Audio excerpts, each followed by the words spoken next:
tēnā tātou. Tā ringa whakaronga.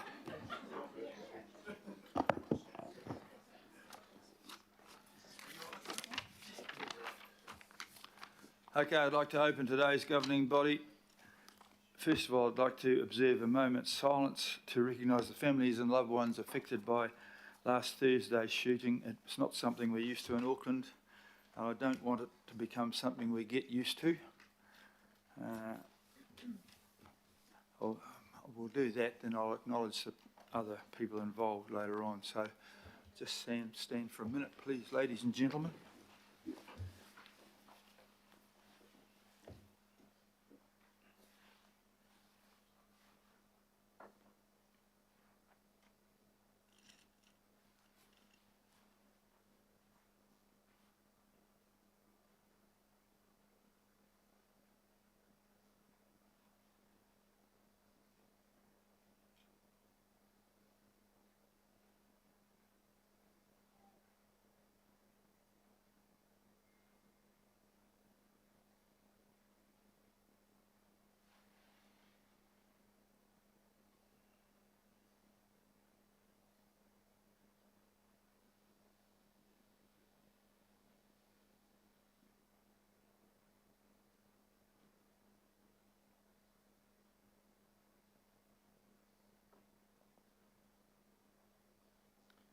Thank you.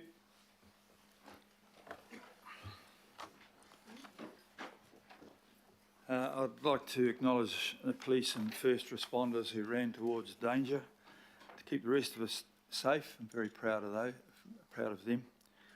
I'd also like to thank Ngāti Whātua for this morning's ceremony down there to cleanse, clear and heal the site.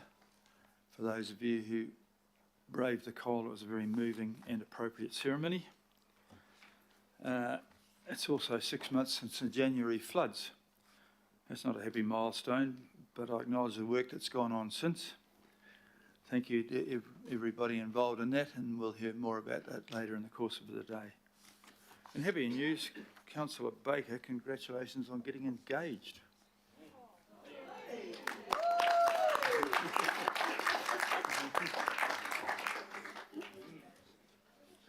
You're not allowed to say she should have gone to Specsavers.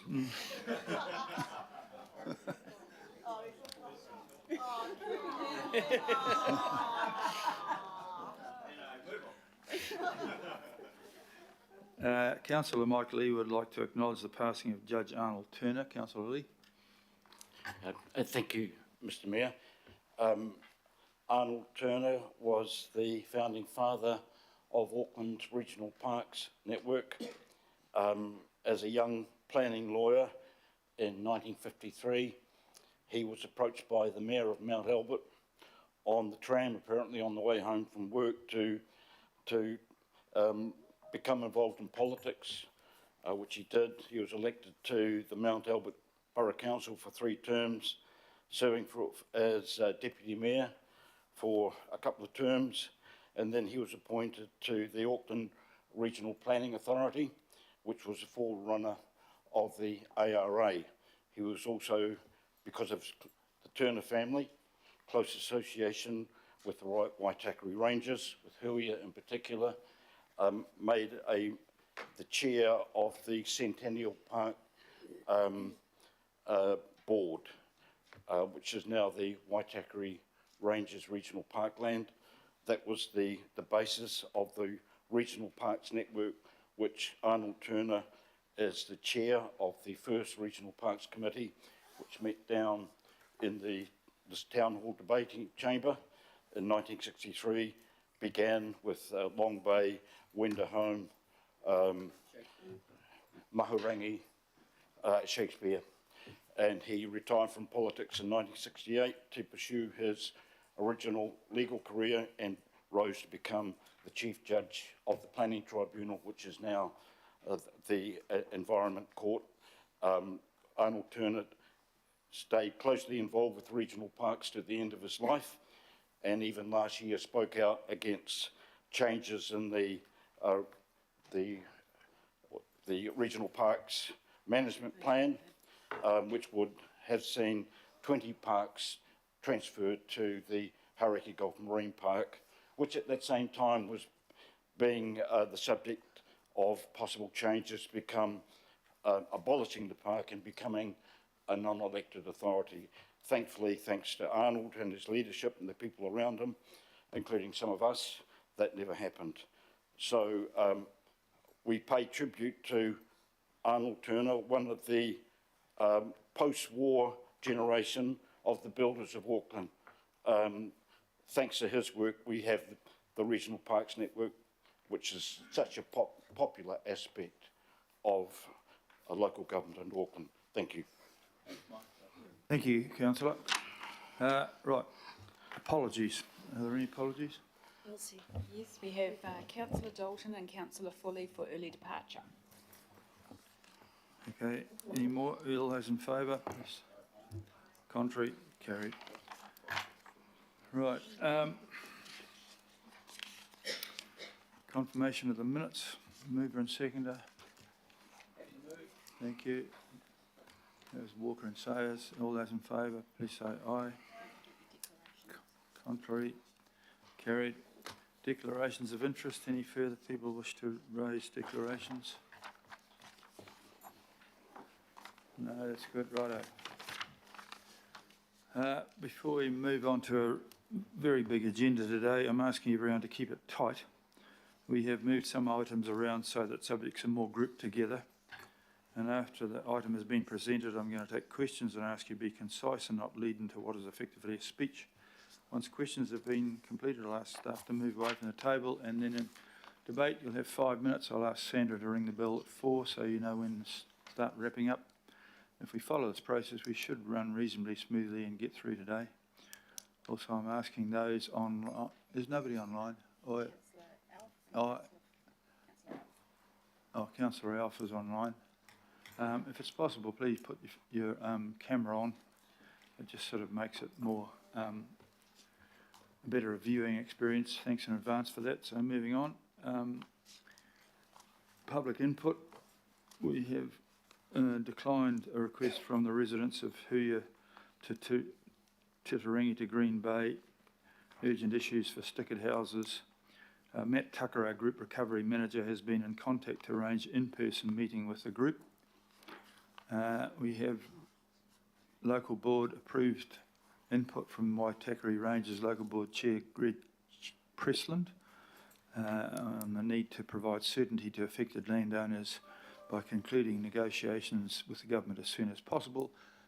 There's quite a lot of confidential stuff in this there. Are you there, Greg? Extension of rates relief, provision of dedicated support person for Titirangi residents, similar to that provided for Piha and Kari. So, Greg, come and give us your input, but some of this will be confidential, which is later on during the day. Thank you, Mr Mayor, and that's acknowledged. With me is Liz Manley, who's one of our local board members. And there's 3 things that I wish to talk about briefly. First one is need for certainty for affected landowners, and that is by concluding the negotiations as soon as possible. Second is extension of rates relief, which is another agenda item today. And the third is perhaps more managerial, but it's the provision of a dedicated support person for Titirangi residents, similar to that provided for Piha and Kari. My initial comment is that myself and other members of the local board have met regularly with affected people, particularly the groups from Piha, Kari and Titirangi, which are the areas of the local board where the effects are most concentrated. These meetings are sombre. They involve people whose most valuable asset has been significantly affected. They involve families with kids who have, in many cases, had to arrange rental accommodation and fund this as well as a mortgage and rates. Some of them are approaching crunch time, where their savings or insurance payouts or both are approaching depletion, and their future is uncertain. They're facing severe financial and emotional pressures, and there are clearly cases where their mental health is being impacted and the risk of ongoing uncertainty is affecting their overall well-being. And so moving on to the need to provide certainty, I appreciate that this is part of your confidential agenda item. And I don't want to talk about the figures in detail, although I note the publicly released figure yesterday that the storm could cost the region in the vicinity of $4 billion. Can I urge councillors, though, to resolve this matter as quickly as possible so the buyout process can start? And speaking as a ratepayer and as a taxpayer, I'm not particularly concerned which hat is used. We just need to get this resolved. The affected people need certainty. The completion of negotiations with the government and the establishment of the fund will provide the level of certainty that they don't currently have. In relation to rates relief, these people are unfortunately guinea pigs. They're arguably the first large group of climate change victims that we have, and our treatment of them will set the standard for how others are treated in the future. And I believe that us as Council Whānau should be doing what we can to help. They need as much support as we can provide, and anything that can be done to help them, at least financially, needs to be considered. This will provide them with some financial respite, and in many cases will be deeply welcomed. To require them to pay rates on a property they cannot live in is adding further distress to an already distressed situation. And if we do act to give them full rates relief, it will give them some hope and show the Council has their best interests in heart. And my preference is that we provide full rates relief rather than half. The amount involved will be a fraction of what we collect in total by way of rates, and it's something that we need to do. And thirdly, in relation to a dedicated support person for Titirangi residents similar to that provided for Piha and Karikari, current figures are that Piha and Karikari have a total of 30 red stickered properties, 34 yellow stickered properties, so a total of 64. Titirangi and Green Bay have 17 red stickered properties and 51 yellow stickered properties, which is a total of 68. The council officer involved, Simon Fraser, is doing an outstanding job in acting as liaison for Piha and Karikari, and although his help is of general assistance to Titirangi, they're lacking the same sort of support, and numerically one view is that their need is greater. The matter is obviously for management, but we would urge that there be the equivalent to Simon appointed for Titirangi and Green Bay. It's a shame that he cannot be cloned. Those are my comments. Thank you, Mr. Mayor. Thank you, Greg, for your input. Much of the material will be confidential, so we can only discuss this in general terms, but your comments are noted, and it's tough for a lot of families affected, not just there, but right across the country in those areas. And so the government negotiations is with us, plus 3 other very large areas as well. Are there any questions? I do have questions from Councillor Henderson and Councillor Sayers. Thank you, Mr. Mayor. Quick one, but also just acknowledging your local board who've done a fantastic job and your huge leadership over this crisis. I think it's fantastic and our community really appreciate it. My question is, do people generally feel council are active partners in helping these residents back on their feet?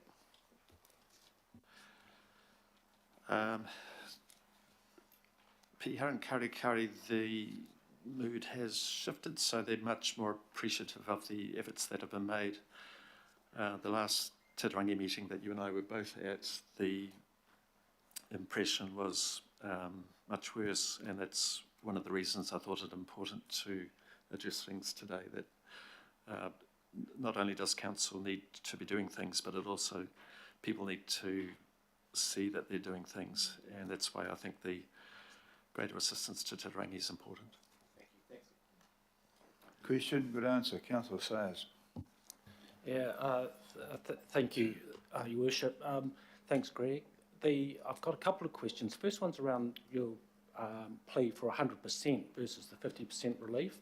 Right, obviously, you'll be aware of some figures in there about how that doubles the current budget or what they're going for. But can you just expand a little bit why would be preferable for 100 rather than a 50%? And then I do have another question. Yeah. 2 reasons, basically. First one is because the level of stress is intense, any gesture that we can make for them would be of great assistance to them. The second is a more practical one, that there are lots of cases where their money is running out. They have a mortgage, they've got accommodation expenses, they've got rates on top of that, and many families just aren't geared for that sort of money going out each week. So the rates is one thing that we can do to alleviate that for them. And for some families, it could be the difference between break even and going behind. Thank you for that. And the other questions around, it says rates, right? So is your understanding that that relief, whether it be 50% or 100%, is for just the general rates, or does it include, is your understanding it's for all the rates? Just some clarity around that. I can ask the officers later for clarification. And related to that is, do you have in your area a high use of septic tanks? We also have fees that we charge for septic tanks as well. Would you see that as relief required in that area as well, potentially? And any other targeted rates that there may be existent for those ratepayers? Yes, I appreciate it's for general rates. From memory, the agenda item talked about full relief for septic tanks anyway.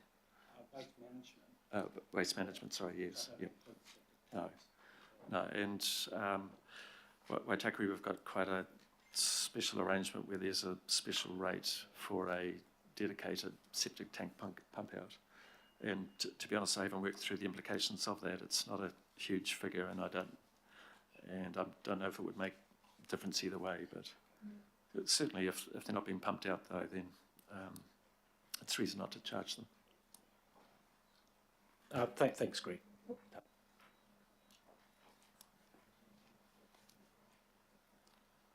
Councillor Leone, please. Kia ora, thank you again for coming in and speaking to us and all the support that you've been providing to the residents there. I just wanted to ask around the welfare support and the mental health support. Do you believe that what the council has been providing has been effective, or is there anything additional we need to be doing there? It verges into what Central's doing, what Local's doing. The assistance that we've been giving to Pihar and Karikari is working reasonably well, and people are grateful for that. And I'm aware that some of the local social entities are providing, for instance, there's the ability for free counselling to be made available. Titirangi, they are feeling a bit left out, which is why I think the liaison person is important. And that way the information about what is available can be made more readily available to them. Thank you. Councillor Turner, please. Thank you very much, Greg and Liz. In a percentage term, could you give us an idea of how many of the affected properties, the storm-affected properties in the Green Bay to the coast along that north side of the Manukau Harbour are flood damaged compared to slip damaged? Titirangi and Green Bay, I'm pretty sure all are slip damaged. I'm certain there's no flood damage as such. That tends to be in inner city, Henderson, Sunnyvale problem rather than a Titirangi problem. Thank you. Okay, thank you for that. I'd like to move that we receive and thank you for your input. Seconder would be Councillor Henderson. Thank you for that. All those in favour, please say aye. Contrary, thank you very much, Greg. And you'll hear later on through the grapevine what happens in the confidential. There are no extraordinary items known, and so I'll move on to the Acting Chief Executive and Group Financial Officer, Phil Wilson and Peter Gudsall, please. Item 7. Thank you, Your Worship. Morena, councillors. I'll kick off and then hand over to Peter. I'll start with the FIFA World Cup, and in doing so, just acknowledge the coincidence of events last week with the opening. While there was fairly dramatic events in the downtown area, like the Mayor, I attended the ceremony led by Ngāti Whātua Ōrākei this morning, and just observe it was a nice occasion and an important moment in terms of acknowledging what happened and moving on from it. In relation to FIFA, I would observe that obviously it involved a number of areas in the council group, including those involved with the FIFA organisation, but particularly also Auckland Transport. And I would simply observe that I think our end of it went as smoothly as it could in fairly dramatic circumstances. Given the location, there was significant impact in the transport network, ferries, buses, trains and the like, but also some of the planned events around the opening and the access to Shed 10 and the Cloud was impacted, and I acknowledge the team working on this, led by Megan, who will speak to other aspects of the World Cup in just a second. I'll invite her to do so. Of course, what started in fairly tragic circumstances, we ended the day somewhat differently with a record crowd at Eden Park, and the culmination of a lot of work in terms of support for this event getting underway. Really successful, helped of course by a victory by the football Ferns over Norway. Sort of good for the mood of the city and good on them. But there's been a huge amount of effort and work done in relation to the FIFA World Cup. So I will just pause and ask Megan, who's been leading the steering team across the group and with FIFA in more than recent months, quite a while. Megan. Kia ora. Thank you, Phil. And good morning, councillors. Look, I just want to give a few facts and a bit of a shout out to a few people because, look, it is an incredibly exciting tournament. I hope that you have gone to some games or that you are looking to do so. It is really the biggest sporting event for women in the world, and possibly will probably always be. And so it's fantastic that we're jointly hosting it with Australia. So the event has already delivered record ticket sales, over 1.5 million tickets sold, which is a huge amount, and about a third of those are within New Zealand. The FIFA Fan Festival down at the Cloud, again, I hope you've got down there. If you don't, we've got a few weeks to go. It's been really well attended, an average of over 4,000 people per day. We're having lots of school groups in, 3 or 4 a day, which is awesome. There's a unity pitch, a football pitch at the end of the Cloud, out on the water's edge, and it's a really awesome pitch as the kids play there with a beautiful backdrop across onto the North Shore. And Hawani Waititi the school group is doing a documentary of the whole tournament, which is going to be awesome to look at the end. Our thousands of volunteers are making this incredibly special time. They are having a lot of fun, and they are making it fun for the teams, our overseas visitors and delegations. The tournament has been years in the making, as Phil has said, and FIFA has very specific and stringent requirements for the host cities, including turf quality, training facilities, lighting, safety, transport for the teams and delegations, media and advertising. And so I just want to do a shout out to the Auckland Council Group and contractors and the management of those contractors. The teams have been amazing, continue to be there on a daily basis to fix those little matters that need to be sorted out.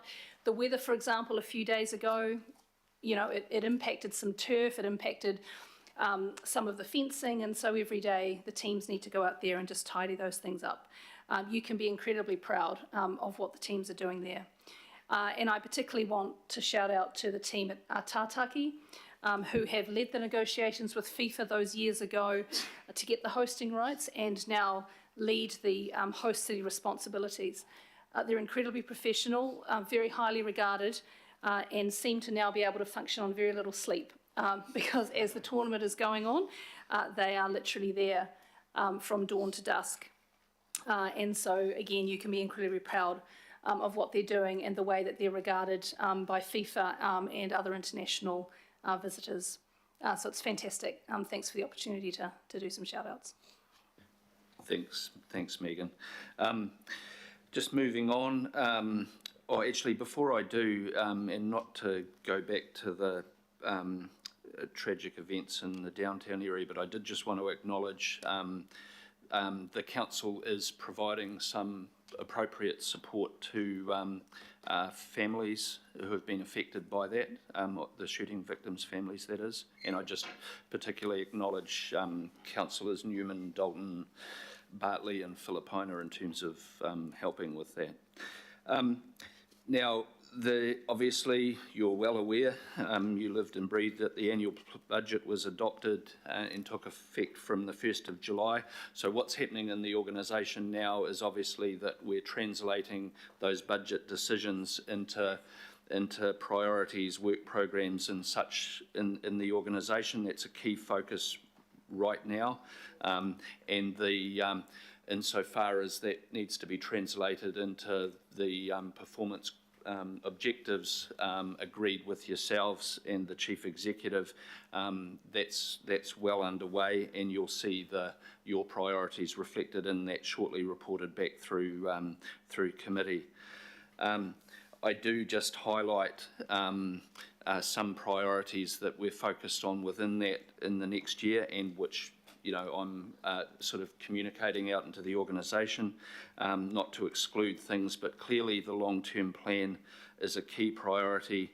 The recovery from weather events, obviously very front of mind for us, and the subject of reporting later in the agenda. Suffice at this stage just to say that those negotiations are underway. They're at a sensitive stage. And to the tenor of the submission from the Waitakere Local Board, I can assure councillors that those of us involved in those discussions are very focused on achieving an outcome as soon as we possibly can, but obviously wanting to be really prudent in terms of the costs that flow from that and the precedent nature of what we agree there. So very, very focused on that. We're continuing to work with the CCOs in terms of improving alignment and coordination. There's a focus on shared services within that, and I can tell you we'll report detail later, but we're making good progress in that regard. The water reforms, obviously, they continue to be a focus, and if there are questions in that regard, Megan will assist me in terms of answering those shortly. I would say, though, where have I gone with my notes here? Things are at an interesting stage in terms of the water reform. The establishment board is being put in place by the Crown right now. The organisation design, which goes to the future structure of the entity and the jobs for some of our people in healthy waters and in water care, are being clarified now. So quite a focus in terms of the real change things happening now.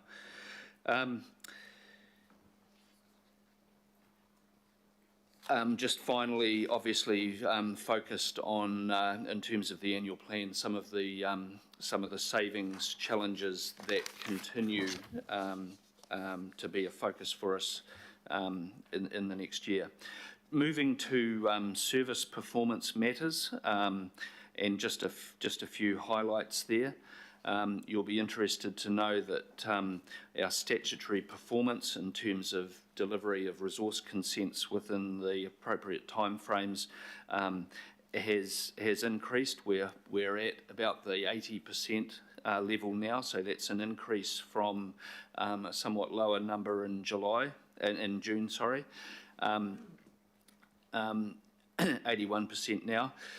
Importantly, also, the customer satisfaction's increased from 60 to 71% during the year. It is helped, obviously, by some reducing volumes in that space, but nevertheless, that's good improvement and will lead in turn to good feedback out of the construction industry and such like. Safe Swim was selected as one of 3 winners of the Digital Twin Cities Global Pioneer Project by the World Economic Forum. It's quite a prestigious acknowledgement of that program.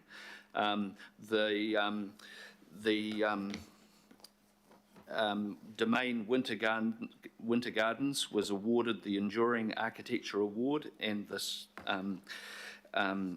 Simon Street Public Convenience and Shelter won in the Heritage category at the Auckland Architecture Awards. So good recognition for some key projects in our capital program. Tonight, there is the culmination of the legal sector's awards. We are finalists in 3 categories, which is recognition of the quality of work being done in our legal team. So kudos to them. I will, while we're talking about legal, and I'm not going to labour this or mount a particular defence, but obviously we're mindful of coverage yesterday around legal costs. So I'll just talk to that briefly now. And those and some consulting costs, I think I would understand councillors having an interest and a concern around some of those costs. I think it's appropriate that we look at those and discuss those in more detail in Councillor Williamson's committee in due course. But I did want to talk to the legal costs now so that the context around those is well understood. Obviously, probably the first point is just to make sure you're aware that when we're talking those legal costs for council, it includes also Tātaki and Eke Panuku. So we provide legal services across the group with the exception of Auckland Transport, although there's some collaboration in that space as well.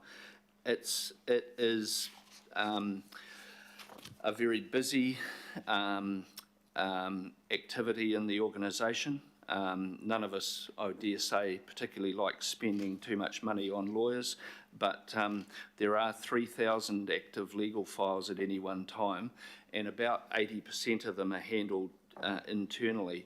But there's a balance to be found in terms of what we handle internally versus what we outsource, and that goes directly to the question of whether it makes best sense to rely on specialist expertise outside or have it in-house and used less frequently. So there's an optimum setting there.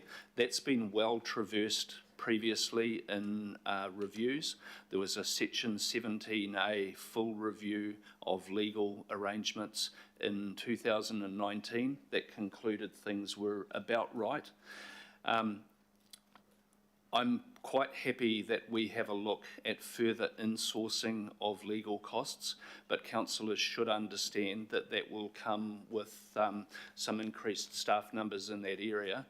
And even so, I would have to say that I think there is merit in the argument that we look to external firms where we need that really specialist expertise rather than carrying it internally. I think the second point that I would make, just for your understanding, is about half of those external legal costs, so a big chunk of them, are related directly to building defects, leaky building related matters. These are expensive bits of litigation that clearly we don't instigate but have to respond to. I think the Gore Street litigation is an excellent case in point. 5 months of hearing in the case, quite substantial external legal costs, but at risk is $180 million of claim against the council. So one way to look at this, at least in part, is that these legal costs are an investment in saving us from exposure to much more weighty costs. And I will just say, without going into too much detail, because of the significance of those legal costs in terms of the leaky building costs in terms of our overall exposure, I really do think it's time that we looked further at our advocacy to government around council's liability in this space. So the joint and several liability rule that leaves us as the last person standing in terms of exposure to those costs is frankly not good for us, probably not reasonable and fair, I would suggest, and it's time perhaps to re-energise some of our advocacy around that. Not to deflect from the need to keep a close eye on those legal costs, but I think it's important people understand where they actually come from. You'll be aware that there have been some other major pieces of litigation, and they're part of the context here. Obviously, the defence of the accommodation provider targeted rate going all the way to the Supreme Court. The extensive litigation around local alcohol policy, which council's also been successful with, and the claim related to Westgate, which we've briefed you on separately. So, you know, I mentioned those for context, not to be defensive, and very open to further interrogation of that space at Councillor Williamson's expenditure committee in due course. Just a couple of things from me to wrap up.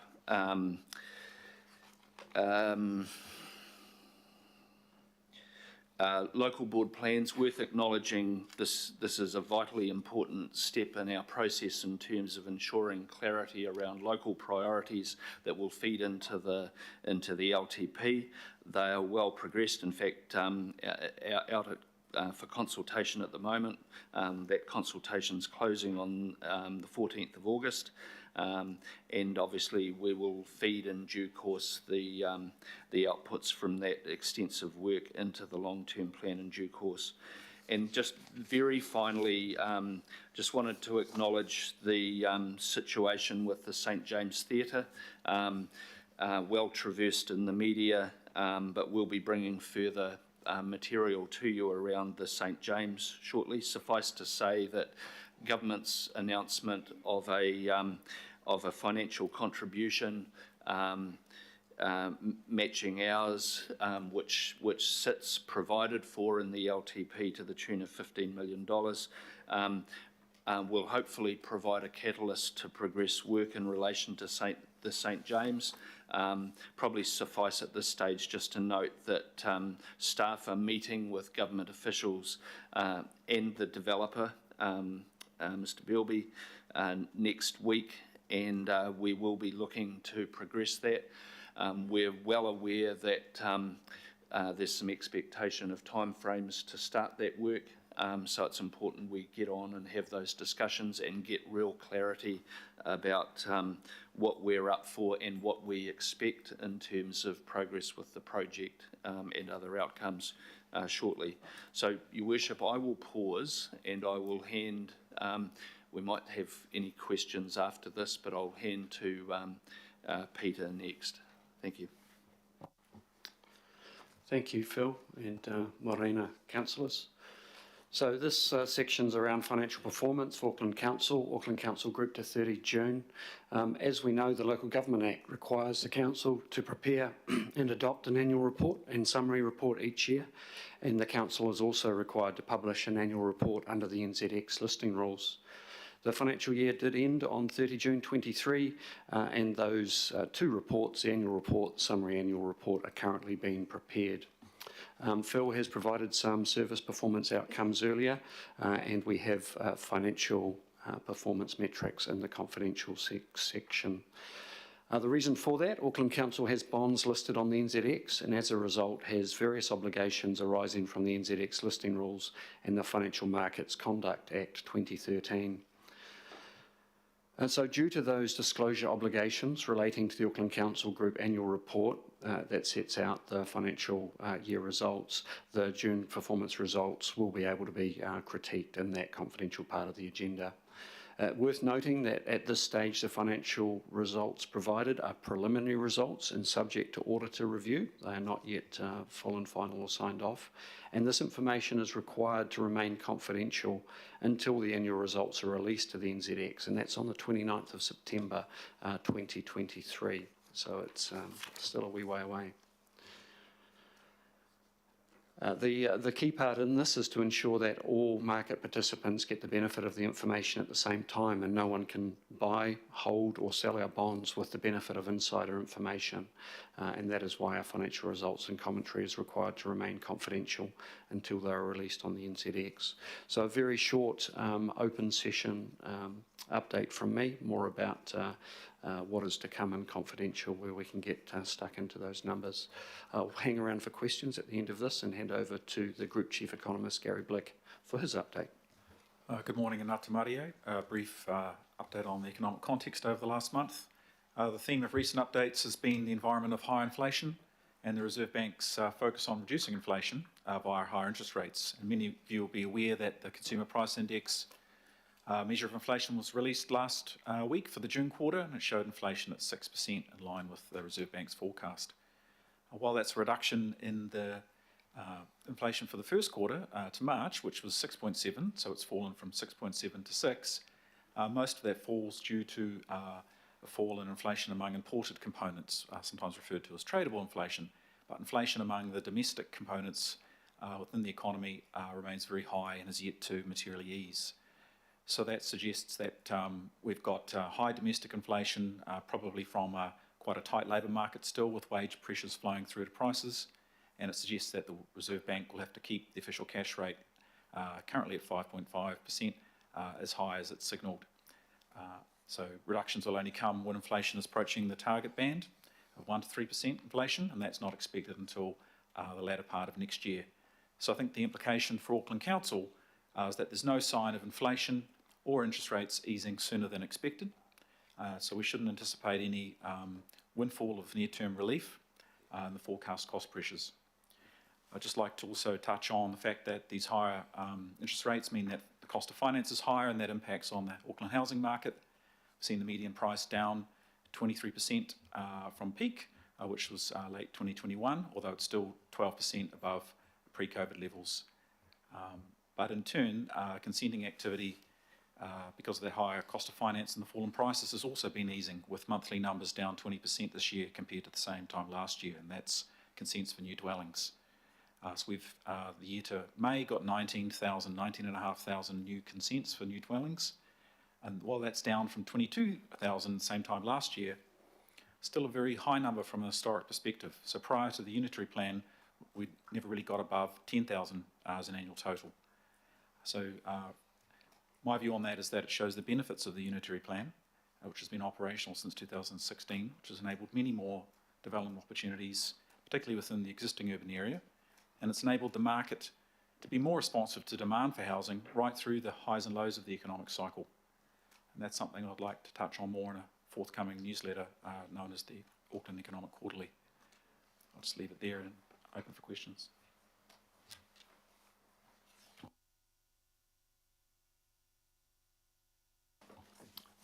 All right, thanks for that. Thank you, Peter and Phil. My wife and I particularly enjoyed the FIFA opening match after that dreadful day, so thanks for all those who worked so hard to make it a success. With regard to St James, I note that the 15 million agreed in 2016, there's only 4 councillors from that lot still here. There was Walker, Watson, Lee and Darby agreed that one. It's contingent upon work getting underway by June 30th next year. There was an agreement with the government. So there is some pressure on the developer to get things moving before the funding is up for renewal again in the long-term plan, which I don't really mind St James, but I've worked with the Deputy Mayor to get them to stump up their share of the funding, but there is, what the agreement is, it's got to be some start by the end of by June next year. It has sat as a nasty hole in the middle of Queen Street for a very long time, and so it needs to be either started or removed, in my view. With the legal bills and weather tightness, I was shocked to read how much we're spending on the Big Four strategy. I mean, I hope the Expenditure Committee will look into this. I'm sure they will. For lawyers, we're often the last outfit standing when there are claims, thanks to the joint and several liability. It means we have to defend our position even when we may not be at fault. And the central government continue to create legislation and create liabilities for councils, but provide us with no further funding or resource to administer those changes. I think central government need to change the liability setting so that council doesn't carry all the risk, although Treasury can't see a problem.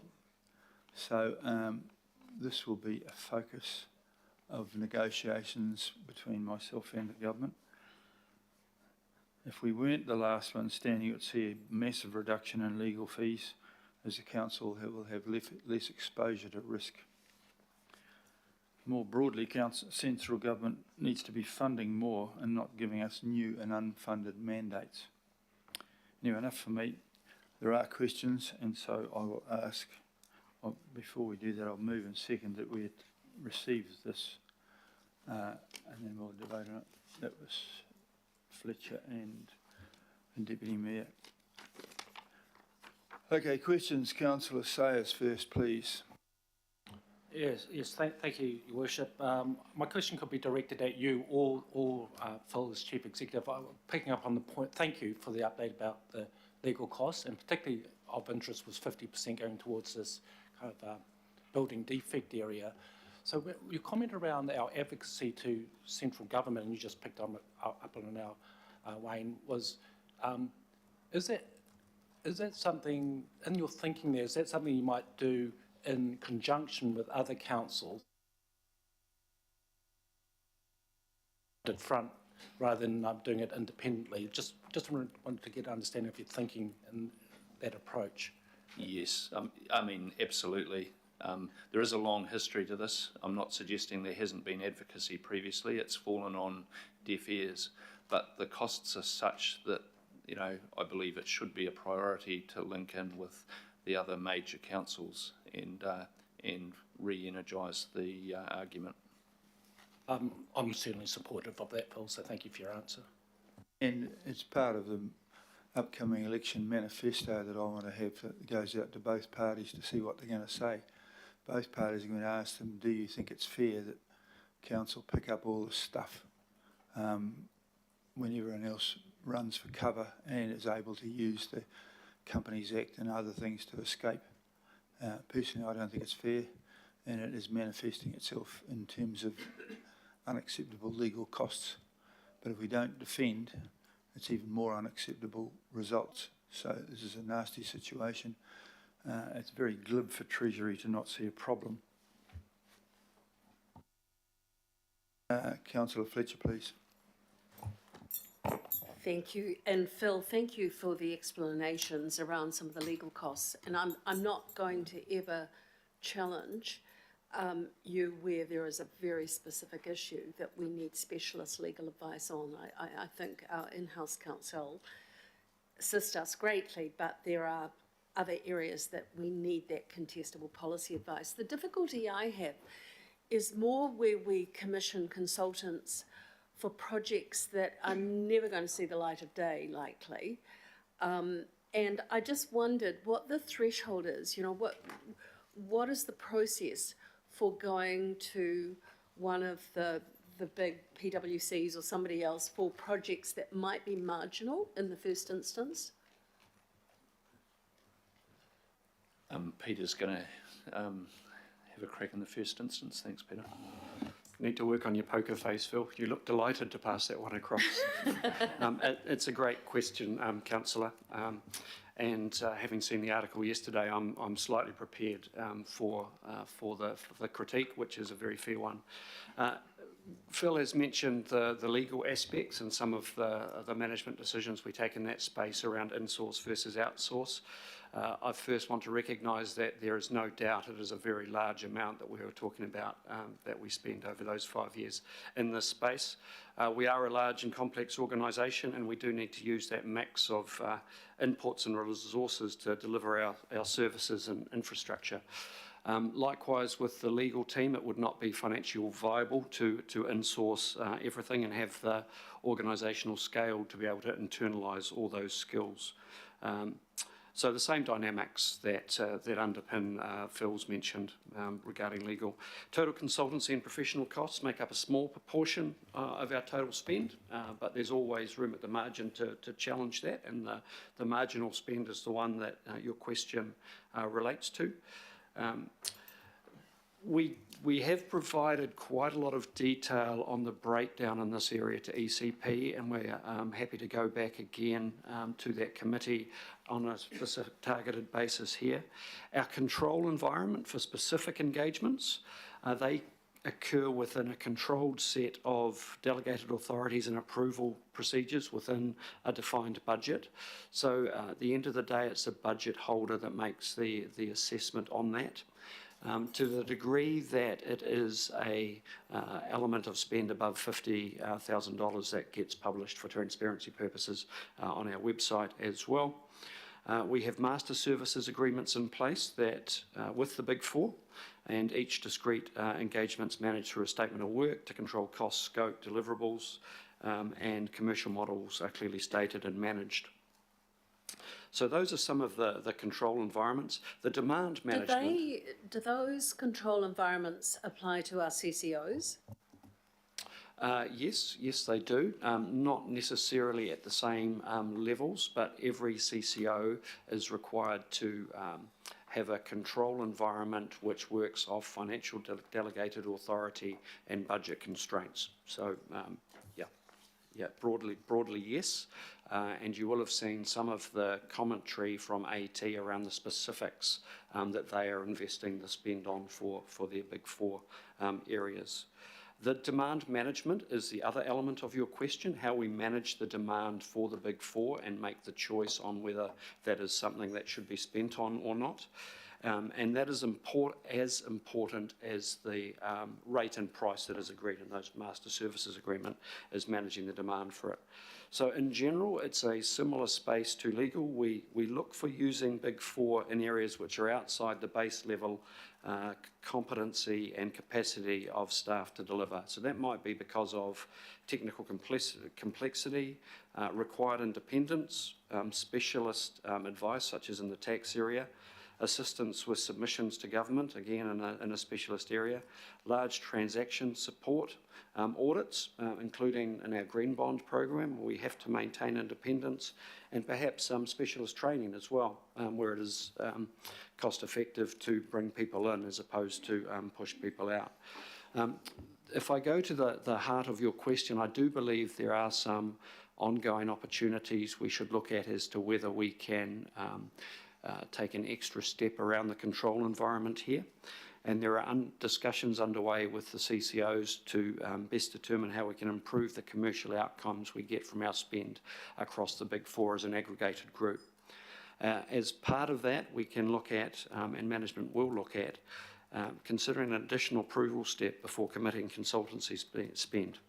So ensuring that we look at the strategic fit of that spend and take into account your suggestion around why would we spend on something that's not going to progress. That's a key element of demand management that we'll look at as an additional management control.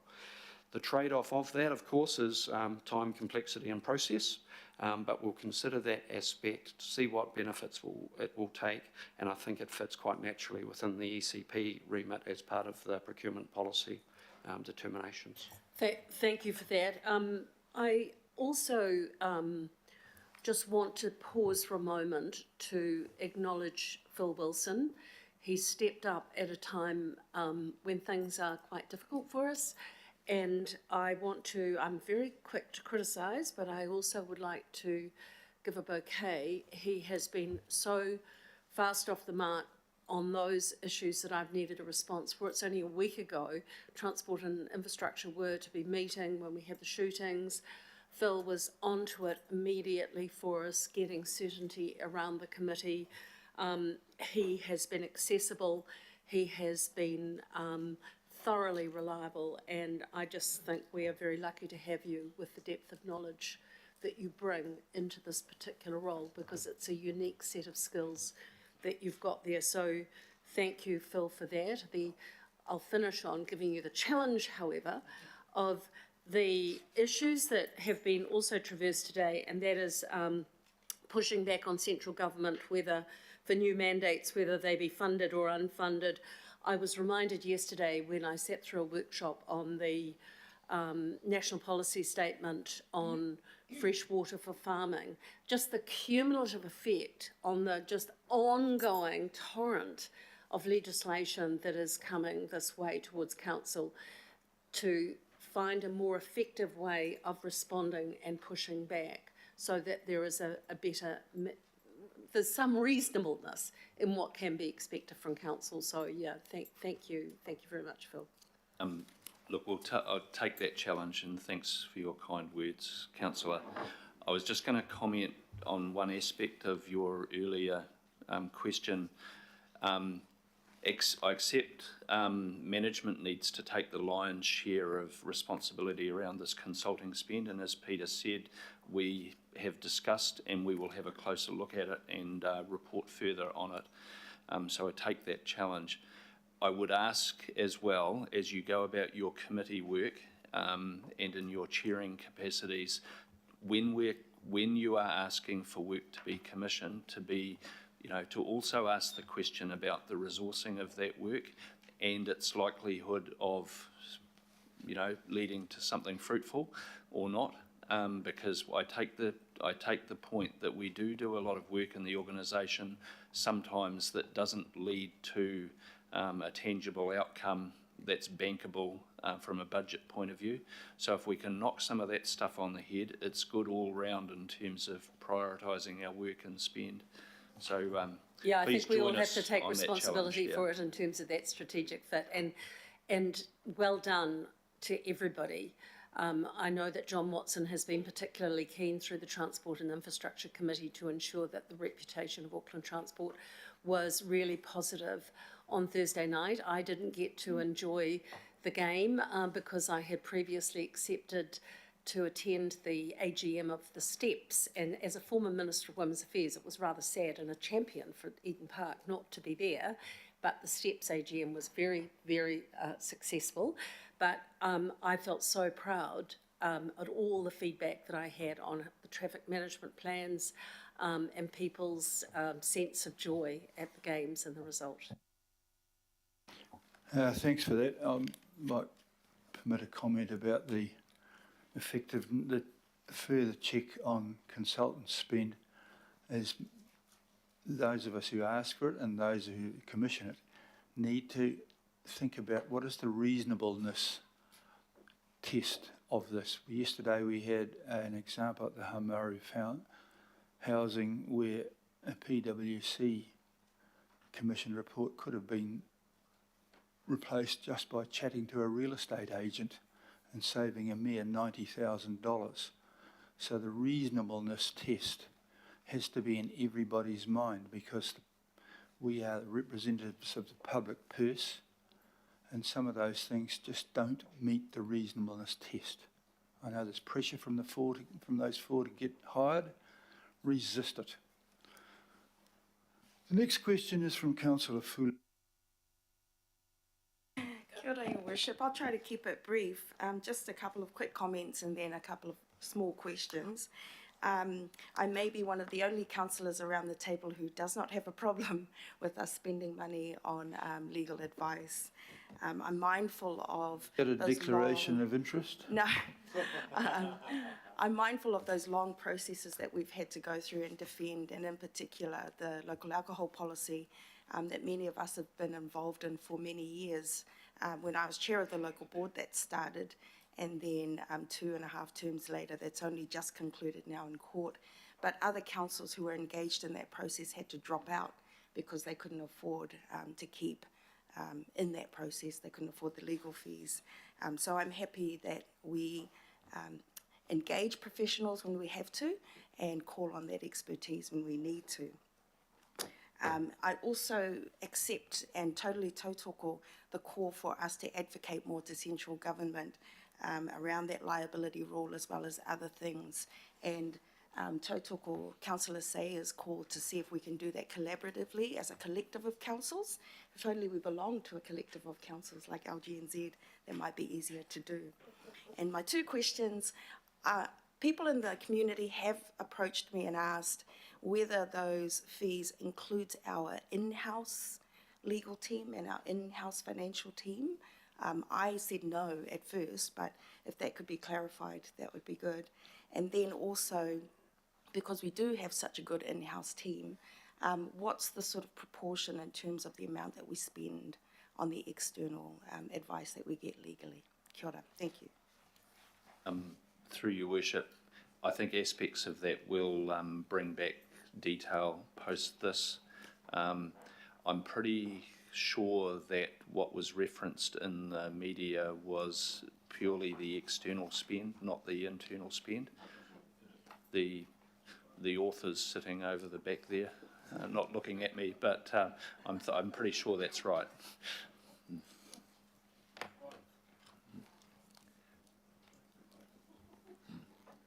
Okay, Councillor Turner, please. Thank you, Mr Mayor. I've just got two questions. Just going back to our storm recovery and managed retreat and our water strategy of making room for water. I have no visibility of how those budgets break up. And it's also my observation that talk seems to be focusing on the flood recovery victims, and because we've got the two thing there where we buy out a house at risk but we make room for water. And I just wanted to point out, because of the comments from the local board, that there's no flood recovery issues of any size in the Titirangi Langhome areas. So I wondered, do we have can I see a budget line breakdown of where the money's coming from and how much is for making room for water? Where's the managed retreat for flood victims, and what's being put into the value of managed retreat for slip victims, so that we've got an understanding of where those lines of accounting sit? And my second question, just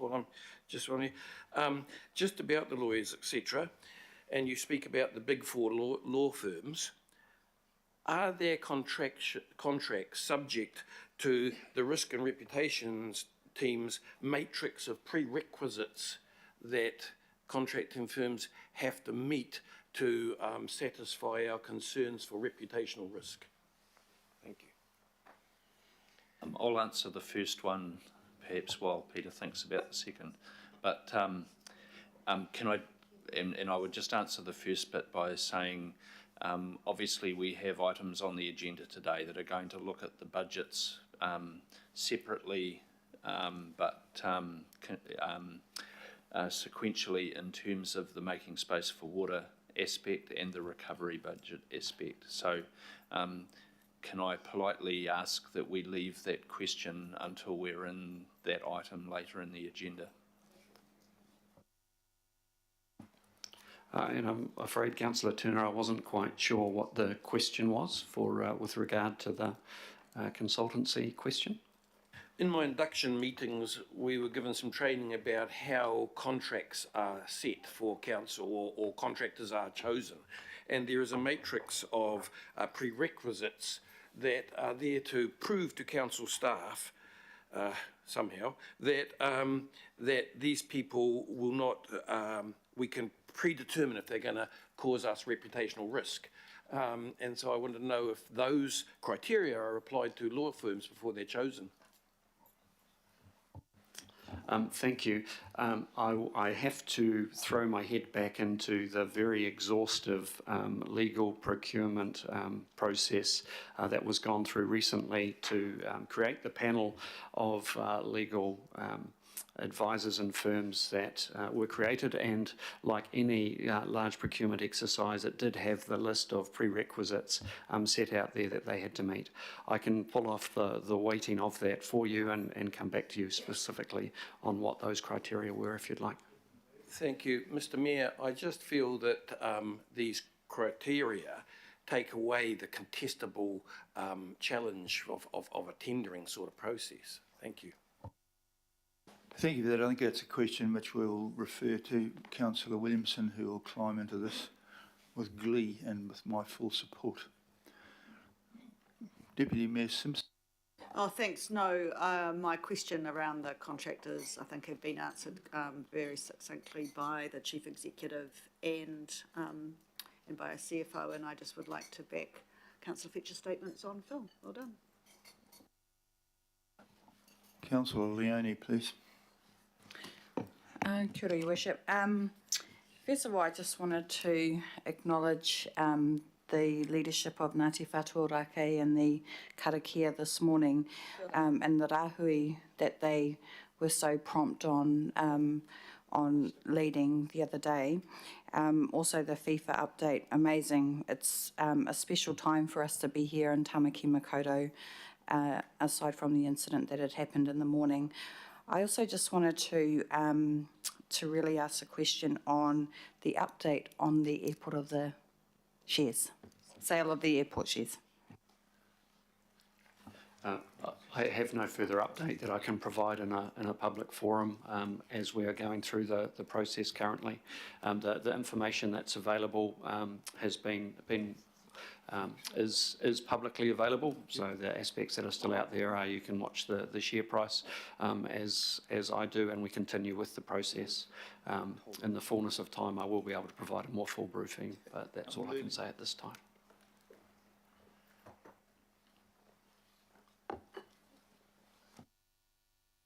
Councillor Williamson, please.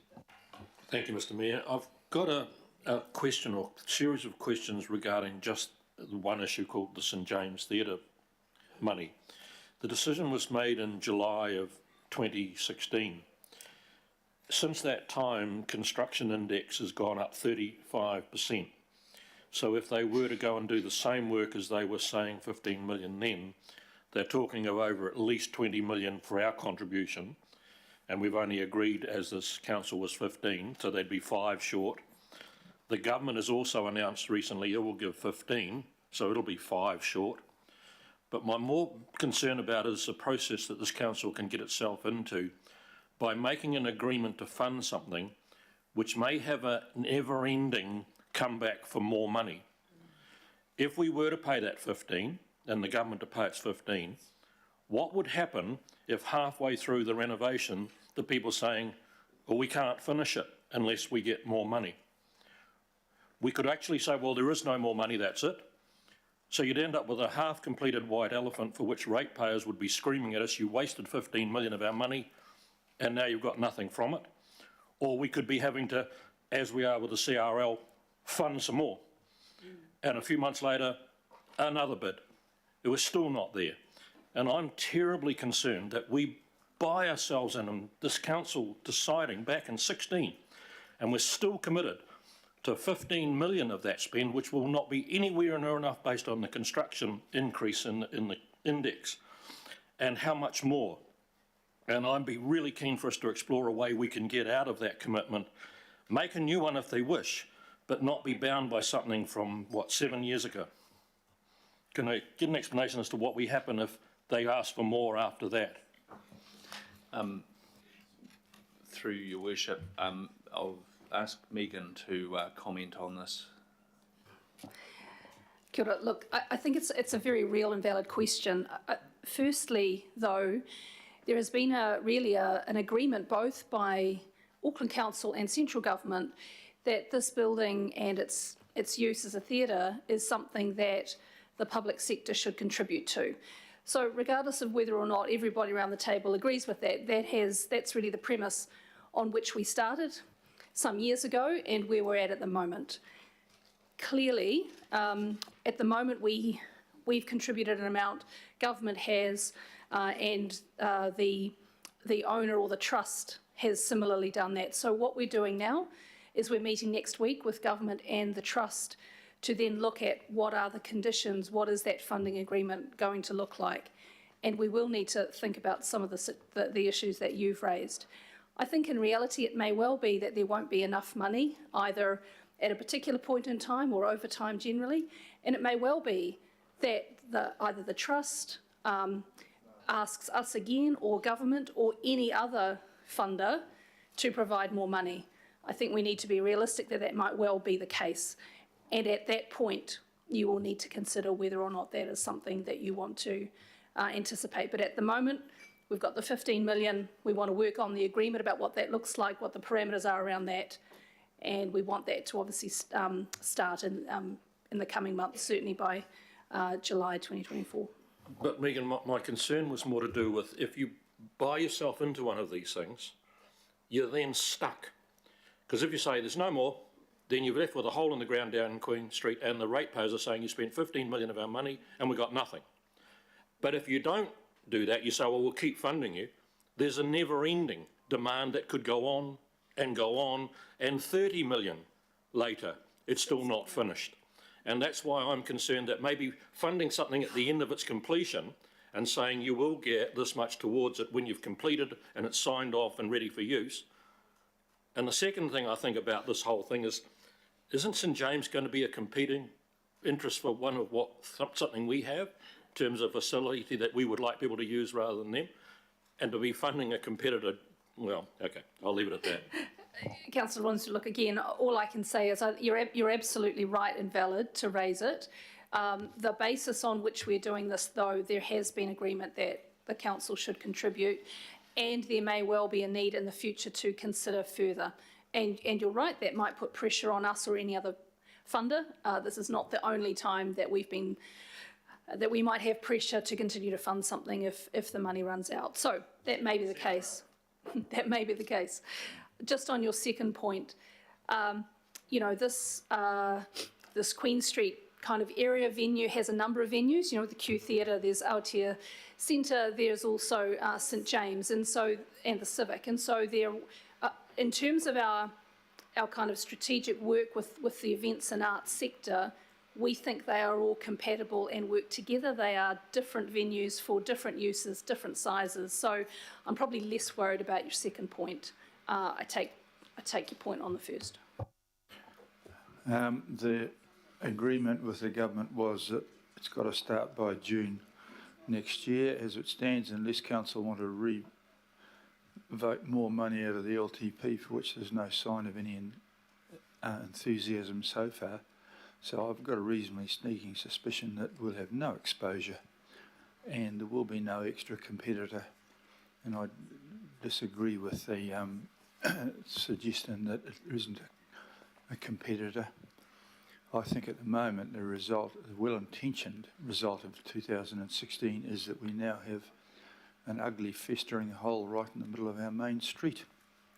Councillor Lee, who did vote for it, so he might...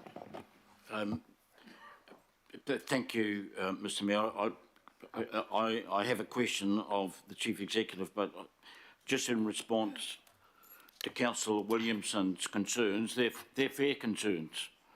And when it comes to council spending, anyone in the development community will tell you that the council always pays well over the odds because we don't have, evidently, the procurement skills or the attitude in-house to get better value for money. So when the council's in the market, it's a premium for the construction sector. That needs to end. But my question is related, and I want to, in regard to the Chief Executive, I want to endorse the comments of Councillor Fletcher in terms of the Chief Executive's role and also as a person, as a public servant. I take it from you broaching the awkward subject of the $100,000 per day going on law firms in the so-called Big Four, the global accountancy cartel, that you have concerns about it, because I am not at all reassured by the comment from Mr. Gudsall that all is well, not to worry, it's all in hand. And I contrast that with the attitude the same person took towards Cowrie kids, to community spending when there was the recent crisis, having to sell public assets. There was no question at all about councillors being given the opportunity to trim some of this outlandish spending for the big end of town. So can I take it from you, Mr. Wilson, that you are concerned that you will be investigating, that we will be benchmarking comparatively with other entities and over time to see that this spending is brought back under control, because the people of Auckland will not find this acceptable. Let's not be complacent about it. And senior managers should realise that the people of Auckland find this sort of spending abhorrent. Thank you. Can I just ask that the personalisation of that be addressed? Thank you. Thank you, Peter, and thank you, Councillor. Firstly, I'm not defensive at all about the spending. It's deserving of scrutiny, and I'm really happy that we do that internally and that we do it with you, as I suggest through Councillor Williamson's committee. I think that's entirely appropriate. There are aspects of the spend that are, totally deserving of scrutiny. I did not hear Mr. Gudsall at any stage say that he likewise didn't want to apply some scrutiny to this cost and that we would be looking at it. So I do ask, let's not personalise it, and I will make sure that we look at it, and I know, because we've discussed it, that Mr. Gudsall is equally amenable to having a good look at it and being transparent in terms of reporting.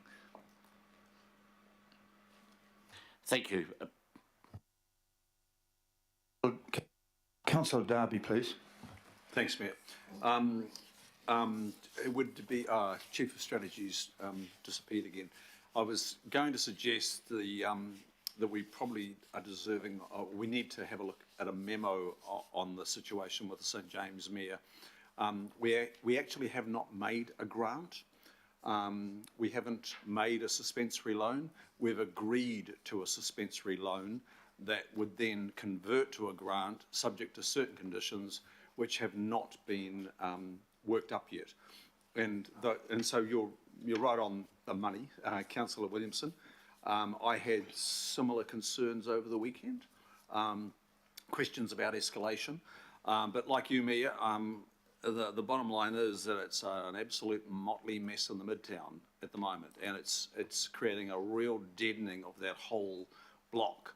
And it would be great to see it change dramatically. Just a few more comments. So I do recommend that we get a memo reminding us of the resolution and the outstanding conditions. And I expect those conditions to now be worked up collaboratively with government, which is putting in 16.5, I think it is, 15 plus 1.5 that was originally coming from Ministry of Heritage, I think it is. And I, like Councillor Williamson and you, Mayor, would like to see the colour and the quantity of the private capital that's going into that. It's not clear what that is at the moment. So in terms of the conditions, we did by resolution delegate that to the Chief Executive. I'm not suggesting we change that condition, but I think, Mayor, it's deserving of your oversight with Councillor Lee's, and because it's a heritage and urban design issue, it's probably the chair and deputy chair the parks, of the Planning, Environment and Parks Committee, and there's maybe the Deputy Mayor interested as well, and Councillor Williamson. But I think it would be good to socialise those conditions politically, and no doubt Minister for Auckland, the Minister for Arts and Culture, I think it is Carmel Sepuloni, and the member for Auckland Central will be interested. But Mayor, I think it needs to be made really clear, because it wasn't that clear in media. We have not granted the money. We have agreed as a council to, subject to conditions, to set up a suspensory loan that would convert to a grant after stage 2 is completed, and a philanthropic structure is put in place. Pretty strict. We're a long way short of it. Thank you for that. I certainly wouldn't be placing a bet at the TAB that will be starting next June next year, but we will find out exactly what the wording was. Councillor Watson, please. Thanks, Mr Mayor. My question goes to the scrutiny referred to in respect of the consultants' charges or cost as identified in the article in the Herald. And I make it in light, this is 2023, obviously the Super City's been going since 2010, and certainly before it had even started, Professor Ian Shirley, who was a Pro-Vice-Chancellor of AUT University and a Professor of Public Policy, he addressed National Policymakers Conference in Wellington 2010, and he said in respect of this matter, local government in Auckland will be replaced with a, quote, corporate structure where the major beneficiaries will be the exclusive brethren of big business, merchant bankers, and a narrow range of consultants dominated by legal and accountancy firms. Now that was Associate Pro-Vice-Chancellor Shirley in 2010. So my simple question is, and it's probably unfair to hit Phil Wilson with this, but I'll do it anyway, is what, in light of that commentary which was made right at the start of the Super City, what benchmarking has taken place since then in respect of Auckland Council and other councils in New Zealand on an appropriate comparison basis, and cities overseas. So really, what benchmarking has taken place over the last 13 years? I'm not sure I can answer that here and now, but I'm happy to do so downstream. I knew Professor Shirley very well, and he's a loss. So I'm well aware of that commentary. What I would say in answer, though, is that whatever we've done up till now, I have discussed with the team the need for some benchmarking, the utility of some benchmarking going forward. I do think it's a tool that has some use, puts our performance, our metrics into some wider context, and I've discussed that with Councillor Williamson as a sort of adjunct focus for his committee, and I know he has some thoughts on that as well. So it is something for us to focus on going forward. Okay, thanks for that, Phil. And I think in terms of that focus, I noticed in the article also that reference was made to this new innovative procurement process that was set up in 2018, which the expectation was to save 10 or 20% of external costs for lawyers. By my rough calculations, instead of saving 10 to 20% in the intervening time, it seems to have gone up by 10 or 20%, and at a time of historically low inflation, and if we chuck in COVID, substantial periods of inactivity in council processes. So I hope that that's picked up, and just in relation to that too, as far as our own in-house councils go, there's 63 people identified as being in-house, and again, if I compare that to pre-Super City times, or Rodney District Council, for instance, they had 1.5, not quite 2 in-house legal staff in the times of their operation. So proportionately across the other legacy councils, there seems to have been a pretty substantial growth there. So I guess what I'm looking for, Mr. Mayor, is that some of these specific matters are picked up in terms of the proportion of personnel in addition to fairly extensive outsourcing, and also the nature of some of the procurement process, and I think particularly in terms of these monthly retainers that have been used in some instances recently, where outside sources are on very generous monthly retainers, and when you request the advice that's given, there doesn't seem to be too much in certain monthly periods. So I hope that we have a look at the actual types of processes that have been involved in engaging these consultants comes up in that review as well. Thank you for that. You can rest assured that it'll be a focus, and my benchmarking with that one usually involves a machete.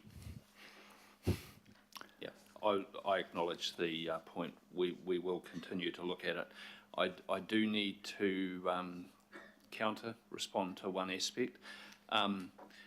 Just please be careful not to misunderstand that there were gains, there were benefits out of that procurement process in terms of the rates that we get from the external law firms. The fact is, though, that the work volume, the billable hours, the number of cases is what drives the cost, and it's that's increased. So it's not a bad result out of procurement. It's a function of how much legal work is being done, and I will circulate for people's benefit the Section 17A review that discusses some of this in a bit more detail. Thank you. That's a good idea. Councillor Newman, please. Thank you, Your Worship. Firstly, can I just, through you, Phil, I just want to acknowledge and thank Barry Potter and also Councillor Watson and Councillor Fletcher for the work that they have undertaken to get the Te Huia interregional service back running in Auckland now, not just stopping at Papakura. That's a good outcome, and I thank the organisation as well as my colleagues for their work on that. And to thank you, Phil, and also to Councillor Filipaina for your work in recent days responding to last week's tragedy. As I speak, there's been another lockdown in another part of my ward this morning, so it's been a very challenging few days, but thank you, Phil, for your support. What I wanted to ask you was, what do you know about the liability if the Three Waters organisational reforms do not proceed as currently envisaged? I'm not sure if Megan wants to comment, but just to start that, I don't think we've quantified that. Our position at the moment really is that in good faith we've got to work within the paradigm that we've got, the legislation that we've got, and make best endeavours to have it in place per the current plans. If the legislation changes, if there's a change in policy direction, we're going to have to respond to it. And while we've contemplated it, I don't think we've done so in detail. But Megan will comment. No, you're absolutely right. We are progressing to the 1 July 2024 date. That is now obviously proposed in the bill and will presumably be passed. So we are not actively looking at a plan which doesn't have a move to for some of our functions and our staff to the water entity. Would it be wise to inquire to ensure that any liabilities in relation to the operational cost of this not proceeding don't sit with us, given that we weren't the architects of this, and that, hearing what has been said this morning about it's a sensitive area, but the pressure on local government to respond to the dynamics of what central government sets down to us and the legacy of that in terms of the cost on our balance sheet is not something that we can wear. Through the chair, so look, we've had transitional, let's call it transitional funding, whatever you want to call it, from the DIA for the last year or so for this work. We have equally asked for another tranche of that for the next 11 months till July 2024 for the very reasons that you raised, like it's your reform but it's costing us. So we've advocated really strongly for that. I don't have a number for that, but at the moment we are using government money to fund the operational costs of this move.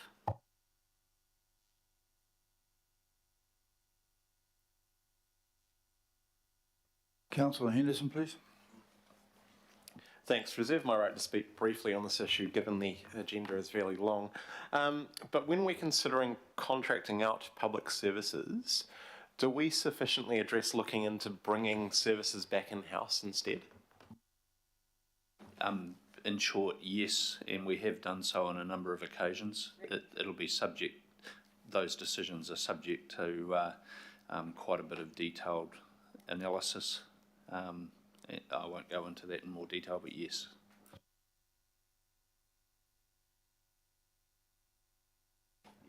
Nice short question. Councillor Walker, please. I've just got a question, and it goes further to the issue that Councillor Newman raised around costs that are in large part being driven by government. And my question in part goes to yourself, Mr. Mayor.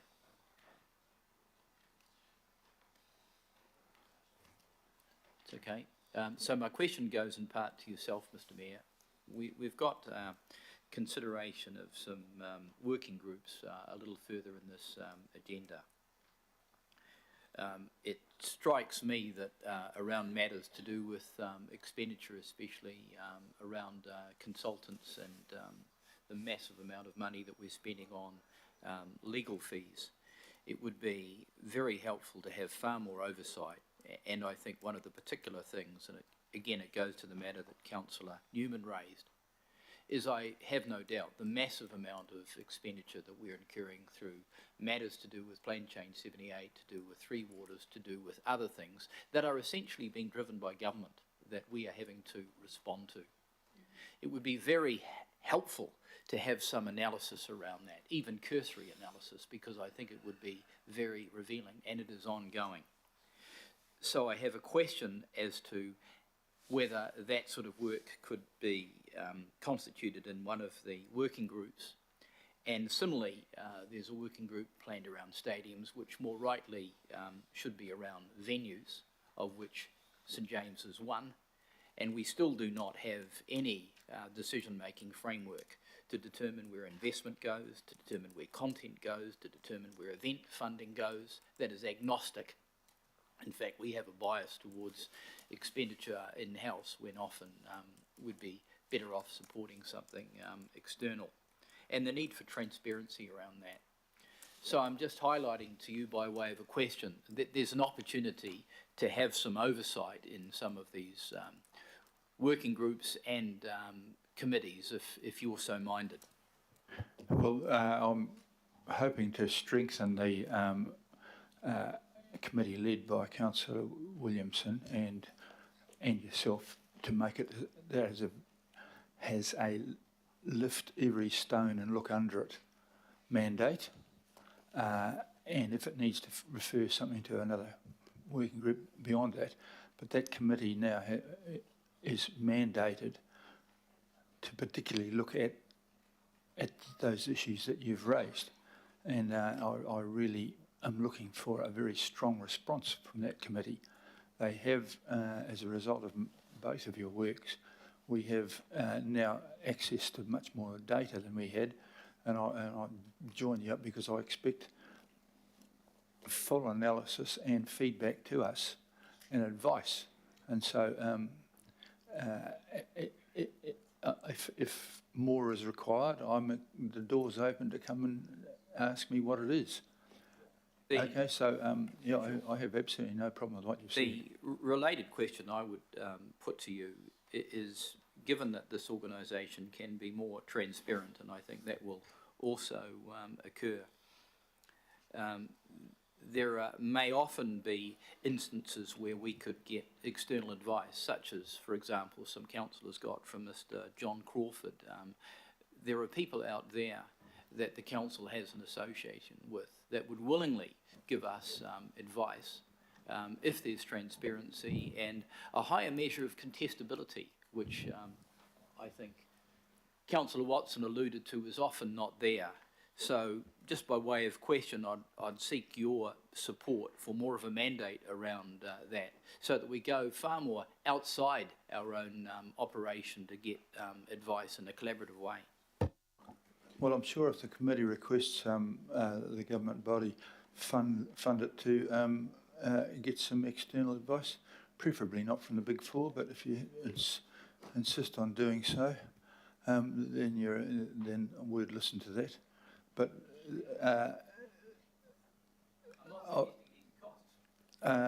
well, no, but I'm quite happy that you have the mandate to get rolling, okay? Well, you will have later on this morning, I'm rather hopeful. Okay, that does actually finish the questions on that area there. And beg your pardon? You two step back, we'll have comments, although we've had a lot of comments already. Shane Henderson is going to have a comment. Oh, thank you, Mr. Mayor. Just a really brief one, because I know we've got a lot to cover today. Just two things. Firstly, to acknowledge particularly yourself, Phil, for stepping in the hour that we needed it. We've obviously worked together for a very long time and was very impressed with your work, particularly around the floods recently. So I'm really glad that you're here at the helm as the acting CE. It's very nice. Thank you. The second thing I want to point out is that we've had a lot of discussion around the cost of consultants, and you know, to some extent I really agree that we need to scrutinise these things as much as possible, but at the same time I feel duty bound to point out the challenge is actually ours. You know, we've got to look at ourselves in terms of these costs. It's not just a staff thing, it's not just the central government loading things onto us that we haven't budgeted for. Those things are factors, but it's ours too. Because we discuss a lot around this table around contracting out services all the time, all the time. I don't actually remember the last time we've talked about bringing services back in-house that were contracted. You know, it's more often that we talk about contracting out, and at every opportunity we vote it through. You know, so we've got to look at ourselves too. That's all I have to say really, but we've got to think about this going forward. How can we bring stuff back in-house? Thanks, Mayor. Very good. You're expecting we'll buy a whole lot of diggers and road works? I'm pretty sure we could probably fill the hole in College Hill a little bit quicker than AT. But Hope so, Mr. Mayor. But I am hopeful.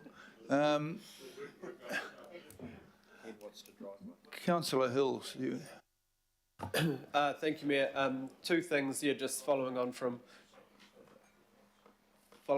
Councillor Henderson. Just, yeah, once again, we need to be careful of our own decisions because we keep talking about reducing staff numbers all the time, but significantly increase the number of projects we're doing, significantly increase the ask. There are asks almost every committee for more strategies, more outside information, more independent advice, especially from people who are talking in the corner.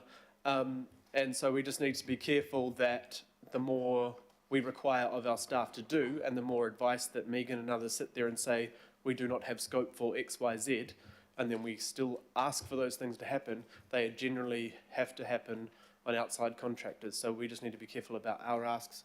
The other thing, congratulations, Phil. Thank you for taking up the role for us. I think you'll do a fantastic job. One thing, and I know I have already spoken to you about it, and I wasn't going to ask you a question or put you on the spot, but because of your good relationship with both staff and elected members, I appreciate our conversations already about some of my concerns of elected members and their behaviour around staff and the way staff have been feeling. But I do hope, as you are the only person, the CEO is the only person employed by us, you're probably the only person who can tell us what to do in some ways. There has been concerns, comments, racist, sexist, homophobic, things like that. There have been posters ripped down from our floor talking about revitalising te reo and preventing racism and things like that, making staff feel very unsafe, and that spread through and that hasn't been discussed with other elected members. So I guess my concern is that I know you will do your job to help prevent that type of thing and make staff improve their well-being, and also please call it out in a private way to people who are challenging staff in an inappropriate way, because I think we've been a huge amount through the budget of cutting jobs and cutting funding and things, and there's a lot of pressure, and if we don't get the staff in a positive light on the decisions we make, then we don't get a lot done around here. So just want to say that. Thank you. Okay, thank you for that. All those in favour of receiving this report, please say aye. Aye. To the contrary, no, carried. We're going to, talking of contracting out, we're going to move to the update on fees, frameworks and expenditure for appointed members, which is particularly associated with planning consultants attending hearings. And I'd welcome Julie McKee to the thing here. Now we've got to come to the report. I'm sure you'll have our views, paying our independent decision making some more. I hope to say it's a hard sell, but it's a good report. Over to you, Julie. Thank you, Your Worship, and good morning to the councillors. So this report is seeking an increase to the Independent Hearing Commissioner's hourly rate. The hourly rate is set by the governing body as part of the fees framework and expenses policy for appointed members. The report is also recommending minor amendments to that document to correct title and department names that have changed since the last time the document was updated. Auckland Council is one of only 3 councils that I'm aware of that has a set hourly rate for its commissioners. All other councils allow the commissioners to set their own hourly rate. It has been 6 years since the last adjustment to the commissioner hourly rate was made. Council has just commenced the recruitment program for the next 3-year term for our commissioner pool, and I'm recommending an increase in the commissioner hourly rate based on an assessment of the market and the wage-based inflation since 2017 to bring the rate more in line with other councils. Independent hearing commissioners are professionals and experts in their own areas. They act under delegated authority to make decisions on behalf of Auckland Council. Auckland hearings often involve complex or challenging matters, so it's important that Council has very competent, high-quality commissioners in its pool. A question was raised earlier this week about who are our good and who are our bad commissioners. From my perspective, we do not have any bad commissioners, but I'd like to explain what a good commissioner is. This is someone who reads all the application material and all the pre-circulated evidence in advance of the hearing. They come to the hearing prepared with their questions already in mind. They listen to all the evidence presented at the hearing from both sides of the table. They delve into any disagreements between experts to understand where those experts are coming from. And then they have to weigh up all that evidence and make a decision. If they decline an application, the applicant or developer may call them a bad commissioner because the decision didn't go their way. But at the same time, the submitters opposing that same application will probably think they're great commissioners. In recent years, I can confirm that no plan change hearing decisions have been overturned by an Environment Court judge. There have been 3 resource consent decisions that went to hearing before the Environment Court that were overturned. All 3 decisions from our commissioners were declines, and the Environment Court overturned them and approved them. The cost to Council for this increase for independent hearing commissioners is approximately $38,000 a year, and this will be met within the existing operational budget. With no increase in the hourly rate, it will be harder to attract and retain quality commissioners. The availability of our commissioners to sit on Auckland Council hearings is becoming more problematic as they are sitting for other councils around the country with higher hourly rates. Most of those councils also pay for the commissioners' travel and accommodation. Auckland commissioners must cover their own travel outside the region and pay for any accommodation costs themselves. Auckland Council is no longer competitive when it comes to commissioner work, which is causing availability issues. If hearing commissioners are not available and hearings are not held within statutory timeframes, Council is liable to pay a 1% discount on the administrative charges up to a maximum of 50%. and as you can imagine, those costs can mount up to thousands of dollars. If council does not have high quality commissioners in its pool, council could find itself relitigating decisions more frequently in the Environment Court and or the High Court, which also incurs a substantial cost. So I'd like to reiterate the cost to council for this request is approximately $38,000 a year that will be met within existing operational budgets. Therefore, I'm recommending the increase as per the report to be approved, and happy to take questions. Thank you. That's a very good explanation, actually. I'm quite open to receiving questions on this. Councillor Darby, please. Thanks, Mayor. Thanks, Julie. Just in terms of the differential between the chair and the members, having been a commissioner, I've witnessed chairs do significantly more work. They have a far greater responsibility. They lead the other members in certain regard too. I was just surprised to see the narrowness between the two. So when you look at comparative cities, and I think you can only look at maybe a Wellington, a Christchurch, maybe a Tauranga, and possibly Kirikiriroa, Hamilton, you know, the ones that have got some big complex projects going on. What's their differential on the remuneration for chairs? That's my first question. Thank you, Councillor Darby. When I went out to the councils, some of them provided their rate by the chair or by member, or some just gave a range across the board. The difference between the two is that it is a lot more common now for our panel members to also participate in the writing of the decision. So the main difference between a chair and a panel member is the procedural matters and the running of the hearing itself. So when it comes to making the decision and writing the decision, it's equal between the chair and the members. So that's why the differentiation isn't too greater. Okay, thank you for that. You've considered that. Just in terms of travel costs, we're not proposing to pay any beyond the region travel costs at all for any member at all. Correct. That is outlined in the framework policy. They can only charge from our boundary. Did you consider a situation of developing a modern Auckland where we might actually contribute to their public transport costs within Auckland? You know, as the first priority is to actually, in the travel costs part, to signal that yes, we are prepared to pay travel costs, and the first preference of the council is that you use public transport and pay for those fully. I hadn't considered it, but it's certainly something I could look into, and commissioners are welcome, of course, to travel to venues by public transport. A lot of our hearing venues these days are in community halls where public transport may not be quite so accessible, and they may also wish to bring some paperwork with them to the hearing, which may not be particularly easy to transport by train or bus as well. Although we are going electronically a lot more. Yeah. Look, I'll leave it there, Mayor, but I probably would like to see some kind of a preference for commissioners travelling by public transport to places of hearings and to be remunerated accordingly in the first instance. Thank you. Good, we'll reimburse them according to the cost of peddling their bicycles. Be a good idea. Councillor Watson. Thanks, Mr. Mayor. Just a couple of matters I want to get clear in my own mind here. In respect of the hours that are logged up, is it just purely for the time the people are in the hearing, or do they have an allowance for whatever time they work outside of that hearing, either in preparation or follow-up or site visits or whatever?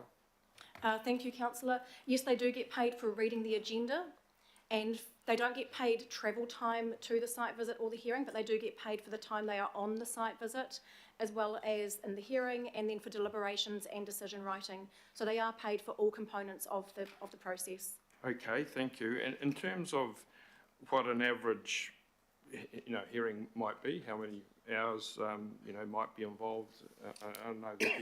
There'd be a big range from bigger applications to normal. Do we have any sense of what an average hearing entails in terms of the hours that are required? Sitting time in the hearing itself, I would say an average would be 1 day, so 6.5 hours. Okay. Reading time depends on the scale and complexity of the application and how much reading is involved, how much evidence is provided by the applicant and the submitters. The average hearing time is probably 1 day. One day, okay. So if we're say maybe attributing say 8 hours just for argument's sake to that, the chair, they'll go up to about $1,900 for the day, and the commissioner, the normal commissioner, might go up to about $1,600 or so for their day's work. Okay, so I guess my question in relation to this then is, have we received submissions or pleas, or however you like to put it, from commissioners themselves? Like, have they said, well, you know, sorry, I'm going to be cutting this gig with you guys because you don't pay enough? Is that sort of feedback come through, or are we making assumptions on the basis of rising costs? There has been feedback from the commissioners directly to myself around the commissioner rate. It's not that they won't be on our pool, it's that they do not make themselves available to do hearings work for us because they're doing work for other places. That is becoming a lot more common these days. An example, last week I had to contact 7 commissioners to find one available to do a hearing for us. Okay, so you're confident that, you know, if it's like that out there, you know, sometimes there's people, the difference between what we're offering, do you think that's going to make a material difference, the extent of the increase we are? Yes, Okay. absolutely. So just finally, Mr Mayor, if I may, in terms of how this all pans out in overall costs, so there'll be approximately 350,000 will be borne by the applicants, Correct. and the council will be up for this 38,000 in your view? Yes. Okay. Thank you. Councillor Fletcher. Oh, Julie, thank you for everything that you do for us. I've got a specific question around how you manage, if you take Plan Change 78, where it's been put on hold for a year, my questions are around how you manage the commissioners through that period. If you lose commissioners on the way, what will happen to those who have already submitted? Will you commence the process again? What will be the remuneration in and around those commissioners in that specific example? And I realise it's just, there's a lot of complexity with it. Yeah. Thank you, Councillor Fletcher. The hearing panel is still in place for Plan Change 78. They have got a couple of hearings coming up next month, so they are still there. We have had 2 resignations from that panel, and I'm in the process of reappointing them at the moment. There is a delegation of the Chair and Deputy Chair of the Regulatory and Safety Committee and the Chair of IMSB to appoint those 2 new people. And we're in the process of doing that at the moment. I understand from Plans and Places that the budget that was in play for the commissioners this year has been rolled over to next year to cover that extension. And in a very important piece of hearings of that kind, how difficult is it to find replacements for commissioners of the calibre that you've lost? Thank you, Councillor. It has been very difficult. In fact, I went out about 6 weeks ago with an expression of interest across the entire country to try and find a new chairman. I do have a chairman in place at the moment who potentially will accept the role depending on the outcome of today. Will it place us in any risk with those who have previously submitted? Is there any legal liability, or will there be any legal repercussions?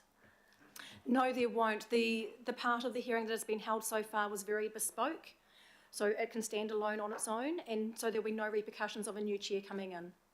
Thank you.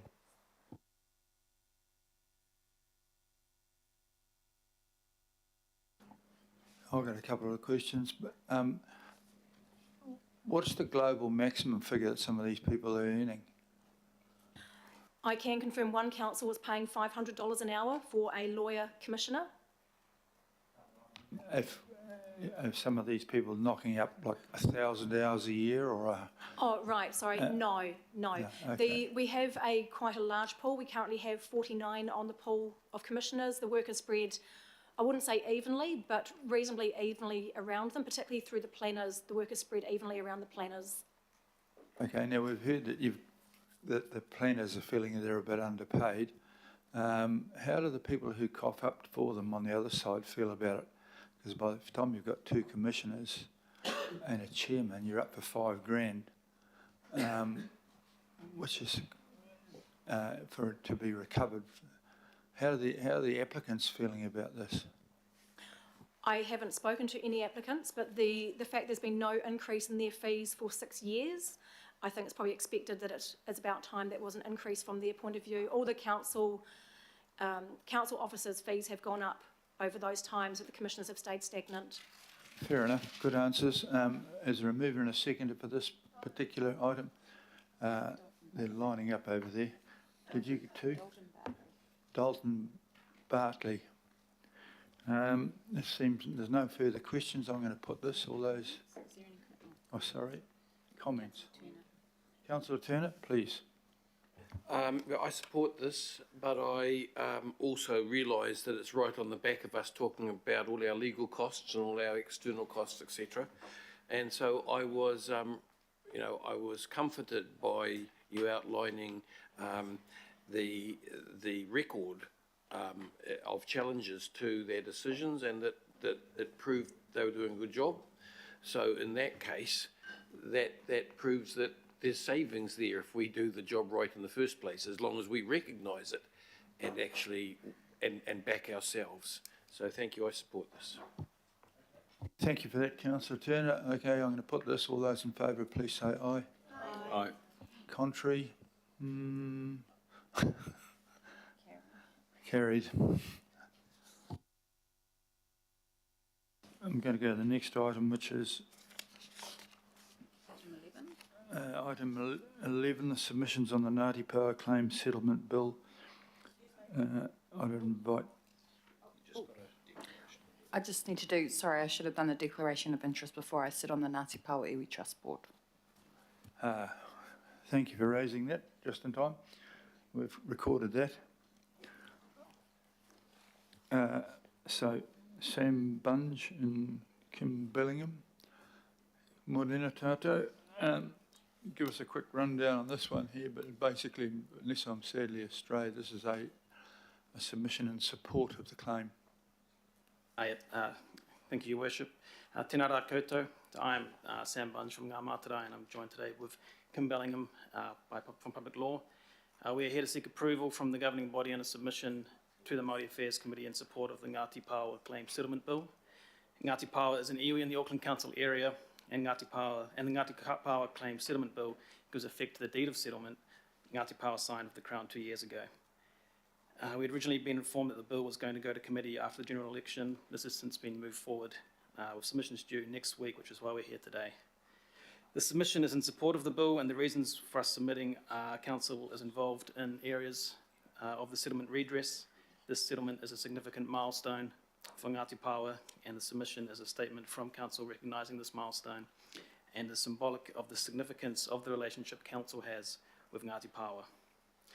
Last night we also received from the Maunga Kia Tamaki Local Board support for this submission via the urgent decision process. I will now pass on to Kim, who will talk about the settlement redress specifically involving Auckland Council. Tēnā koe e te koromātua, tēnā koutou katoa, Kim Bellingham and the legal team. Yes, as Sam has indicated, the Council submission acknowledges the significance of the settlement for the iwi and for the Council and for the Council's relationship with Ngāti Power and also for the people of Tamaki Makaurau. On the 4th of March 1840, 16 Ngāti Power rangatira signed the treaty at Karaka Bay, just at the entrance of the Tamaki River, around the corner from St Heliers. A Ngāti Power rangatira Hauauru signed at Coromandel Harbour on the 4th of May, and a further 6 signed in Tamaki Makaurau on the 9th of July. The submission acknowledges these key steps in the history, and it also acknowledges the historical events that followed, namely that the promises made and the benefits expected from the signing of the treaty did not eventuate for Ngāti Power. The submission welcomes the settling of the wrongs done to Ngāti Power and for which the Crown has now apologised. And it welcomes the provision of settlement redress to Ngāti Power. There are 3 key components to a deed of settlement. Firstly, the historical account and Crown acknowledgement and apology. Secondly, the cultural redress. And thirdly, the commercial redress. The council submission focuses primarily on the cultural redress involving the council. It goes without saying, of course, that the land being returned to Ngāti Pawa is a fraction of what was lost. The first cultural redress property in the draft submission provided to you is Omaru Recreation Reserve, currently known as Point England Reserve. It's a very large reserve, 40 hectares or more on the western side of the Tamaki River. The Settlement Bill will repeal the Point England Development Enabling Act 2017, and it will transfer this reserve to Ngāti Pawa as cultural redress. Auckland Council will remain the administering body of the reserve. However, both the Council and Ngāti Pawa will jointly agree a reserve management plan, and this will be the Maunga Kia Tamaki Local Board. So this is significant redress akin to a partnership arrangement over that reserve management plan. Ngāti Pawa will also have rights over the granting or declining of interests in land.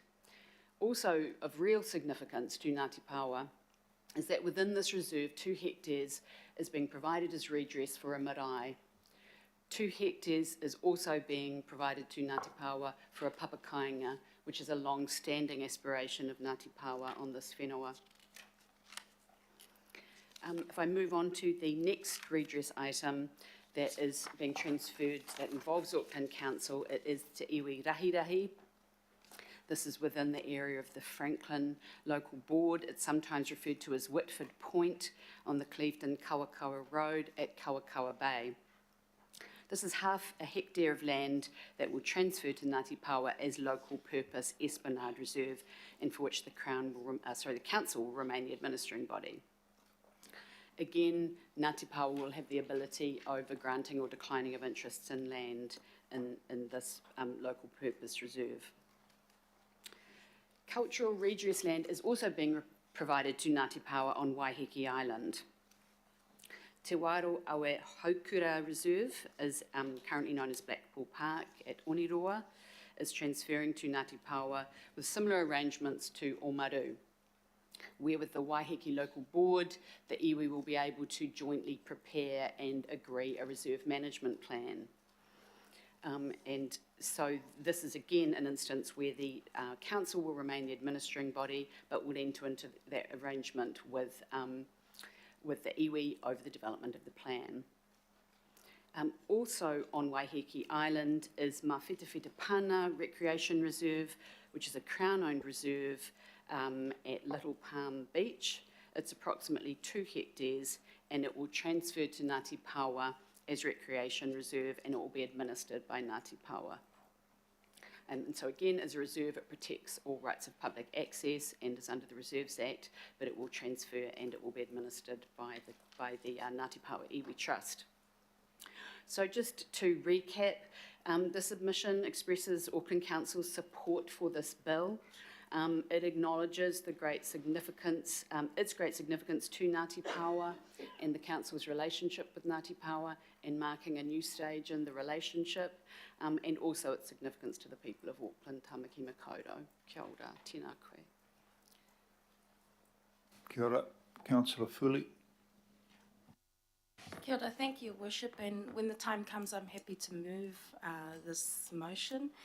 Just a short question. I have met other people from Ngāti Pawa, not necessarily involved in the settlement. Do you know if there has been a general consensus of acceptance by Ngāti Pawa, or if there have been some different views? The settlement was ratified with overwhelming support by the community of Ngāti Pawa, and it met the Crown's threshold for approving and progressing the settlement. So, yeah.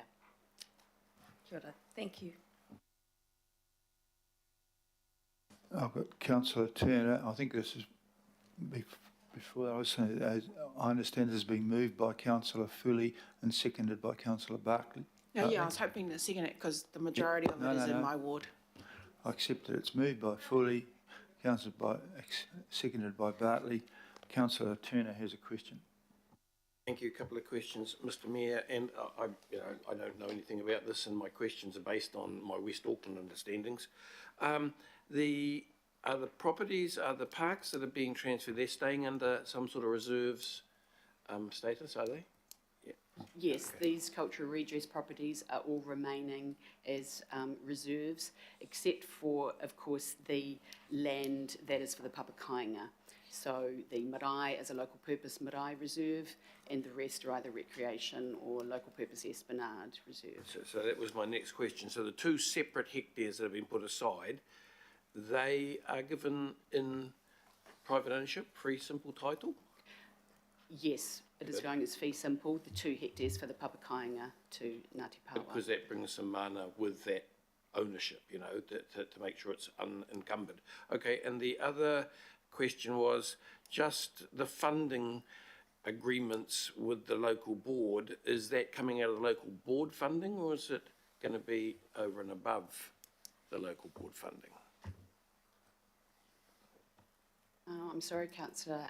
Well, it says here, the council's going to pick up funding of some of these parks, and it said here in conjunction with the local board of the area.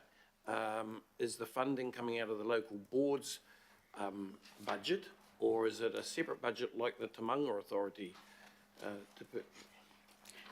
No, the reference to funding is the preparation of the reserve management plan. So every reserve needs a reserve management plan anyway. So this is business as usual expenditure. Yes, it may be a little more, but my understanding is that the funding is from the baseline of our parks and policy team that prepare these reserve management plans, and they will work with the iwi and support the board. Thank you. Other questions later. Thank you. Thank you, Councillor. I'm going to move, Councillor Darby. Just a question, paragraph 8 it is, it says that it's not proposed that Auckland Council appears in support of this submission. I take a different view. I think out of respect to the tribe, this has been a long time coming. I think there is merit in Auckland Council supporting its submission with an oral electronically. Councillor Bartley has been abreast of this for a long time because there have been a lot of changes in working this up. Normally this would fall to you, Mayor, or Deputy Mayor, but I'm just wondering if there's a willingness for us to, I'm not sure whether it needs a recommendation, but we just follow this up with an oral submission in support of Auckland Council. Is there a willingness in that regard? I don't oppose that. I think Ngāti Pawa are a good iwi to deal with and deserve what's coming to them. So I feel this is a submission in support, and I'll take advice on how we manifest this in addition to the formal submission. Okay? And it may well be that Councillor Leone, who's excused herself because she's part of this, I don't have any great problem with her, in fact, being involved in that as well. But I will take advice from... She can't be. I'm happy to. I've spoken in the past. It's mostly in your area. It is mostly in my area, so I'd be happy to speak to it. Okay, well, I would tell Toko that. So at this stage, I'll put the moved and seconded item in front of you. All those in favour, please say aye. Should be all right. To the contrary? Carried. Thank you very much for that. It's now 12:15. I think I'll have a 30-minute break for lunch. Thank you very much. We'll reconvene at 1:45, promptly at 1:45.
Ladies and gentlemen, please return to your positions and we'll get underway with item number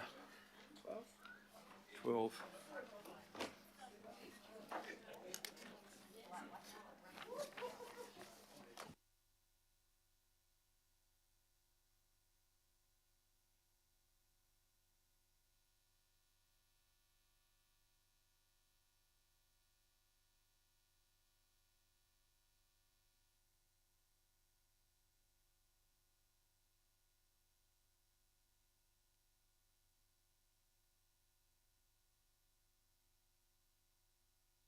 Got a quorum, if not everybody.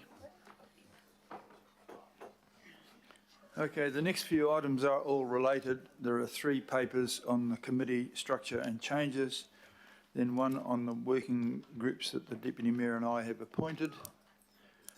I apologise, this was a late paper. There are a lot of moving parts here, and many of you showed an interest in different areas, which I've tried to accommodate, alongside requests made during the annual budget process.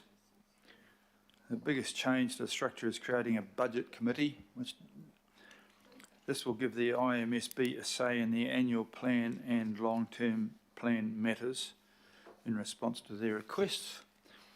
The budget committee will do everything except vote to adopt the final budget.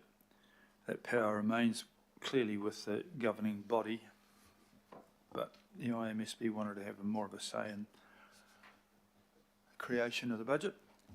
Councillor Williamson's current expenditure control and procurement committee is being expanded to also include revenue and value matters, not just cuts alone. Councillor Walker has kindly agreed to become deputy of that committee to get really stuck into accountability, and I expect big things. Thank you, Councillor Walker and Councillor Williamson. There are a few changes to other chair and deputy roles as people shuffle around portfolios. I've suggested expanding Councillor Bartley's regulatory and safety committee to also look at matters around community safety. Yeah, well, that's part of it. You mean wellbeing, Yeah. not just safety. This focus on looking after our community was requested during the annual budget process, and Councillor Bartley's been doing an excellent work in that space already. Can you put that in writing? Preferably in the media? Not the... The terms of reference will reflect the increased position.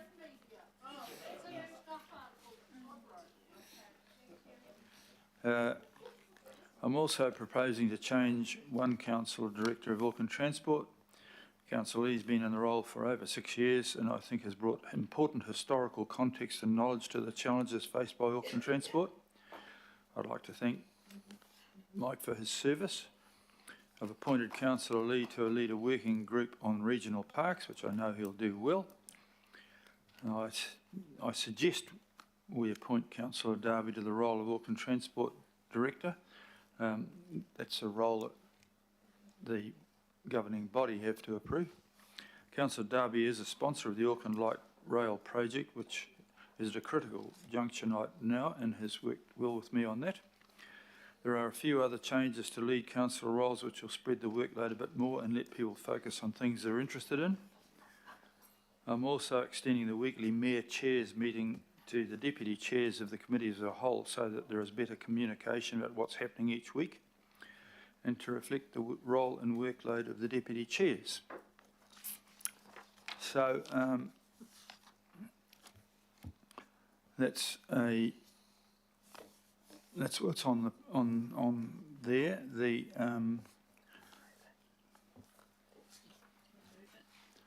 I'll move that this report be received to note my decisions and to have a comprehensive recommendation in 2 parts. A, to note the decisions of the Mayor in the establishment of committees and appointment of chairpersons, etc. And B, to appoint Councillor Darby as a Director of Auckland Transport to replace Councillor Mike Lee. So do I have I'm moving, do I have a seconder for that? Thank you, Councillor Dalton. And I will take questions at this stage. in fact, questions and comments really, because it can't do that. Well, I can't tell the difference between questions and comments, actually. I have struggled for 8 months to... Councillor Henderson with a comment or question. Question. Yeah. Yeah. Thank you, though. That's the comment bit. Just a question. CCO committee. I've noticed it has gone from monthly to quarterly in the terms of reference. I do kind of really feel it needs to stay monthly for various reasons that I could go into. But I suppose my question is, do the terms of reference stop us moving it to monthly? So, okay. Excellent. Thank you. No. I mean, some of them we have put down timing, but they're on demand as well. I imagine, for instance, that once Councillor Williamson and Walker's committee get their teeth into things, they'll probably be meeting a bit more often. So on demand, really. But the quarterly part was to ensure that you met at least at the times that the CCOs report back. But you want to meet more often, help yourself. Don't ask me to come. Councillor Fooley.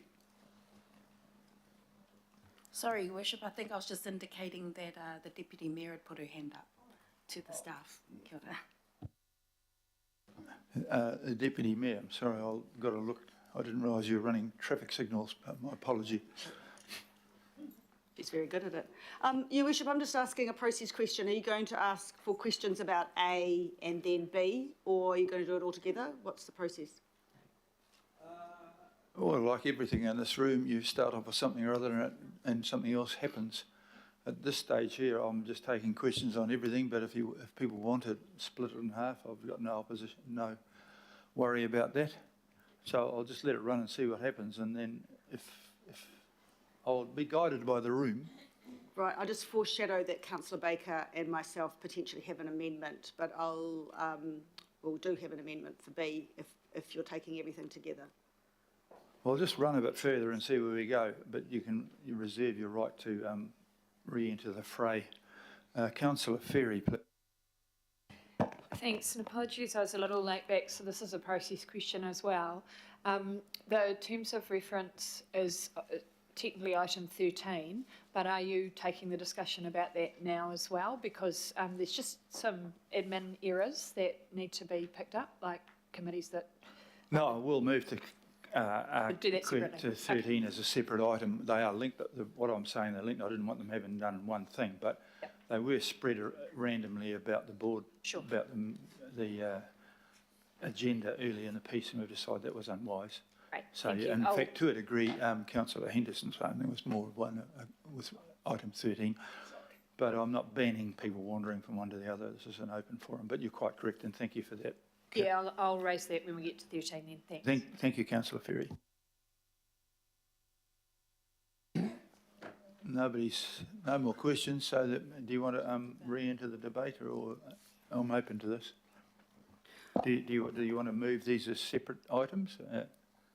Well, I would like to move them as separate, but my point around B, Your Worship, is this paper came very late to councillors, and I think, when it comes to the appointment of Auckland Transport Director, I think it's really important to hear from Councillor Baker and other people to input. I'm not saying the recommendation is wrong, I'm just knowing that a number of councillors have come to me and said that they weren't aware of your decision around that, and they'd like to have a discussion as a team.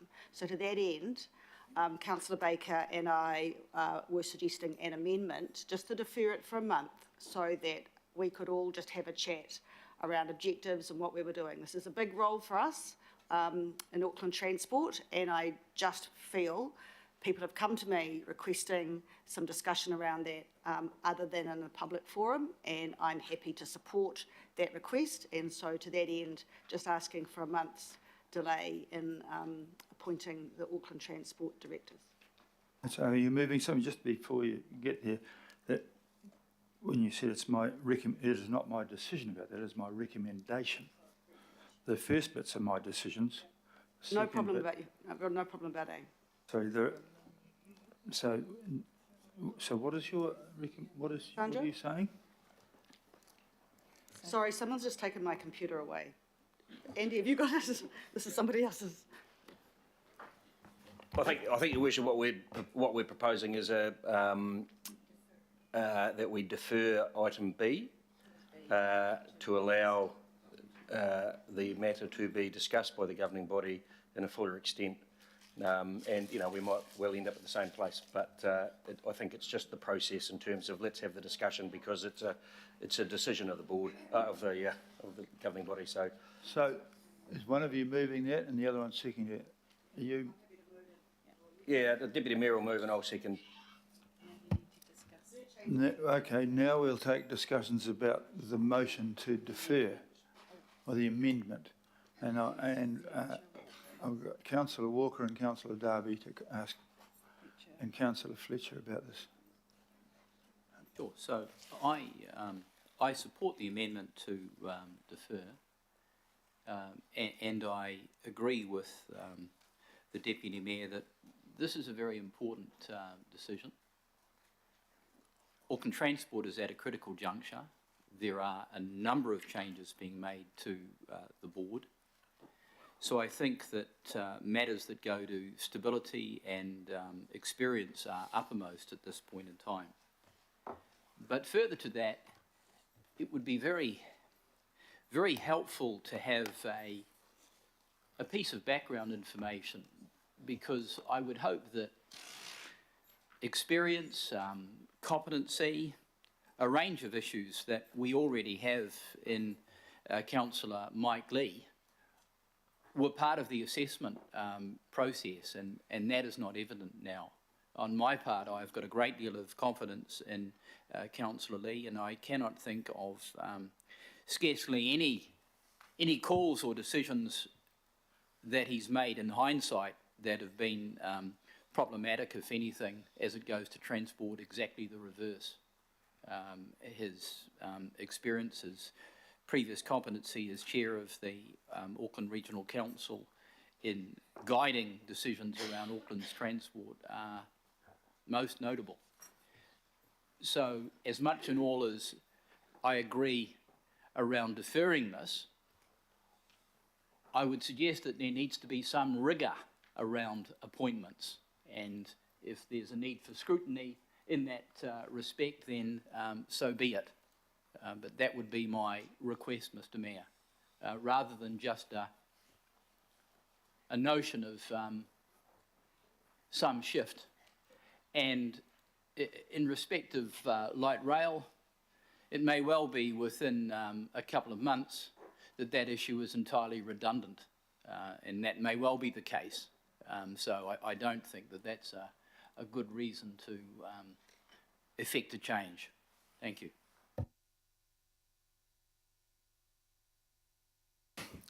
Councillor Fletcher.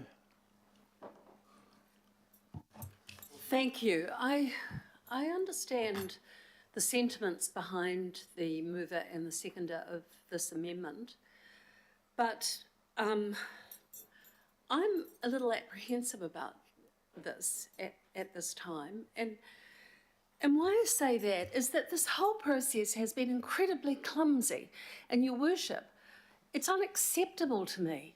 You know, we as a council, we talk about people's mental health and we talk about being people and being kind. This is so disrespectful. You're saying to somebody, oh, they haven't performed in the way that I want, therefore I'm going to change them. No, I'll leave it for a month and I'll leave them wringing their hands and worrying what it is that they have done. I just find this unacceptable.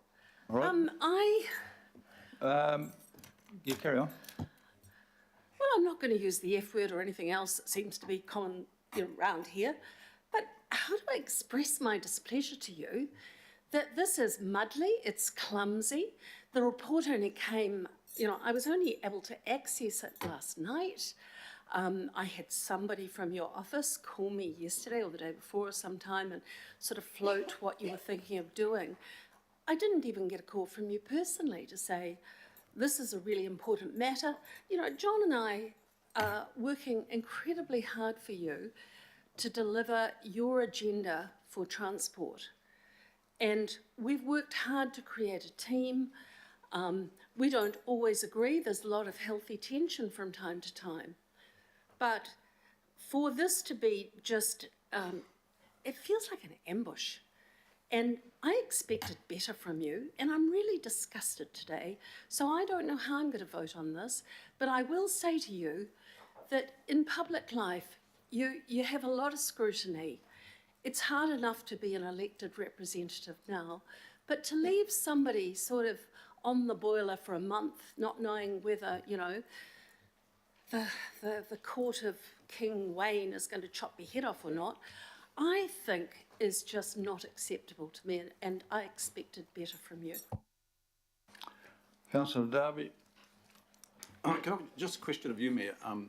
You signalled way back in November, I think it was, that you're going to review this in 6 or 8 months or something. We're about month, what is it, 8 now? Something like that. And it was about the committee structure and the appointments, full stop, which is both A and B.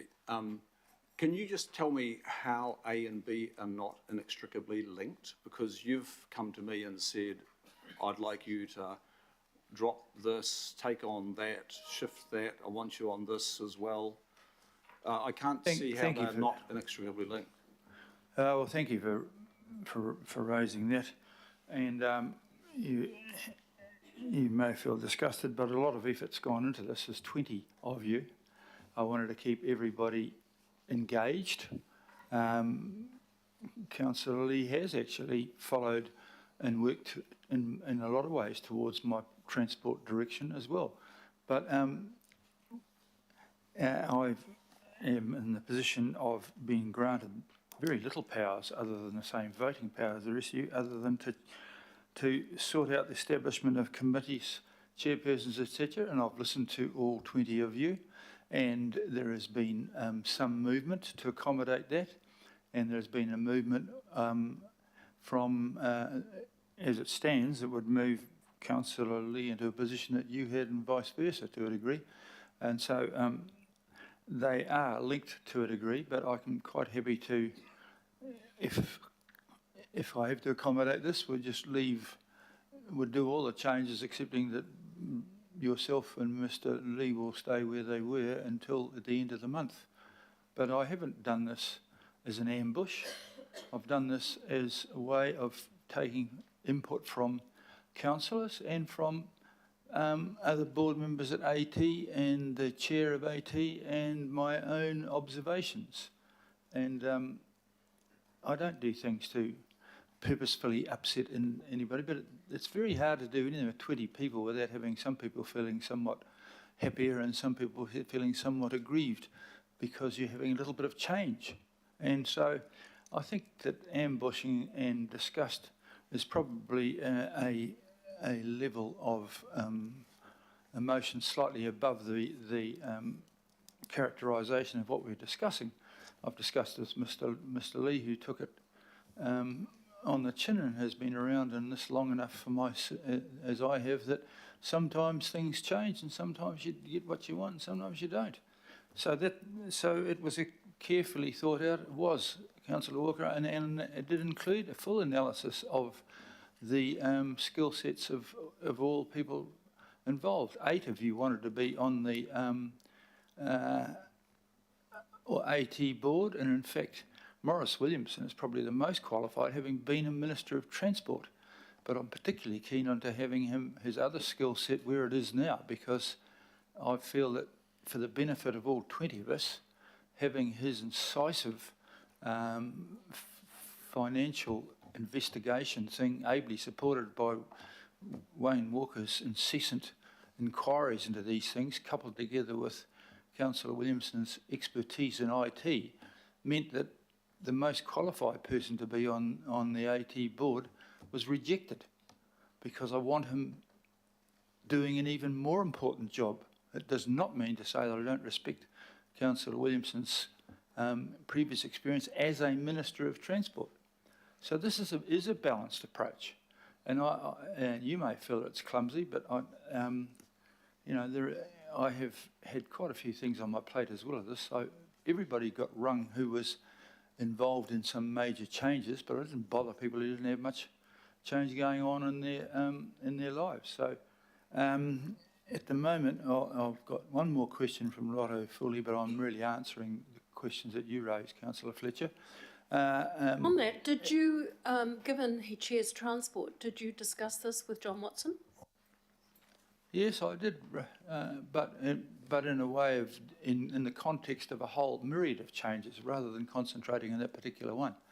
I'm sure I'll raise it, but we were worried again, and I've been quite happy with there's no change in the Transport Committee because it's running nicely. It's very complex, but but I am not going to die in a ditch over this. This is a council appointment. So what I'm going to do is to see whether or not the amendment survives. If it survives, then I will slightly alter A to say that it's A as accepting that I'll leave Councillors Darby and Lee where they are until we spend a month, if that's what it's a month, I think you said in that thing. So, Councillor Philly, you have a question about the amendment? Yeah, kia ora, Your Worship. Question and comment, I guess. I just, you know, I want to say that I respect both Councillors Darby and Councillor Lee, and it's not a reflection on their abilities or competence. I have full confidence in both of them in terms of this role.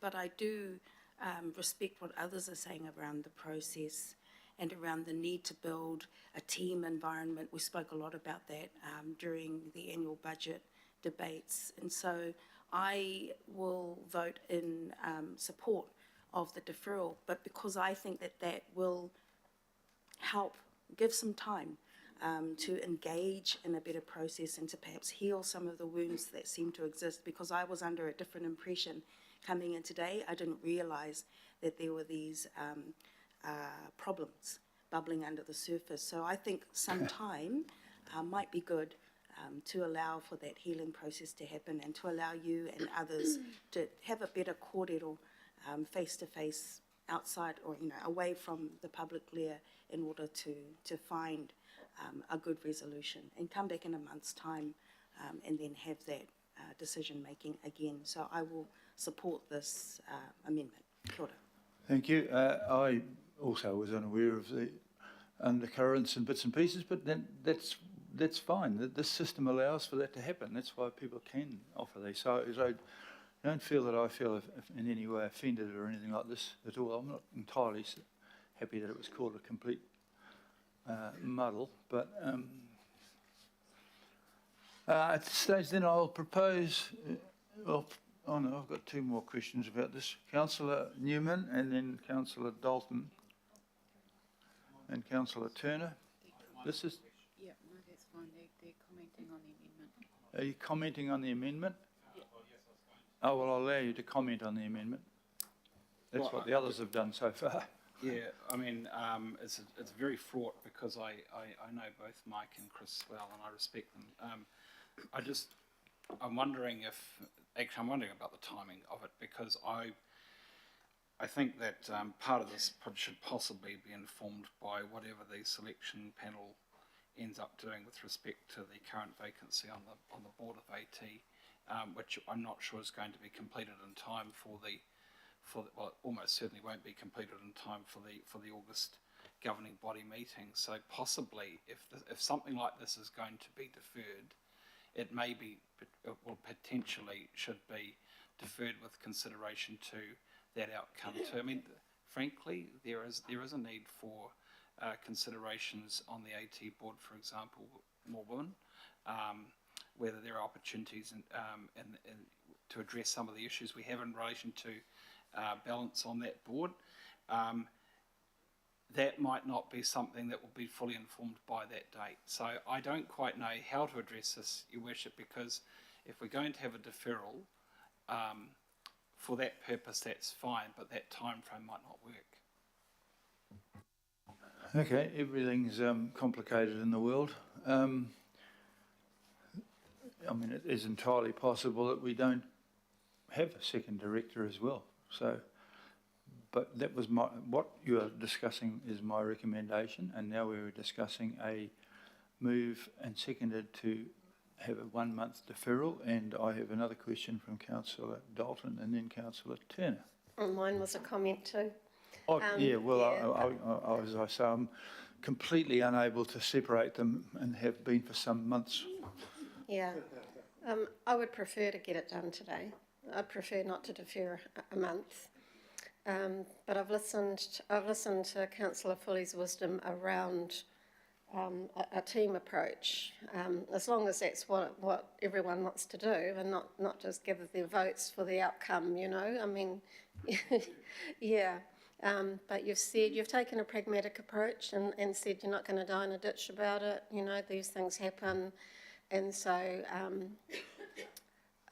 look, I'll probably go with the majority, but I'm not sure what a month is going to gain us at all, except what we probably think it's going to gain us. I think it's an interesting observation that you could just have one director. I think it's an interesting observation that there could be a woman, because the appointments team have a real challenge on their hands with having all men in the board of Auckland Transport, bar one woman who's leaving, and an all-male selection panel for the next year.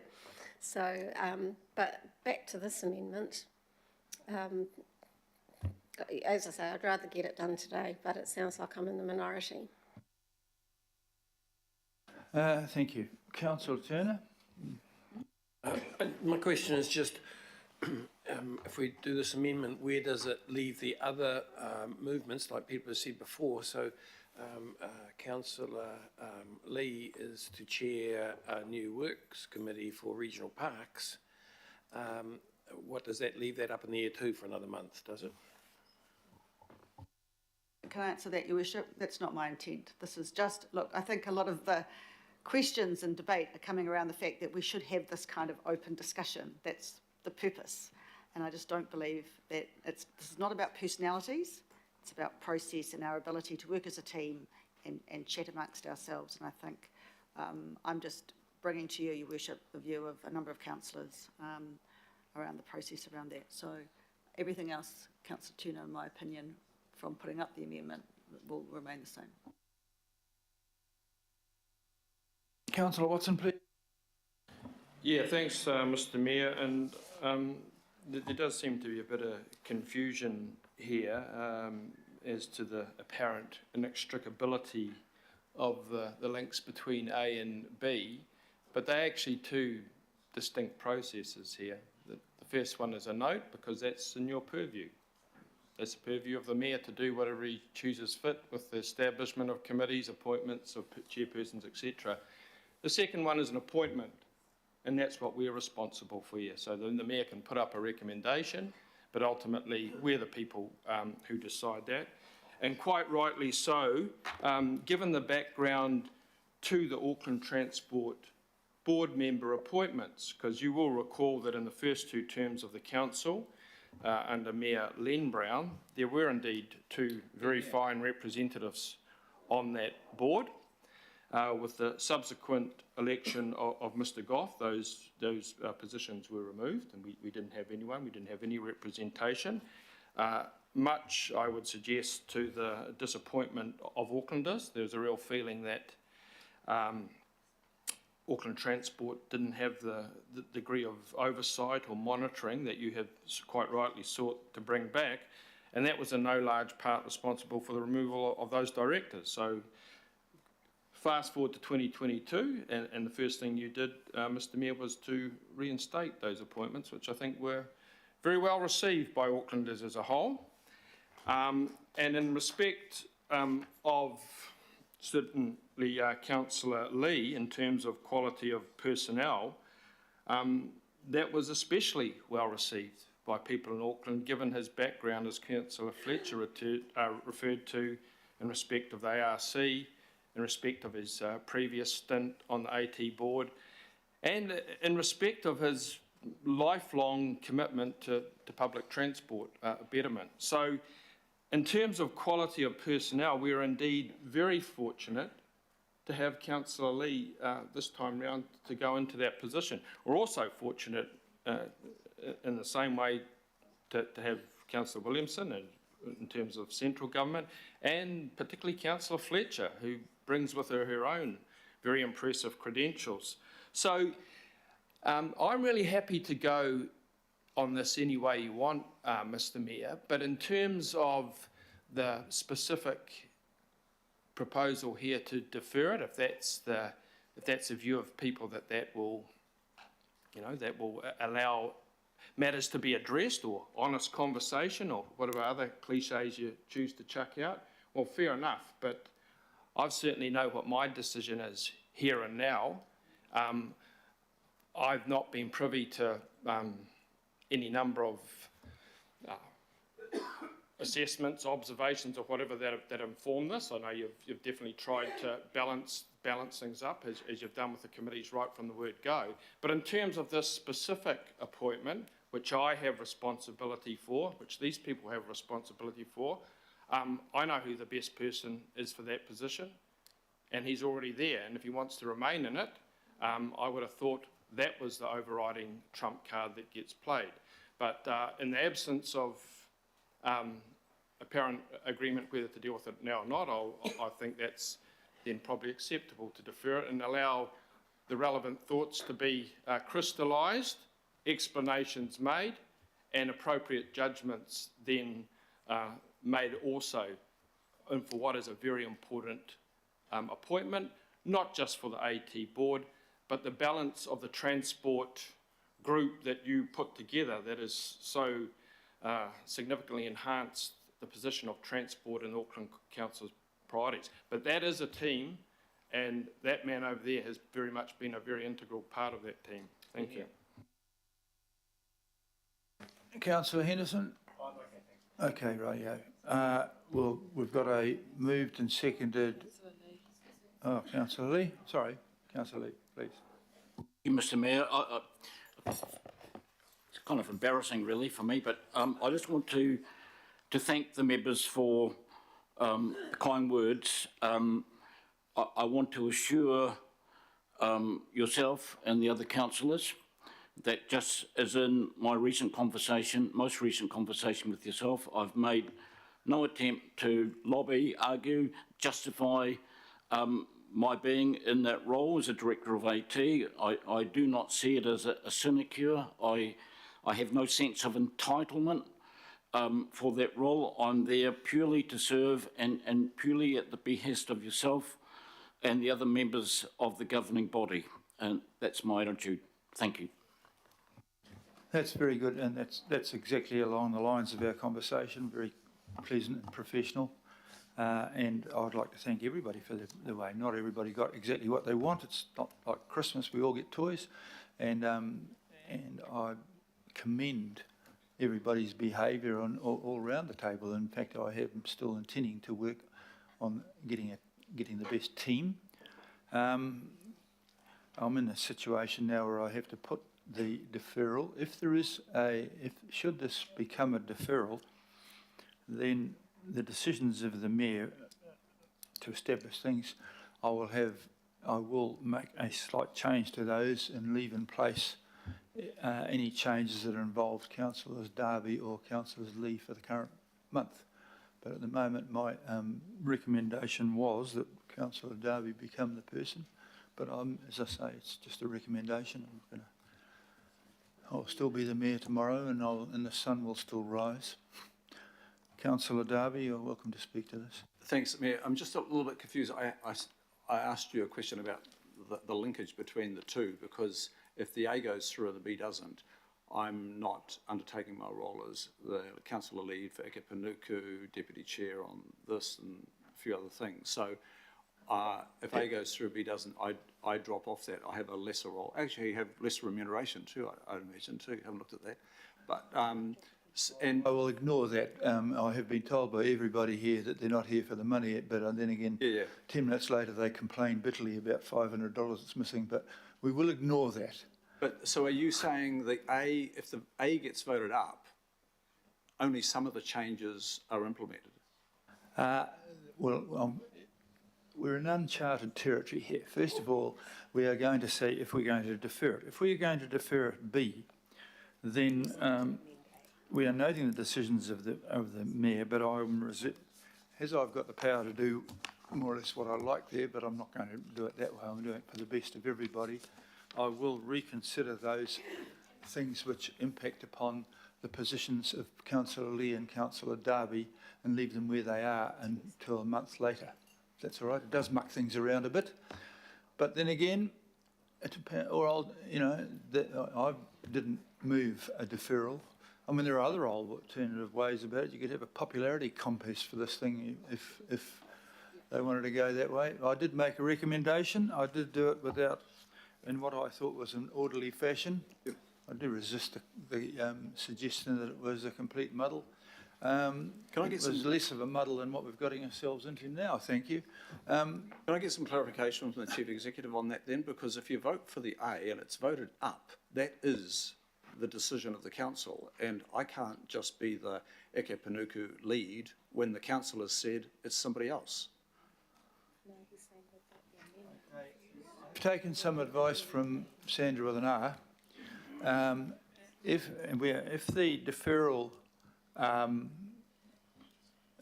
succeeds, then I will take a 5-minute break to assess what impact that does have on my carefully thought out recommendations for A, which have been quite possibly underdone a bit, but then this is the traps of democracy.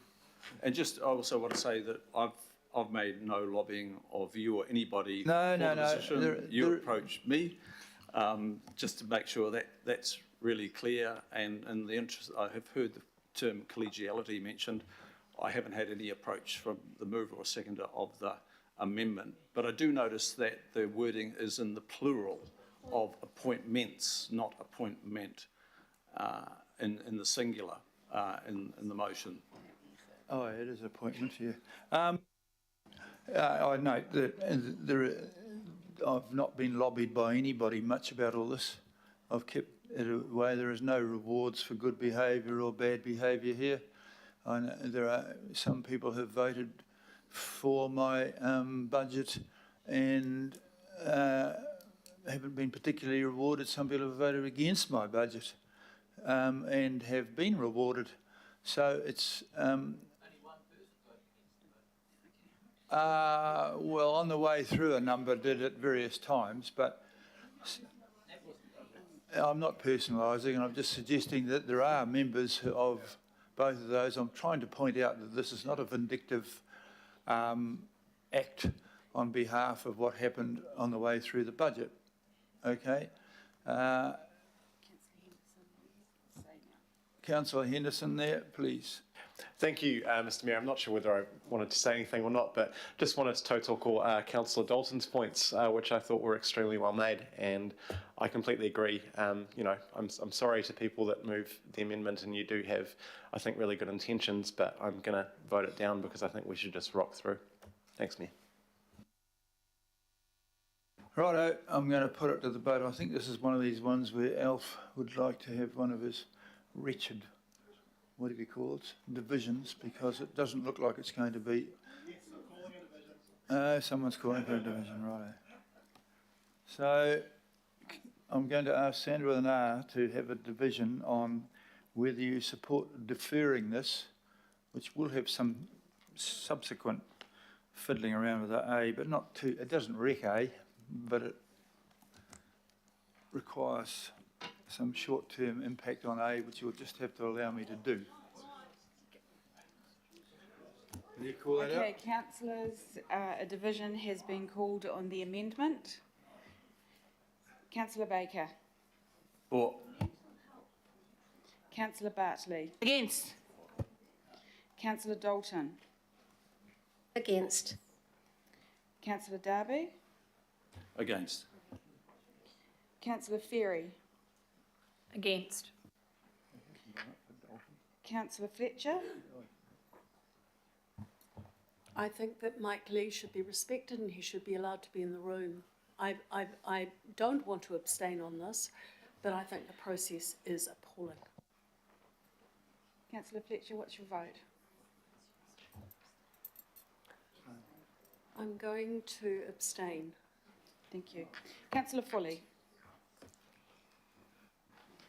I'm going to vote for it just purely on the process point. Councillor Henderson. Against. Councillor Hills. I don't like this much either, but against. Councillor Leone. Against. Councillor Newman. No, I'm against this. Councillor Sayers. Against. Deputy Mayor Simpson. Councillor Stewart. For. Councillor Turner. For. Councillor Walker. For. Councillor Watson. Councillor Williamson. For. Mayor Brown. Against.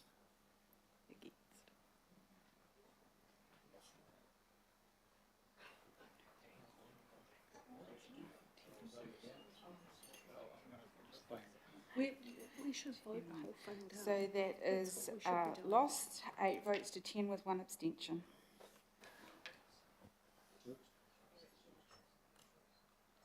You now go back to the substantive motion.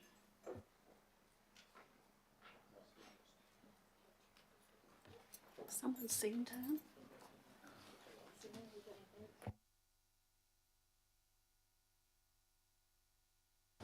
Righto, we're going back to the substantive motion, please.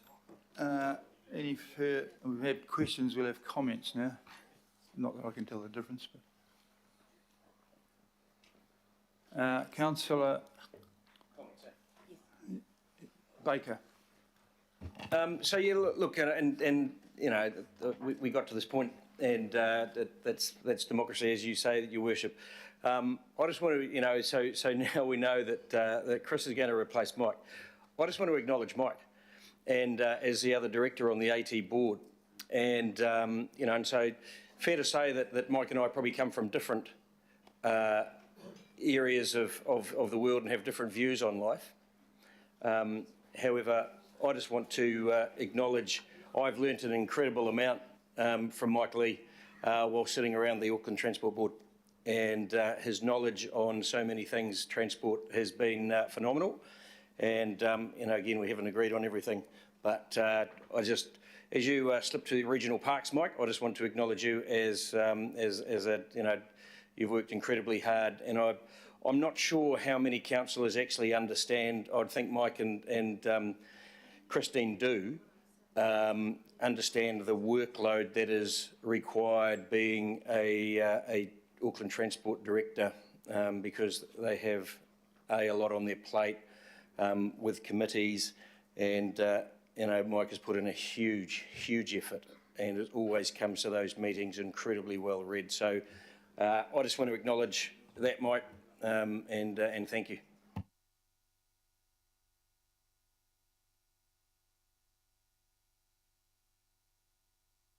Councillor Newman, sorry. One of the problems with what we've just done, the debate has gone now, but I have a real concern about whether we were going to have a consequential adjustment deferring in relation to A, because of the situation with respect to the CE's recruitment process, and I don't want to see people tapping in and out of that particular process partway through on the basis of committee assignments. I need to say, Your Worship, that this is difficult. I need to record my vote against on B, and this is no disrespect to you, Councillor Darby. My concern has been my long-standing confidence in Councillor Lee, and if there were to be a replacement for one of the councillors, the need to address the question around representation, which is affected by the timing of the AT board director vacancy that currently exists. So I just would, in recording my vote against B, I appreciate that it could be interpreted various ways. It is not a reflection of my view of Councillor Darby, because he is one of the most inquiring people I have seen in local government. But it does reflect my concern with respect to representation around that AT board table. Whether that can be addressed in the next with the next appointment remains to be seen. But I did indicate to your office as recently as several days ago, Your Worship, my support if Councillor Lee wasn't to continue to enjoy your support, that I supported Councillor Fletcher as an alternative. Thank you for that, Councillor Turner. Thank you very much, Mr. Mayor. I kind of in this for myself. Mike Lee, Councillor Lee, has the disadvantage of being so knowledgeable on so many subjects, and his ability with regional parks is unsurpassed in this room. And I am really looking forward to being on his working committee for regional parks, which, Mr. Mayor, you say are the only unbroken part of council, but I don't believe that to be true. So I really beg of you that you give that working group real teeth and let us get into that subject if that's where we've landed today. Thank you. Thank you, Councillor Turner. You've kind of pointed out why I didn't think it was a muddle, because we were putting people into places which, in response to people's raised, there was a big question about regional parks, and Councillor Lee knows a lot about transport. He knows even more about regional parks, and so it was a team-based thing. It's not spiteful. I don't want anything along those lines. Councillor Ferry, would you like to elucidate us? Just a very quick comment to thank you for adding me to Civil Defence and Emergency Management, which I was attending, and the ward that I cover has had a lot of people impacted by the flooding, so appreciate the opportunity to be added to that one.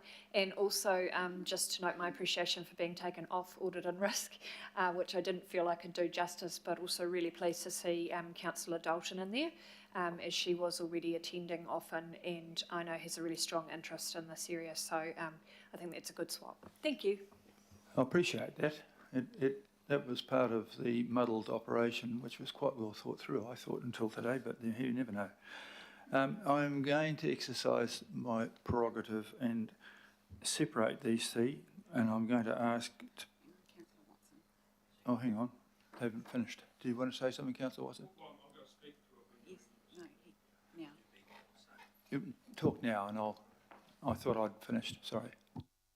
I guess just to make it clear to everyone where we are at the moment. So there's an attempt to defer matters to allow a number of these matters to be addressed. I thought that was highly desirable, but that's failed. So we're now in the position essentially of having that debate that may have been deferred now. And I think you're just about to say, well, you'll separate out A and B. I think that's wise. As I said at the start, A is very much in your purview, so that's really up to you. So I haven't got much to say about A. Hopefully there's some positions in there people feel more engaged in and think they can make a contribution. And if that is indeed the case, well and good. As far as B goes, though, this is quite a separate matter, and it goes to the removal of a important position within the council, one of the directors to the AT board. So I'll leave you out of this, Councillor Darby, because if indeed, as you said, you were approached, then it could easily have been someone else. So this is no reflection on you. However, what I see as very important in this vote is the position that Councillor Lee has performed up until this point for best part of 8 months, and indeed prior to that, and indeed for the greater part of his life, to be honest. Very few councils have people of that institutional knowledge to be able to draw upon, and even less councils, and particularly the Auckland Council, lack the personnel to really attempt to hold parts of the organisation to account. I once talked to a man who had some quite big degree of experience in high corporates, and he always brought together a working group, and in that working group he had his ideas person, He had his budget person, he had his technical person, but the most important person he always had was his critical person. And that was the person that held their decisions to account. May not have always been popular, may not have always been well received, but that sort of person was absolutely vital to get the kind of balanced decision making as opposed to the kind of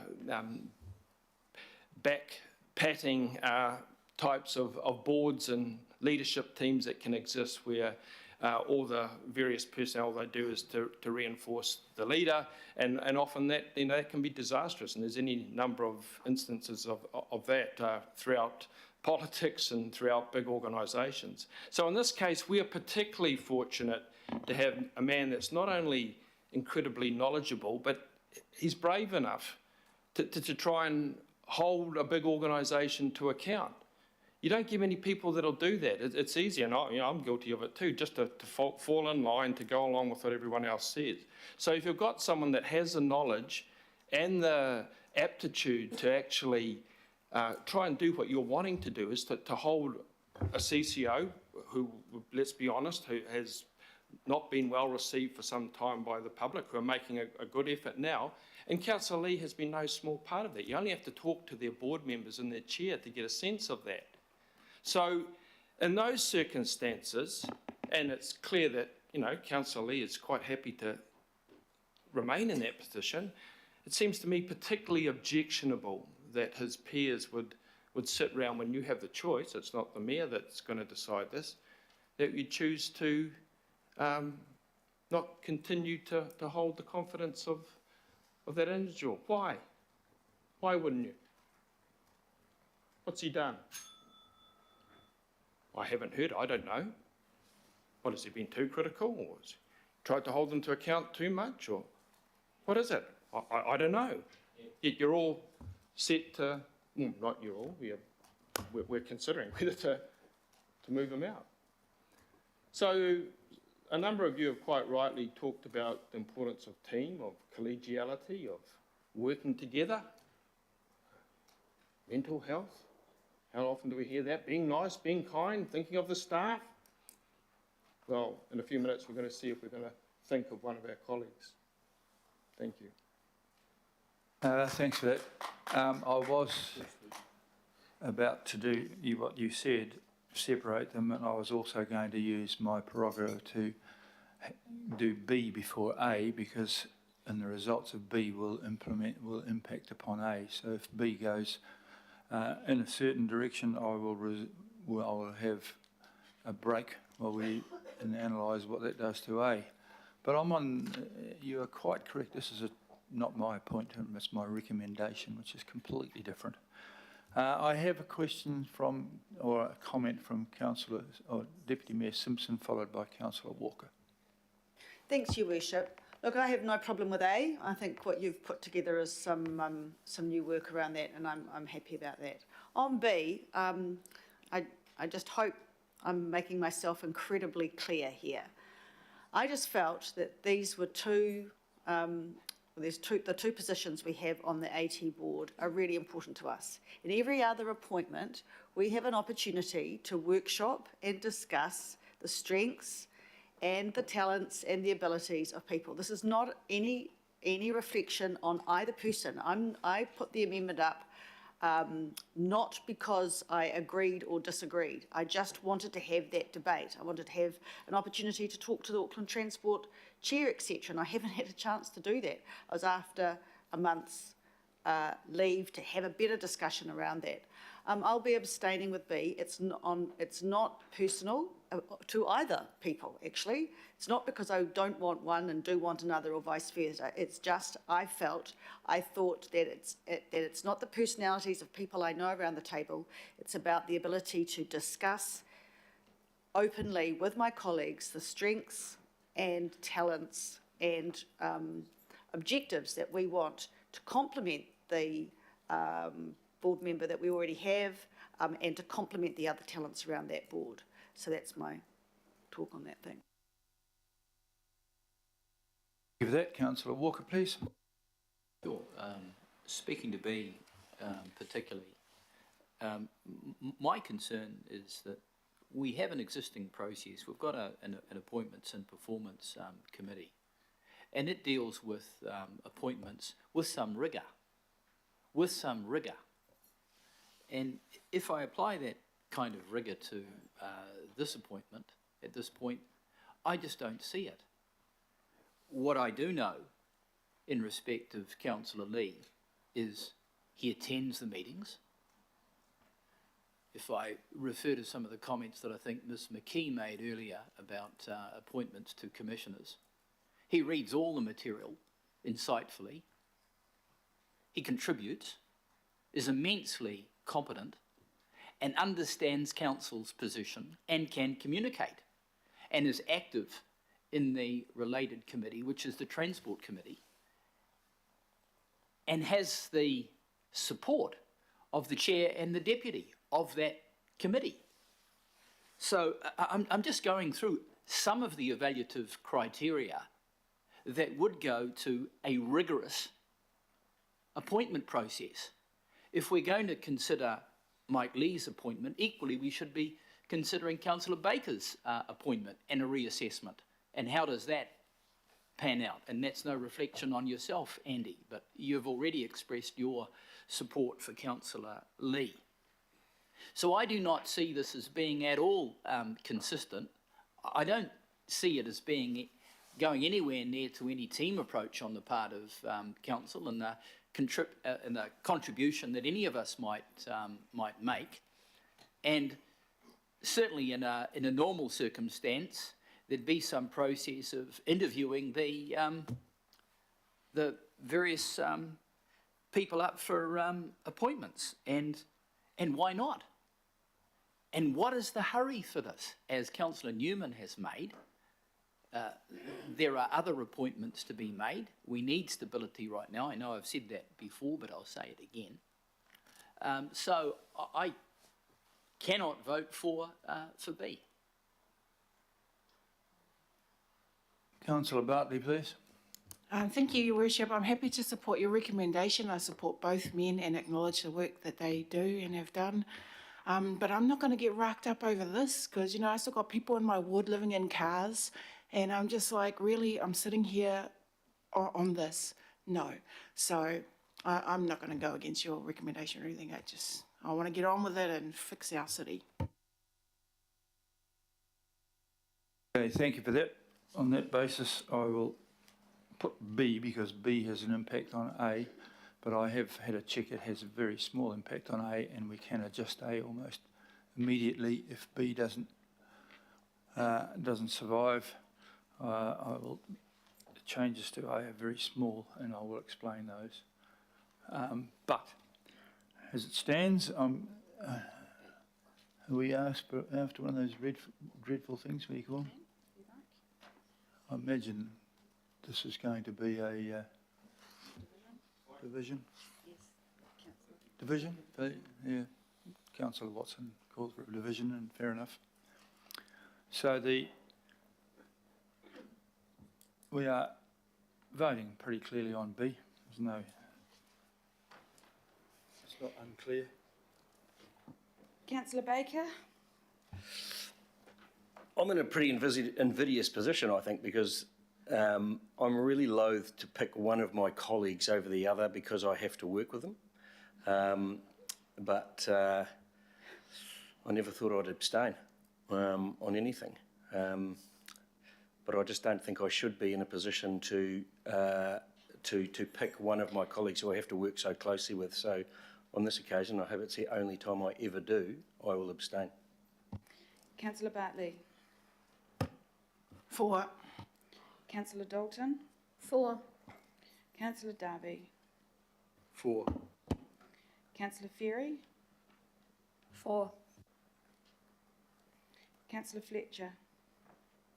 No. Councillor Foley?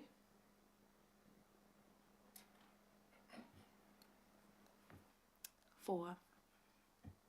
Councillor Henderson? For. Councillor Hills? For. Councillor Lee? No. Councillor Leone? For. Councillor Newman, No. Councillor Sayers, Against. Deputy Mayor Simpson, Councillor Stewart, No. Councillor Turner, No. Councillor Walker, No. Councillor Watson, No. Councillor Williamson, No. Mayor Brown.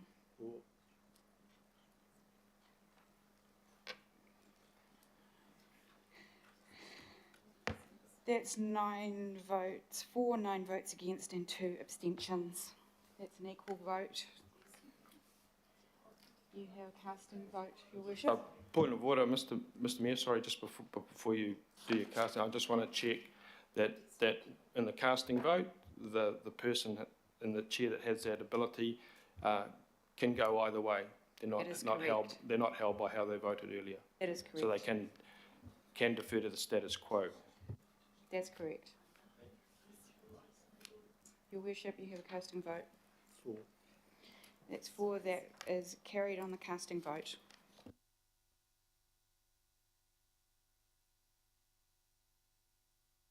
Democracy. And there you go, clause A. Can you put clause A? Clause A, please. All those in favour? Contrary? Recorded. Walker Watson. Stewart.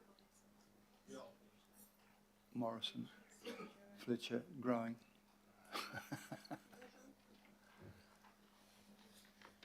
That's carried. That's the item done. Okay, we got there. Item 13. The terms of reference.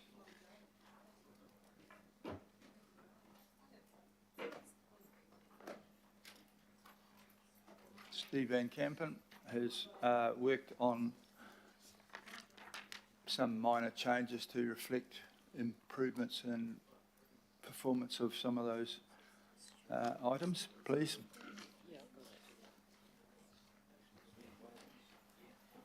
Kia ora. This report reflects the changes to committees and roles that have been discussed in the previous item by ensuring that the delegations and responsibilities are clear in the governing body's terms of reference. This helps elected members and staff understand their roles and essentially answers the question, which committee does this decision go to? This is part of a package along with remuneration and working groups that are on today's agenda to reflect the shuffle in responsibilities. And in my view, these are some minor changes to the overall terms. I can go over those briefly due to the late nature of the addendum last night, but they have been summarised and discussed previously already. So as the creation, appointment of a budget committee, changes to some of the other committees in terms of roles, expanding the remit and changing the name of the Expenditure Control and Procurement Committee, as well as the Regulatory and Safety Committee, and some minor amendments to the terms of the Audit and Risk Committee, which is to reflect current practices. These are shown in the attachment in the agenda via strike through or underline to show the nature of the changes, and hopefully these are all self-explanatory, but happy to answer any questions if it helps.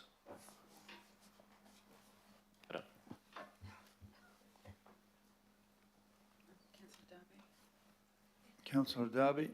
Thanks, Mayor. Steve, I just can't find it at the moment, but I read it last night. Under the terms of reference for the liaison or the lead councillors, Ekipanuku, Watercare, etc., there are words there that suggest that when the mayor and chief of staff are meeting with the chair and a chief executive of the respective CCOs, that the lead councillors are part of those regular meetings, so that there's joined up nature. But I can't see the equivalent for the Auckland Transport Board directors actually working with the mayor, the chief of staff's office and chief executive as well in those regular monthly catch-ups. I can't see any words to that effect. Now, is that because of the nature of the director roles? Because I think it is really important that the directors at Auckland Transport link back quite strongly. And at the moment, I can't see the vehicle for that. What is the vehicle for that if it's not there? Through you, Mr. Chair, the guidance around the councillors appointed to the board of AT was created when the terms of reference were drafted at the beginning of the term, with involvement from the Mayor's office and advice and support from the CCO team at Auckland Council. So if there needs to be some clarification about that role, or that needs to be part of that role, that is up to the members to add with advice from that team. If that's a necessary function, then that can be added. Perhaps I could say I think they should agree to do it anyhow, but it's slightly difficult because they, as a director, the directors are first and foremost responsible to the company, which is a bit of a problem. So we would expect you to look back and keep us informed, and if I'm not kept informed, we'll have another one of these little meetings. There's no time limit on these. Okay. So can I suggest that it be reflected in the terms of reference that yes, they are still directors and their first responsibility is to the company, but from my reading, and you've got some good legal expertise in your office, I don't think there is any reason why we can't formally structure a reporting back through the vehicle that I've just outlined. That is a monthly mayor, directors. I anticipate it's the chair of the Transport Infrastructure Committee and deputy chair, along with the chief executive, so that you can actually do what I think we're expecting to see happen. And I don't believe it's quite there at the moment. I'm suggesting that we need to put it there. I think that's fair. In the terms of reference. I think we should perhaps amend those slightly to include that. It is expected behaviour. Yes, we can do that.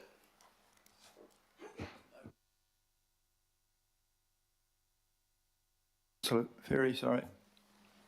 Thank you.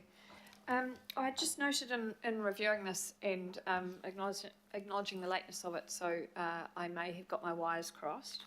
But there were a number of errors, and I think there's an opportunity to get those right. So I'm hoping that through B we can capture those. There was, for example, the Joint Governance Working Party, which I chair, hasn't been updated to reflect the membership, which is now all confirmed and things like that. So I just wanted to check, is there an opportunity for us to identify, give you guys a hand, identify those and send them through, and if so, how do we do that and what's the time frame? Thank you. Through you, Mr. Chair, yes, there is a resolution. Part of this resolution is to enable some minor tweaks and changes to be made as part of the process, which this is a living document, so it does kind of change, and we can do that. If there are minor errors or updates to membership, then that's absolutely fine, we can do that. So we send them to you, Steve? Yes, thanks. Great, thanks. Any further questions? Okay, well, I'll move these and it'll be seconded by somebody. Deputy Mayor, thank you. In favour? Oh, any further discussion? Well done, Steve. Thank you. All those in favour, please say aye. Contrary? Carried. Thank you very much for that. The next one is something that no one's interested in at all. I've been told by all of you, the money. But just in case some of you are interested, there's been a slight bit of fiddling around there to add in one more half chairperson, a deputy, because the additional budget committee carries me as a chair with no additional increase, but Greg Sayers makes a couple of bob on the side at the extent of everybody else. So I propose to move this, and the Deputy Mayor will second that.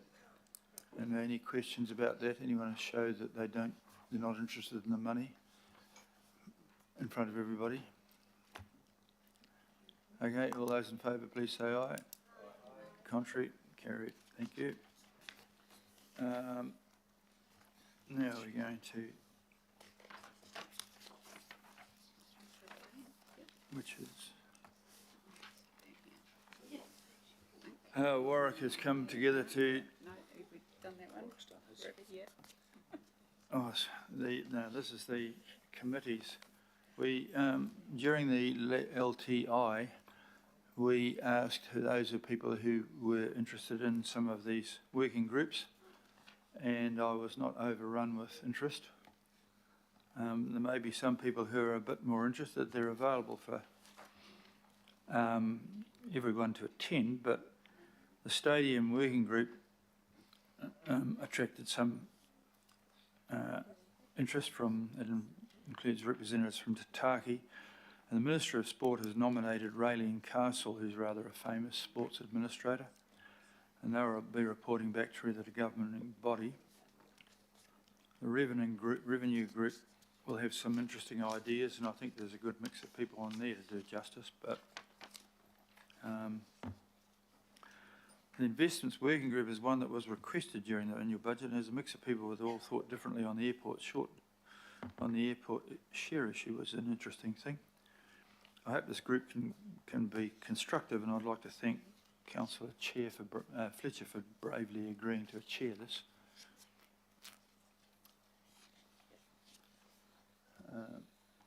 Just go back up the page a bit. Oh, yeah, yeah. Which one do you want to go to? Just go to the top so I can read those again. So,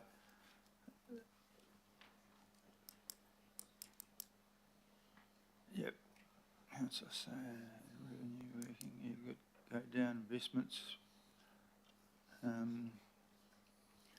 arts, social, sports, community institutions. The Deputy Mayor has agreed to chair this. There was a strong interest in that. I'm there just because I'm the Mayor, but I'd rather not be. Is there nobody particularly interested in joining Councillor Henderson, the IMS Hills and Bartley? Well, I'll go off it because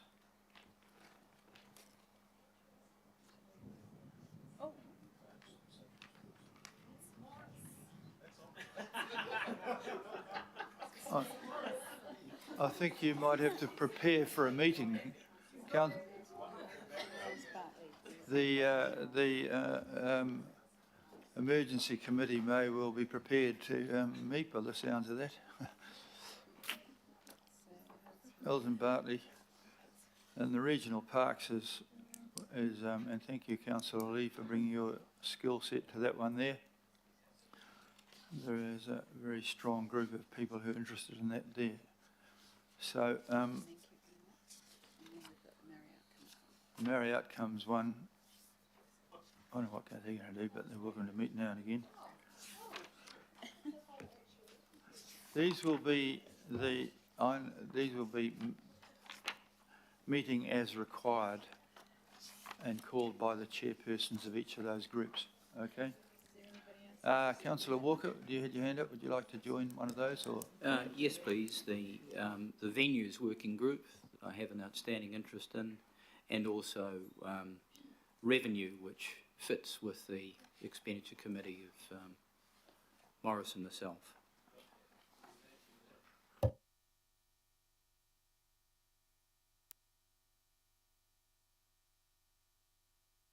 Councillor Walker to that, please. Now, the chairpersons of these will call them as required. I'm not going to formalise anything here. Okay? This is in response to items that came up out of the LTP. People wanted them, and so we've listened. It's not necessary for you to be on every one of them, but you can show up if those are people who've got a need for more meetings. But if you're on it, then please show some interest. Can you put your microphone on? We can't hear you. I also asked to be added to venues. Stadium venues. That's okay. In terms of membership of this, you can leave or arrive onto that with the approval of the chair. It doesn't have to come back to the full governing body. These are semi-informal. That I'm relying on the chairs to sort of make a bit of leadership, take some leadership in these things. Is that all right? Councillor Sayers?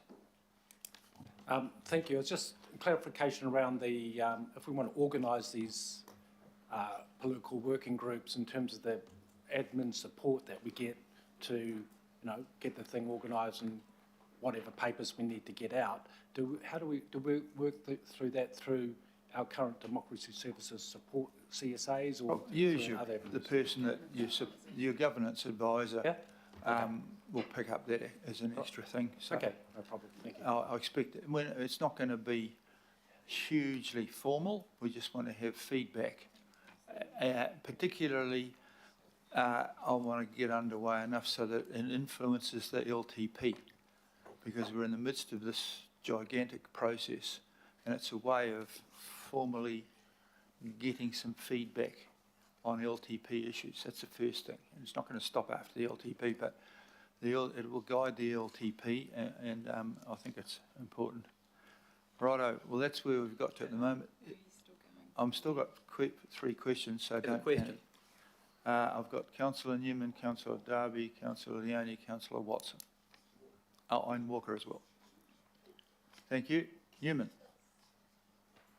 Oh, look, well, I have to say to you, Your Worship, when you sought expressions of interest for the Stadia political venues, political working group, I thought it was quite narrow, but when I discovered through the discussion with your office the scale of the matters to be addressed, I thought, gee whiz, that's going to require a lot of support politically around this table. But so mine's more of a comment more than anything. I would be very hopeful of getting some clarity from the Minister of Sport as to precisely what the Minister of Sport, whoever that person may be, what degree of confidence we can have from government as to their contribution on the matter of the loan facility with Eden Park, because at the moment that matter remains outstanding, and I am concerned about some of the discussion that is being reported in relation to so-called national stadia beyond Eden Park. If that's the case, it seems to me, it feels to me like a degree of discussion in this particular space is being driven external to council. Secondly, it appears that the terms of reference for this particular stadia relate to divestment of stadia that we have within the Tātaki portfolio, which I would have thought probably needs to be a matter for the committee of the whole. But anyway, we'll have a go in the working group, and we'll see what happens. But I am, I think a radical option here is going to need more than just a couple of us plus Rating Castle. I don't think this is set up to make decisions about whether we're going to put a lid on Eden Park or sell one of the stadiums. This is to provide guidance for the LTP to come back to the GV before anything else. The good part about the Minister's report showing sufficient interest in this to put somebody on like Raylene Carson means that he will hear what we're thinking, and we will hear what he or she is thinking.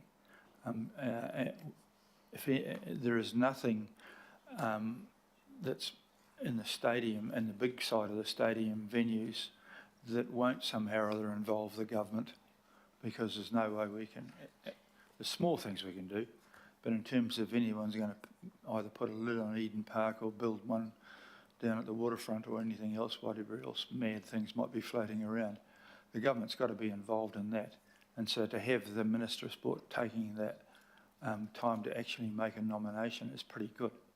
That is the one working group that does have some support from my office. Simon Johnson has been working on this, and so this will bring the group involved in that up to date with where we've got to in working. So there's a lot to download to that particular group there. But I think you'll probably find it much the same as with the other working groups when they get into it. They'll come back with things that have to come back. There will be smallish things that they can sort out, make some recommendations, but this will inform the LTP, which is basically the GV. Councillor Ferry will be added to that list, but Councillor Darby's next. Thanks, Chair. I mean, yeah, I want to express some interest in being on that stadium venues political working group too. It's riddled with liability and risk, that area. It's massive, and while it's primarily about the existing stadiums, I think that's your focus. I can't help but think that there's going to be, it's going to touch on, you know, other lobbyists' ideas as well.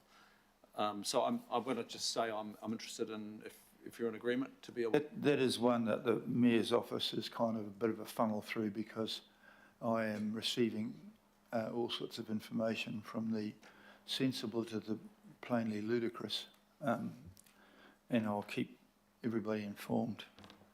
Okay, so happy to be on that. And just one... Sorry. You'll have to be good, though. I have to be good. Okay, righto. Just a question. What consideration for these working groups, or at least some of them, did we think, you know, what did we think about the role of maybe a local board chairs being given the opportunity to put somebody on it? Because we talk about, you know, elected members here, but we actually are meaning councillors.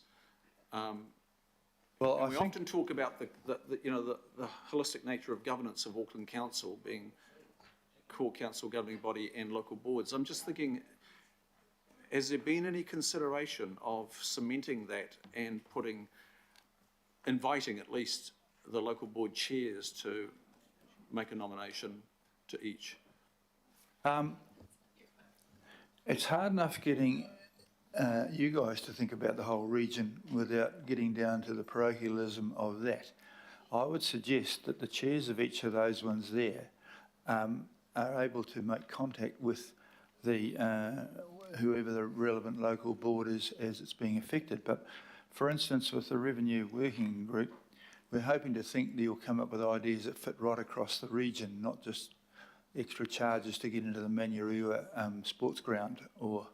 And similarly with the stadium venues, we're trying to look across the stadia, across the whole district. If, for instance, we're going to shut one in some area, we would then I would expect the chair to contact the local board chair and say you're about to lose your footy paddock. But I think we've got more than enough democracy. This is a whole bunch of other stuff that I've had foisted upon me as a result of the LTP. When I did set out to have less committees, and they're kind of growing like cancer. So there's nothing stopping chairs from connecting with them. But if you put one from one on, they'll have 21 of the buggers on everything. There's 165 elected people. Nobody can name them. I doubt whether, I might not have met 165 people in my life. So I hear what you say, that it's available to be commented upon and connected with, but I'm going to resist any calls for any more people, please. Councillor Leone. I was just going to see if I could be moved. I can see that the regional parks has got quite a lot of people already on there. If I could just go from there to, I think there's sports and community. Oh, arts, social, sports and community. There were a lot of people on there. Where'd they gone? Okay, the Chief Executive wants to add a little bit of a note here. And to bear in mind something that Councillor Hill said earlier in the day, we're great at asking for savings and we come up with a whole lot of things that need more work done.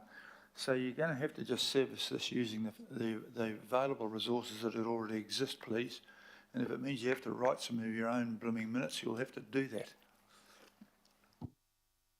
Thank you, Your Worship. It was actually sort of on that point I was just going to comment. Obviously, totally respecting the advent of these working groups. I can see something quite constructive in terms of an input to the LTP. And to an earlier point, yes, we'll support them administratively and in terms of some other policy and operational resource where that's relevant. I would just say there is a demand potentially getting driven out of these. It'll require resourcing. I'd just make a plea that we negotiate and sort of align the work that's generated out of these groups. We've got a lot of staff under quite a lot of pressure in terms of other aspects of the LTP, so just a message to the chairs of these working groups. We'll allocate somebody to work with you. Please, can we just negotiate what is being asked for out of these groups in terms of policy, research, other work? It was just my plea, but again, just to support the Mayor's initiative with them. Councillor Watson, please. Just got a brief comment, Mr. Mayor. Is that, do you want to hear it now or go to questions? Okay, so just very quickly, I'm just going to speak to one of these groups. That's the Stadium Venues Political Working Group. I've taken an interest in the stadiums in the past, but I won't be put myself up for this. I'll wait and see what comes out of that. But I just do hope, Mr. Mayor, and whenever the chair, who I call bemoaning the parlous state of Auckland stadiums, I hope when that group first meets up, they take some account of what's happened in the last couple of weeks with their stadiums, which in no short order has been at Mount Smart, the stadium that a number of people around here were willing to pull down, has hosted an All Black test for the first time. It hosts the Warriors, 21-20 victory, last minute winners, thanks to Shauno from Whangapraia, dropped the goal. Packed out crowd, packed out ground now for the rest of the season, and that's following on from Moana Pacifica, who based their home games. That was a stadium they were going to pull down because it was, ready to crumble. It was beyond repair. We're now hosting international All Black test matches and franchises. On top of that, we have Eden Park, the other stadium that's been roundly condemned here, hosting the second biggest sporting event in the world, 9 World Cup soccer games. So when we look at our what is it called, the harsh reality of Auckland stadiums, I hope we look at what's been happening over the last weeks with our stadiums. Doesn't look too bad from where I'm sitting. Bingo. I completely support that, and I remain very hard to convince about some of the supposed failures of various car parks that are going to fall down, and buildings that are going to fall down, and bridges that are going to fall down. It's like henny penny is out there. Wayne, Councillor Walker. And I don't mind being called Wayne, and that's no aspersion on yourself, Mr. Mayor. There aren't enough of us around. Just as far as the stadium venues political working group is concerned, something that I've been at pains to mention, and that included discussions with members of your team, is addressing venues more so than just stadiums. As it stands now, there are stadiums that Auckland Council funds, like the Trust Stadium, Events Finder Stadium and the like. They're in the mix. It's not just the big stadiums, it's the boutique stadiums, because the difference between North Harbour Stadium, for example, and some of the other venues is not much. So I would hope that there's some latitude there. I would also hope that there is not a need to engage outside consultants here. Most of the work I would suggest is simple, requires a little bit of research, and that there will be some consideration around this as it goes to decisions, as I've mentioned before, around where we apply investment, where content goes and where event funding goes, and the test being what is best for Auckland. Thank you. Totally support that, and I just want everyone to hear the note from Councillor Walker. Nobody is to engage consultants without coming back to the GV, thank you, or at the very least, Councillors Williamson and Walker's committee.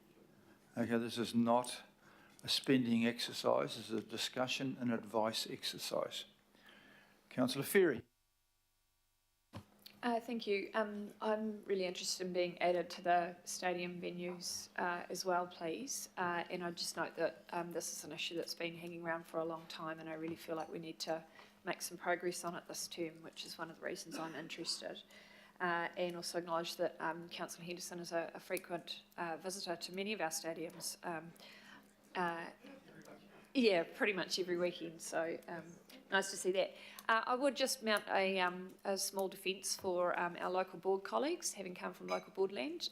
Many of them make really important contributions when they are on working groups. I'm not saying it's necessarily appropriate to add them here, but I was disappointed that some of my colleagues seemed quite outraged that we might include our co-governance partners from the other arm of our elected bodies. And actually, our local board chairs in particular do a great job. So I just want to say that too. Thank you. I wasn't suggesting for a moment they didn't, but I'm trying to limit this. It's growing to the extent that everyone's going to be on everything. So, and you did all have quite a while time to raise the point, and we've got late entries like mad. So I'll note you're interested in that, but we might have to do a bit of pruning on one or two of those. So I'll pop you down for that, but I don't want people to get onto these to protect their local stadium. This is about Auckland wide. No, if I see any of that sort of stuff, then I'll rely on the chairs to stamp on that. This is not a contest to keep Eden Park open or any other one shut or anything like this. This is to be look upon this for the benefit of all of Auckland. So please, this is not a parochial contest. Have I got that clear? Councillor Bartley. Thank you. I was just going to ask if I could go on the revenue one. I just had a word to Councillor Henderson that, you know, because Mount Smart is in my area, but I'm not going to go on the stadium venues one because of that, because yeah, you don't need me on that one. I'm all good for Councillor Henderson to let me know when Mount Smart comes up. But I am interested in a regional kind of work with the revenue, and I do think with local board chairs, they are local. That's what they're there for. And this is regional. That's why I shook my head when local board chairs came up. But I do support what local board chairs do. But I think this is regional. Thinking has to be regional. That's why. Okay, good stuff. Thank you for that. That clears everybody away. I'm going to get on with the day because otherwise we'll have to get out the bedding shortly. I moved this, and I think the Deputy Mayor seconded this. You happy to second that? All those in favour, please say aye. Contrary, carried. Now we're on to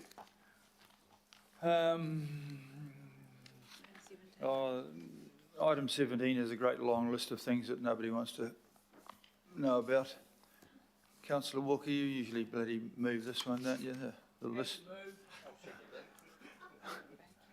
And I'll take your lead on the occasion basis. oh, well, thank you very much, sir. Well, Councillor Baker has emerged from his romantic slumber to to second this. All those in favour of that? And bingo.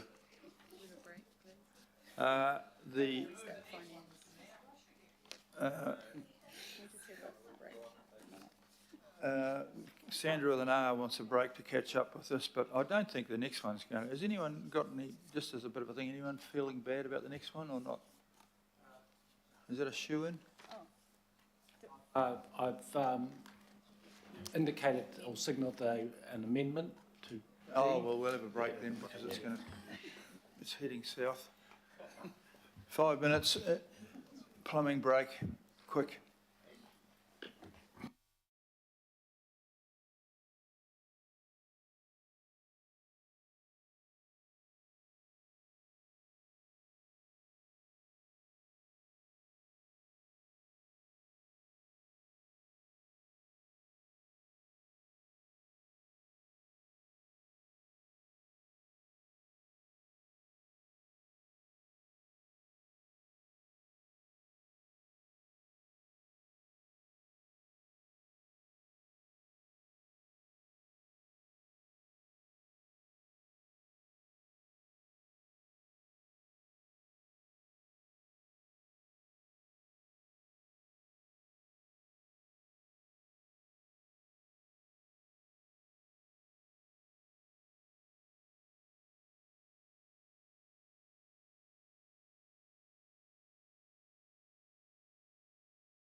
Good afternoon. We will reconvene. We're considering item 9, which is rates relief for properties uninhabitable as a result of storm events. You heard this morning somebody say this is the first of what could be a whole series of these, so just remember you're setting precedents.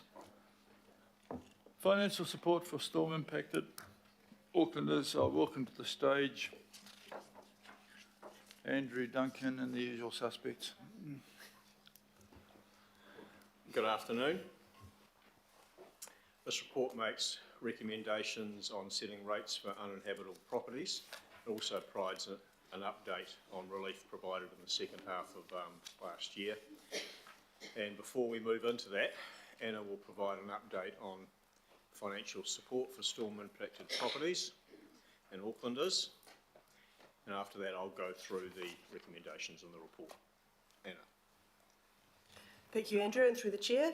So the Auckland Council Emergency Relief Funds provided financial support to those that have been experiencing hardship due to the extreme weather events this year. We had some very generous donations to the fund, so we raised 3.7 million in total for that. So that was made up from 1.4 million from central government, 1.1 million from council, which included 1 million specifically for rates relief, and then a further 1.2 million from generous members of the public and corporates. The fund, you will know, was very significantly oversubscribed with around 2,500 applications seeking more than 20 million in total. Just a little bit of context around that 20 million. The top 20 applications requested 7 million alone. These were things like really substantial earthworks and rebuilding of houses and also complete contents replacement, and it's not the fund that can replace that kind of thing. The purpose of the fund is more just to put people back on their feet. So things like fridges and freezers and other household appliances, food and bedding were also priority items from the fund. And we had a focus on clothing, school uniforms in particular, things for children particularly where the applicant identified as a solo parent. The fund's almost completely paid out. There's just a handful left where we're waiting for banking details from people so that we can pay them, but we have approved all of the applications. In many cases, we hadn't paid out the full amount that was requested, and obviously the higher requested amounts were more likely to have just a proportion of what was being requested paid out to them. Reason for that was we had only limited funding available, so we tried to spread that amount across as many people as possible. And also we tried to pay standard amounts for things like fridges. So if someone asked for 5,000 for a fridge and someone else asked for 1,000, we tried to have a standard amount so it was fair for everyone there. The council had also provided over $1 million in rates relief via the relief fund for the second half of the last rating year, and that went to over 800 uninhabitable properties. There's still unmet need. The Relief Fund has assisted people, but it's just one avenue amongst many avenues that are out there sitting alongside other agencies that are helping address the need. So MACE is now going to give us an overview of the financial support available from others and also what the Recovery Office is going to do to support those affected and is doing. Then he'll pass back to Andrew on the rates remissions, which is the further proposed way for Council to support those affected. Thanks, MACE. Kia ora tātou, Your Worship and members. Just to give you an idea of civil defence emergency payments through the extreme weather events, $25.7 million was paid out for essential items. High levels of contribution to Māori and Pacifica populations, but over 104,000 grants provided in that fund. The Red Cross Disaster Fund nationally, more importantly, $1.1 million partnership grants for Tamaki Makaurau, and the Recovery Office is administering those, so those are active right now. The Auckland Council Relief Fund, Anna's talked about, and other related government, non-government NGO funds, 11.5 million for Community and Social Support Fund by NGOs, for NGOs and community groups, 5 million business support funds, the Auckland Together Fund. I don't have a total number on that, but that's just open now with the Auckland Foundation, with 10,000 to 50,000 available for organisations supporting essential items like food, hygiene, clothing, for people who find themselves displaced from their homes still. Additionally, this week, MSD has set up a social sector recovery plan, which includes across nationally, of course, but particularly focused on the Hawke's Bay, Tairāwhiti and Tamaki Makaurau, a fund of $20.65 million for such things. Targeted funding for community activities, schools and kura, personal support and referral services for those people impacted by land zoning changes or by the storms. Particularly also for wellbeing support to volunteers and community workers across the flood-affected regions, so significant funding in that regard. The other announcement that you'll be aware of by the Deputy Prime Minister was around temporary accommodation assistance, and this particularly targets people who have an uninhabitable home and are on rental accommodation. So insurance for temporary accommodation is either at an end or soon to become at an end at the end of August. You can see the numbers up there in terms of the support on a weekly basis for families and other circumstances as well.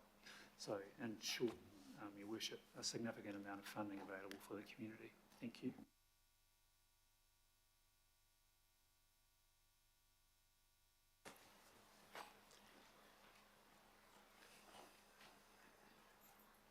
So this report is recommending rates remissions for uninhabitable properties. As a result, we set our rates every year based on the property's value at the 30th of June. Properties impacted by the storm, uninhabitable properties, will have their values impacted. We haven't undertaken rating valuation adjustments for these properties, as not all the information that we would require to do this for all the properties is available, and many owners have expressed concern about valuation issues given the uncertain future status of their properties, so they've been reluctant to seek a revaluation. However, as values have clearly been impacted by the storm events, we consider that an adjustment to the rates these properties have to pay should be made. However, because the degree of impact will vary between properties, with some may not be affected a great deal once they've been able to make the repairs, others may well be affected by more than this. Accordingly, we're recommending a 50% remission of rates for these properties that are uninhabitable, and that all the waste rates be remitted. So we take the waste rates off first, and then the remainder of the rates, they would only be required to pay 50% via the remission. If properties owners consider that their value's been impacted by more than this, they can approach us and we will undertake a case-by-case assessment using the information we've got available and give them a further remission. I note that owners can still come to the council and seek an interim valuation adjustment if they wish, and we will undertake that. In addition, all properties, these ones and the rest of the city, will be revalued as part of the next general revaluation, which will take effect for the 2025-26 rating year. So our proposal is that this remission be available for the 23-24 and 24-25 years. I'm happy to take any questions. And we're estimating that it could cost between $600,000 and $1.5 million for the remissions we've proposed herein.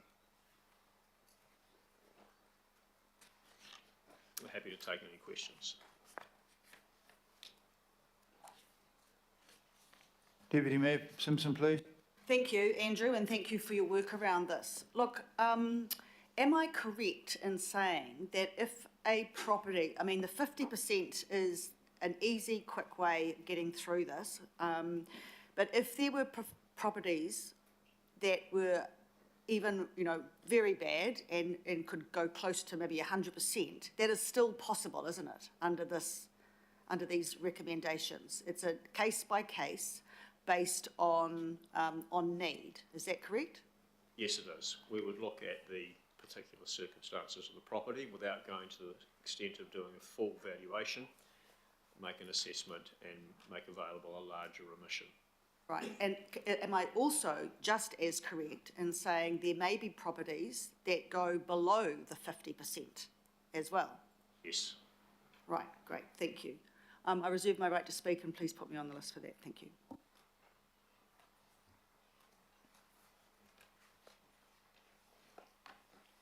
Councillor Sayers, please. Thank you, Your Worship. I do have some questions. I also have an amendment that I wish to put forward. So I just would like that put up, that amendment. It's a replacement for B, seconded by Councillor Turner. So, but would you still like to take questions, Your Worship, on this substantive at this time, or do you want to move to the amendment now that I've put it forward? I do have some questions for the officers. It's procedural. Just a moment while I get the procedures right. I haven't got a seconder for the rates relief thing in the first place put up by the Deputy Mayor. So I'll get seconded by Councillor Leone so that that's in place before you can put up an amendment. But, and I don't know what your amendment is, but just be careful, remember that within here, for those people that are special cases, they can ask to get up to 100%. Before we go and biff 100% to everybody who may not need to. But I don't know what your amendment is. Have we got your amendment? We have got it. Pardon? I've got to get... Before the amendment or on the amendment? I'm going to get the questions out for what was up there first, and then if you've got one, put your hand up. Okay. I do have some questions then. Right, off you go with your questions. Thank you. Yeah, thank you. And thank you for the report and for putting the report together from the last, well, from that directive earlier from the committee. My question is just for way of clarification, Andrew, in terms of when we talk about rates, right? So they get 50% relief on their rates. That's all the rates, general rates, targeted rates, whatever might be in that rates bill.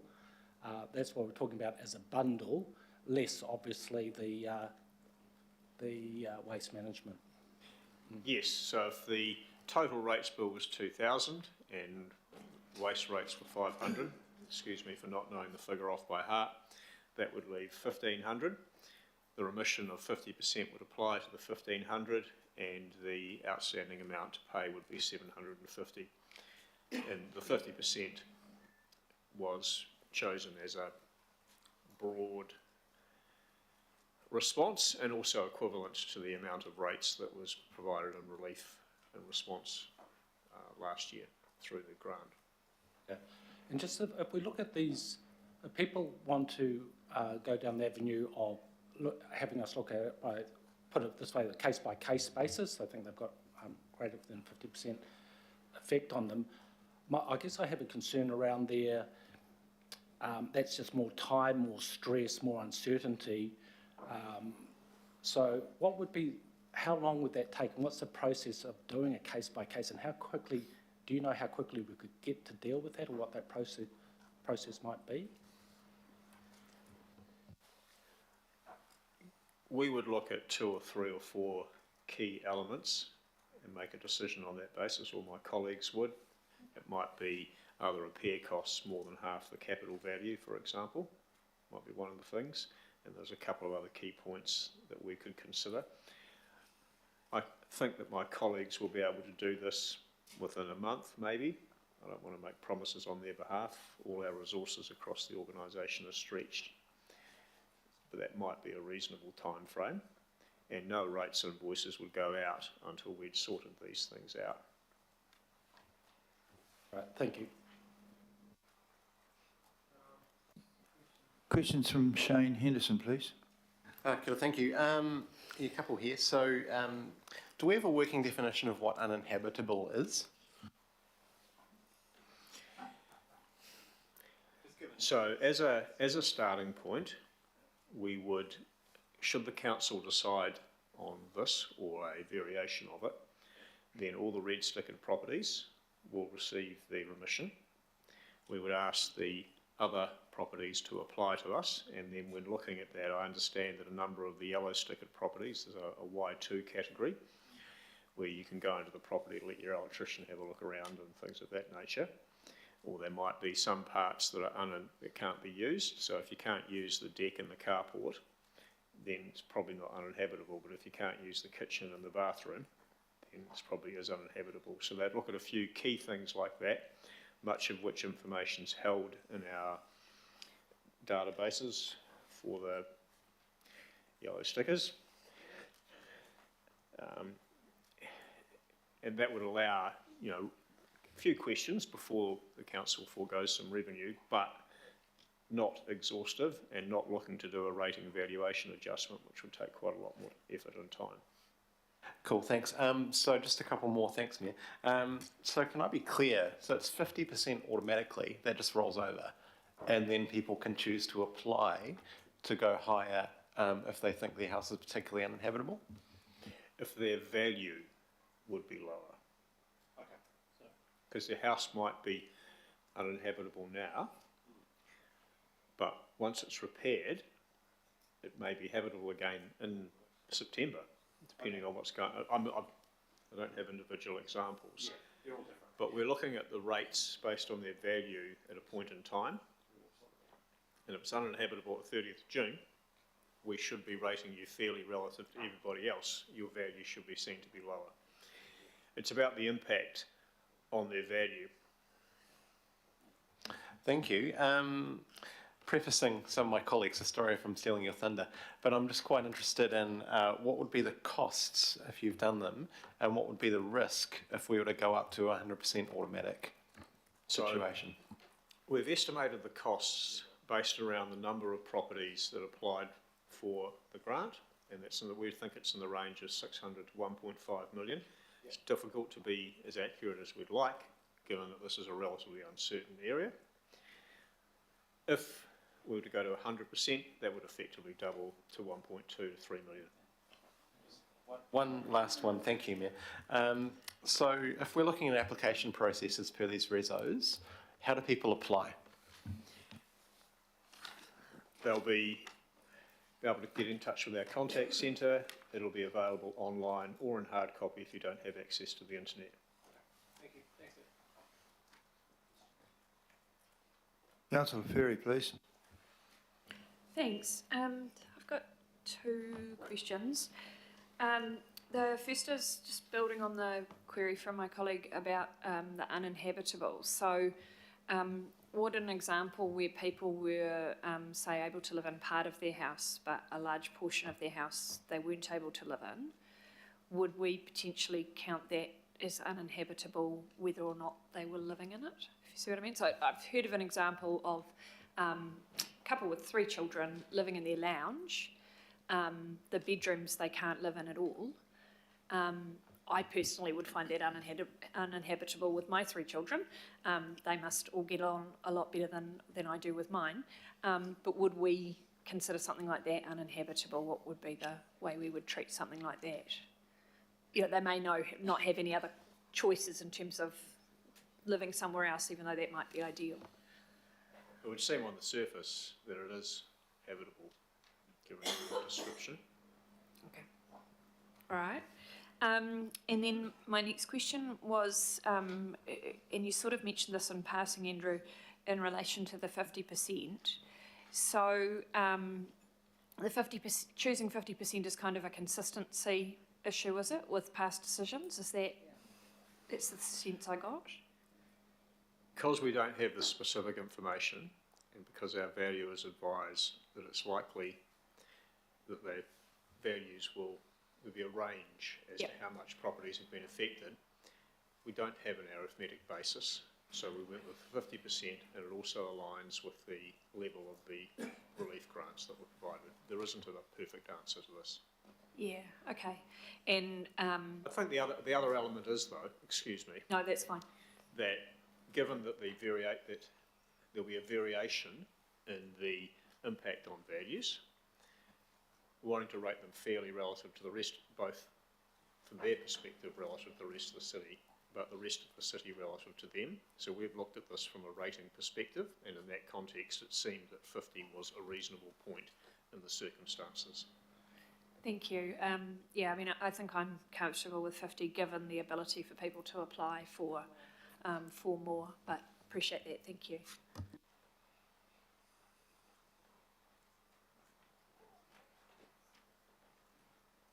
Councillor Hills, please. Kia ora, thank you, Mayor.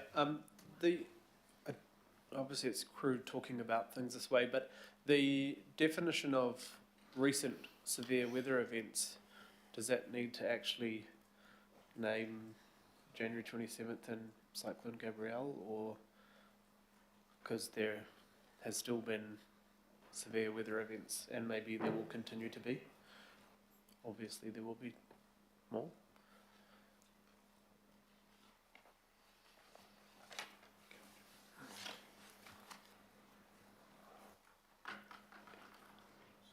Given the context, I think it could be refined to refer to the first half of the 2023 calendar year.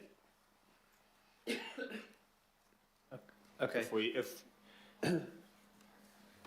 Although recent's obviously in the context of the timing of this decision as well, so it's looking backwards from this point, which for these properties, what you're looking at is what had happened with in January, etc.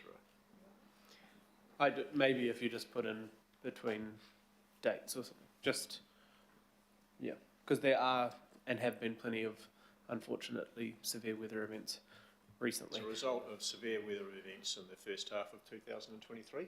Okay. Is that okay, Sandra?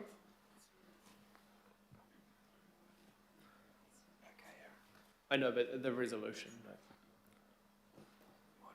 The other question I have is the reason you put the 50% in the way you're doing it, is that because there is plenty of land that we charge rates on that is uninhabitable or can't be built on, or does that put us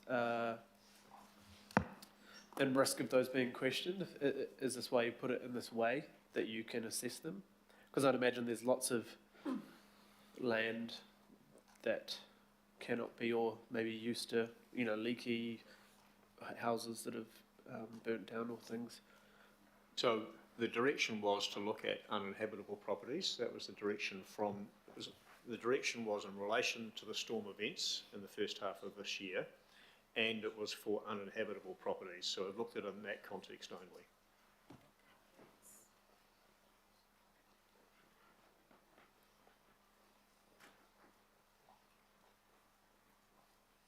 And I guess the other thing is, you've said the assessment will happen, but is there a trigger, or are we asking for it? Please tell us if your house becomes used to get, will there be a conversation that, say April next year they've had their house fixed and they are able to, there is a policy that I know people have been having issues with the stickers as it is, but if you're talking about rating, it's quite a different relationship to the building. Yeah. So if my property, given that we've approached this very much from a rating perspective, which has a point in time element, if my property becomes habitable again during this rating year, but was uninhabitable at the 30th of June, as we've defined, not that it can be defined with a hard line, but then they would still be eligible for the rates relief this year, this year, but not for the following year. Thank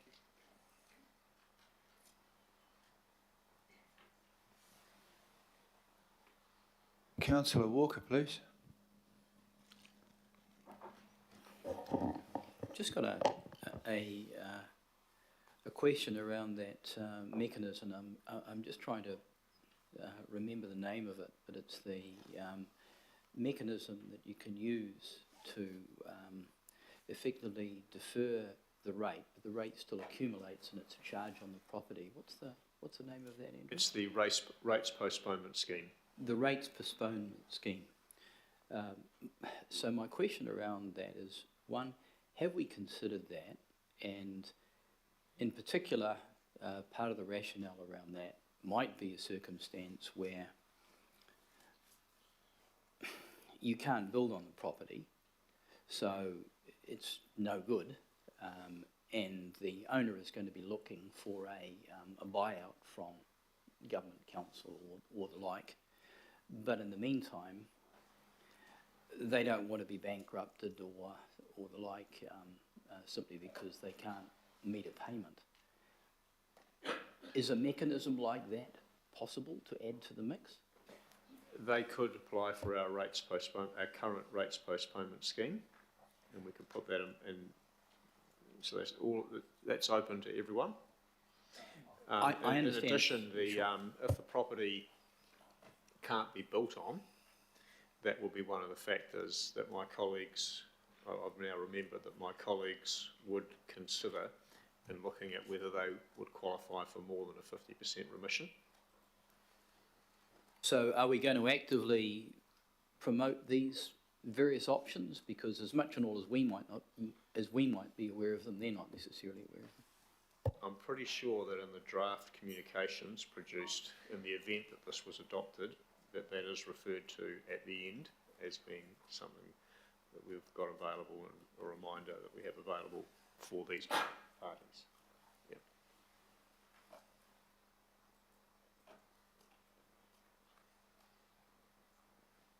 So Darby, please. Thank you, Mayor. Can I just unpack that?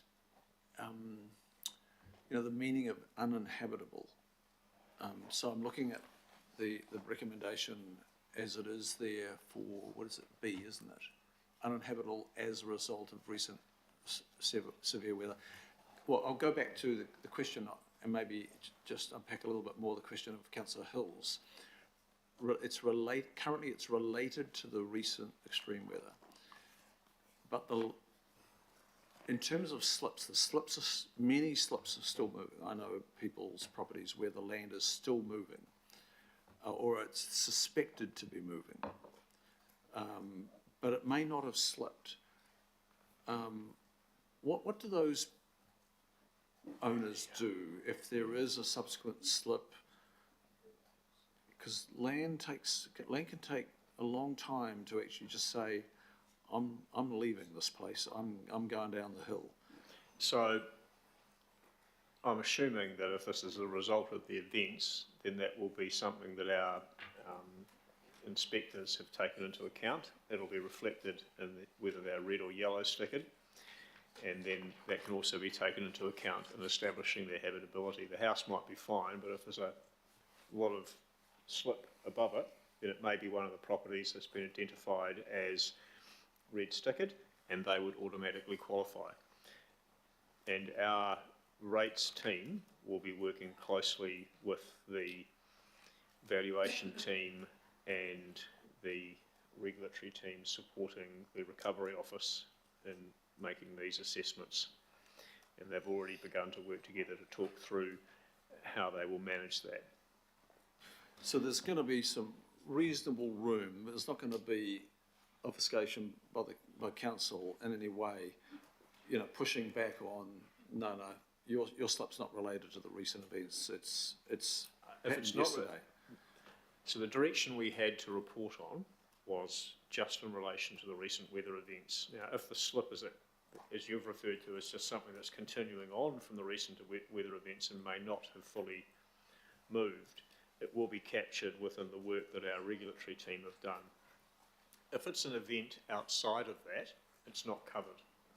So if it was something separate from the specification here, then it hasn't been covered in our advice. If we were to advise on acts of God in a wider sense, then we would need to come back to you. Okay, And the definition of uninhabitable, I know some people who would just say, oh, this is uninhabitable, because their standard of living is this. Whereas there are others across Auckland who are desperate to just have any place. And so their view might be, it is inhabitable. So how do we make sure there's equity in approach here so that the really uninhabitable places are uninhabitable? And look, I guess what I'm getting at here is people are burning through money at the moment, and they're just very mindful of wanting to get back in their homes, even though they may not be really habitable, but they will make them habitable. So I'm just wanting to get a sense that we're applying a real, equity lens to this. So we'll,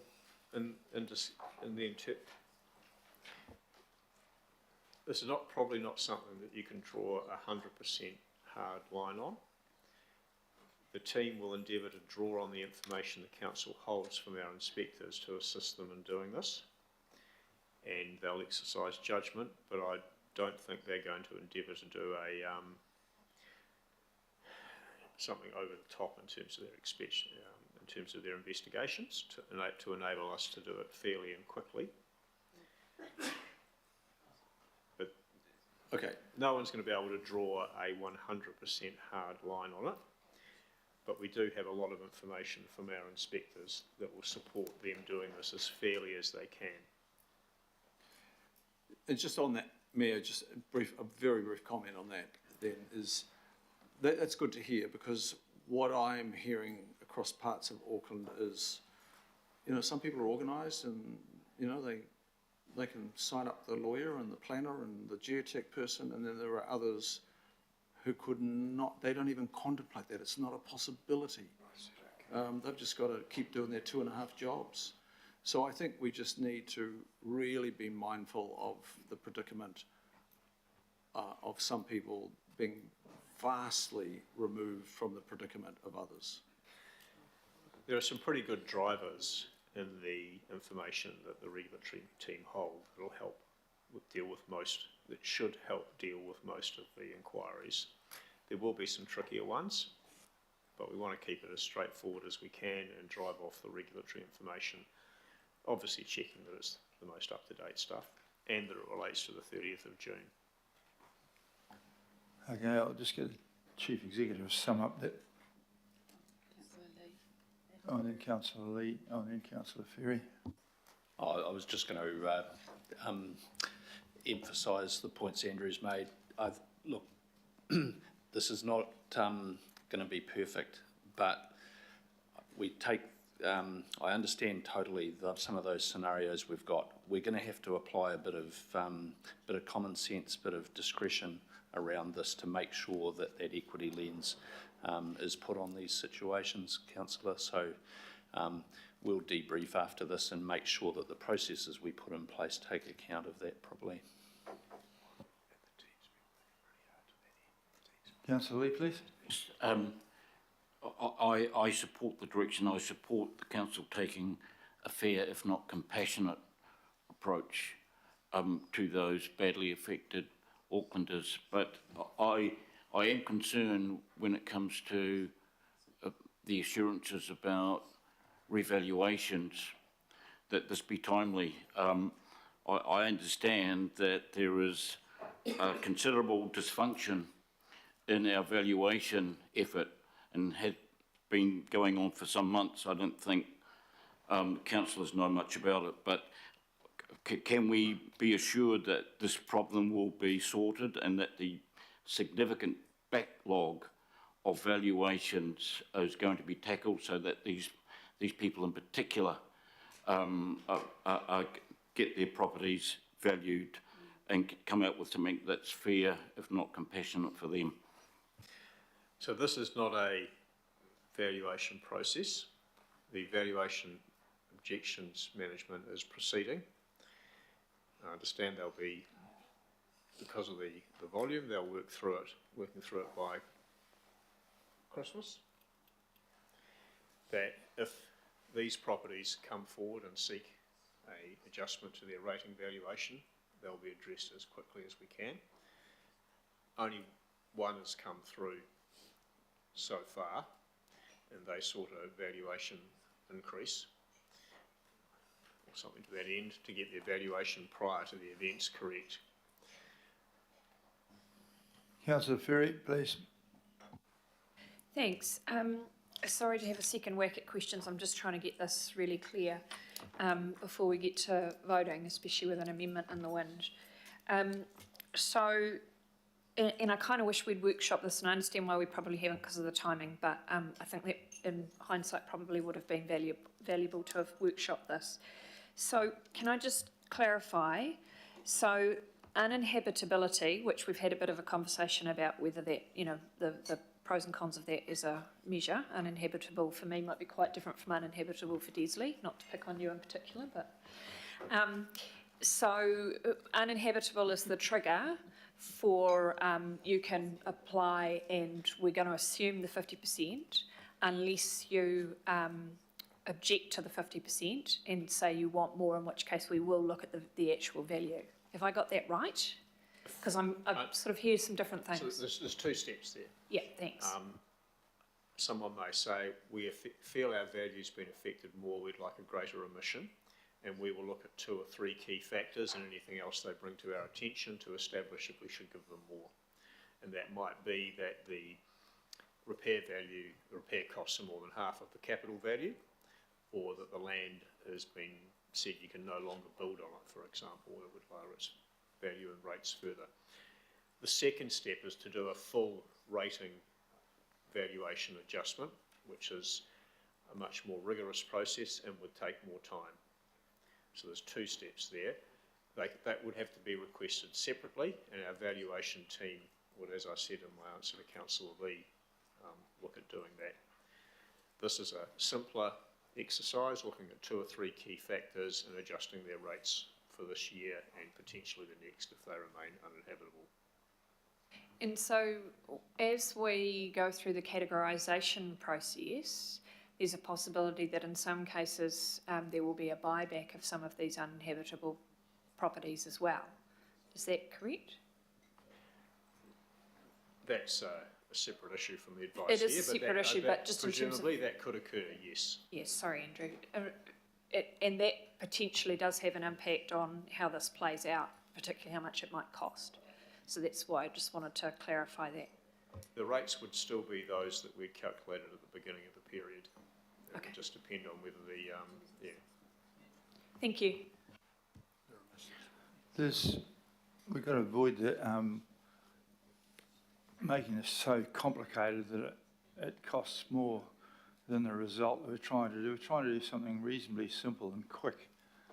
But in listening to this, I can see it's going to tangle itself up really quickly if we get too heavily involved, or if we start putting too much precedence onto the future. It does have the ability for those people who really are upset about this to take it further, but it does quite easily and administratively cheaply give an immediate relief across a certain sector.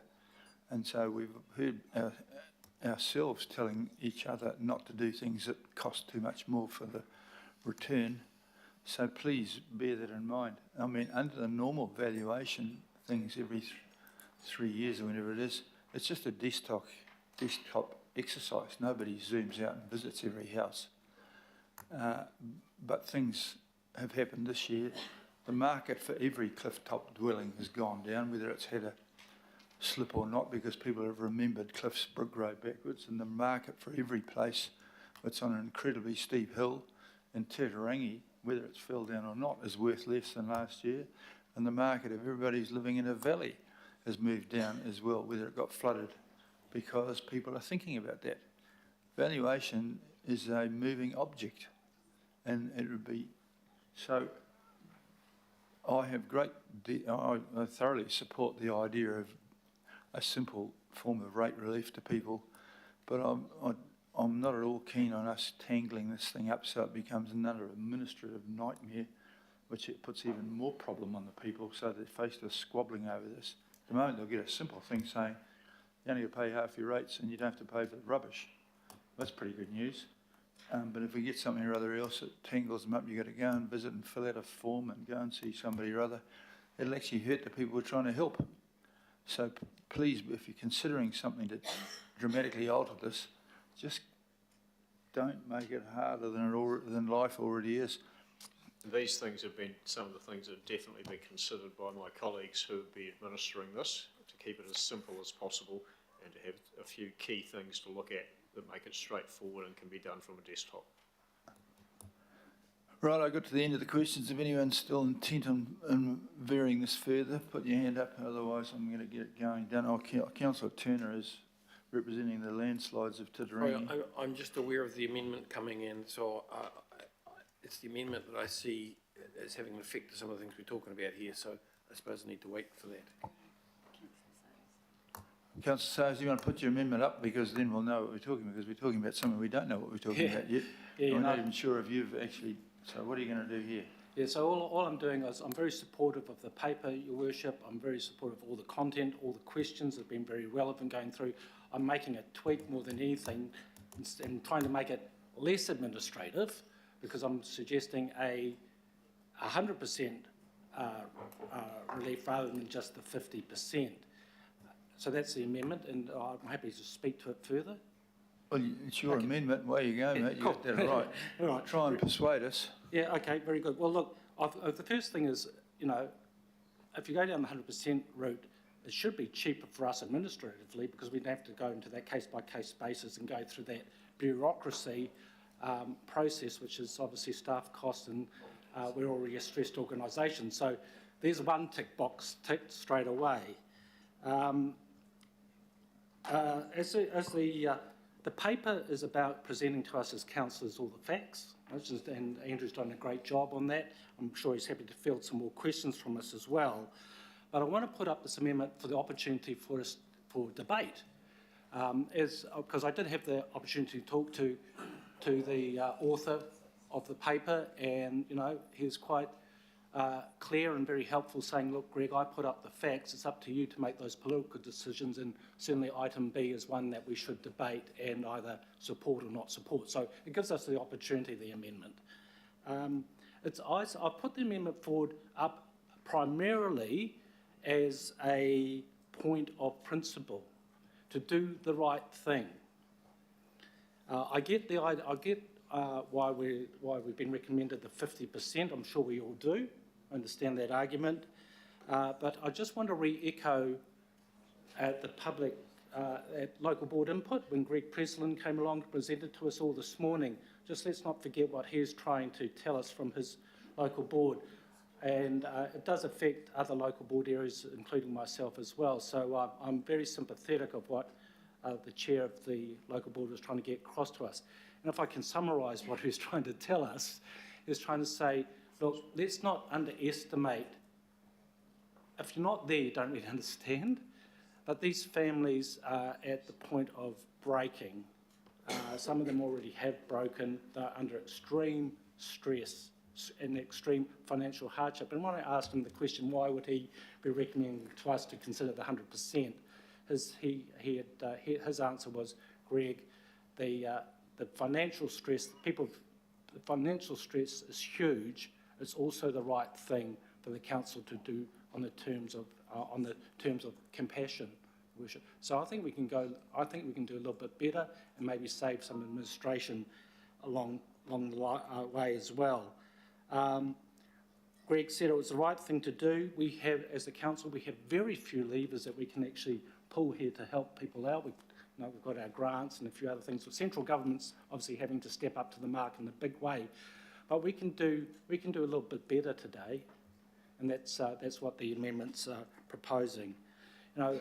Sure, there's that grey area about uninhabitable, and inhabitable. We've just heard the answers to that. That's fine, but as a point of principle, I think we should be doing the right thing by those families out there. I would urge you to really put your minds to supporting this amendment. Let's just talk quickly about the case-by-case opportunity where a family could apply to have have their case looked at. We've heard the organisations under stress. I don't think the organisation can give any guarantees about how quickly they could assess my home if I applied to have a higher than a 50% situation looked at for my property. All that's doing, all we're doing, rather than making it even simpler and going to 100% for these people, we're saying, look, you have to make more effort, you have to take more time. It just adds to their stress levels. It adds to the complexity at our end as well. It adds to the mental duress on these families. It adds more uncertainty. And they just see us as being, they're seeing us, oh, you go halfway, Auckland Council, good on you, why didn't you go the whole way? So, again, I just come back to my first comments. This amendment is not only an opportunity to debate this ability to move to 100%, but it's the right thing to do. I believe it really is the right thing to do for these families out there. There's not much we can do for them. If you're in that situation, you'd be jumping on this and thanking the Auckland Council from the bottom of your heart. So I just ask you to endorse this amendment and move forward on and I certainly support all the rest of the recommendations, Your Worship. Thank you. Thank you for that. I'm just going to refer this back to Andrew, just in case this has one of these adverse impacts, because would that automatically mean that their value of their land is now zero? Okay, well, you're going to answer that. It'll just be a remission, and my note before was to say that if this were to proceed, you would get rid of recommendations A and C, as they wouldn't be required. Just a technical note. I think it's pretty plain. I'm going to put, unless you absolutely desperately need to explain something which is plainly obvious to even all of us, I'm going to put the amendment first of all. It's been proposed and seconded. So are we going to accept the amendment and then we'll go back to the original thing? And I'd like to do it by division. I don't think you might need a division just yet. We'll just see if I can get away without a division if that's Well, I think it's too late once you call it. Your Worship, can't go back and do a division. Yeah, I think we better. Okay, righto, let's have a division. I thought we might just about got that over, mate. Still can by division, mate. We can still. Geez, the right wing's become left wing in this outfit.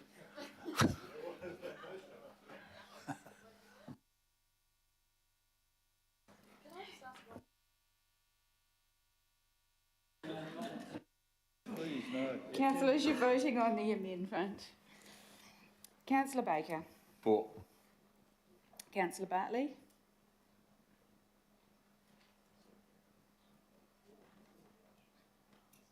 Okay, 4. Councillor Dalton. 4. Councillor Darby. 4. Councillor Ferry. 4. Councillor Fletcher. Yes, on behalf of the stickered properties in Hapiti and Puketapapa. Councillor Foley.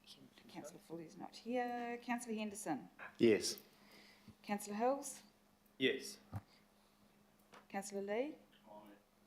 Councillor Leone. 4. Councillor Newman. Yes. Councillor Sayers. 4. Deputy Mayor Simpson. Councillor Stewart. Councillor Turner. 4. Councillor Walker. Yes. Councillor Watson. Mayor Brown. Yes, I think I'm going to institute a thing that's going to be a fine for people who call for divisions which are clearly, obviously going to pass from now on. Yes, you are right, Your Worship. Now, I need a couple of minutes while we amend the original one, please, because as a result of that, it changes the first one. So just pause for a minute and I'm going to make the decision we're going to pause for a minute and not have a vote on that. Andrew, could you pop around and just make sure we get the substantive motion absolutely right? Thank you.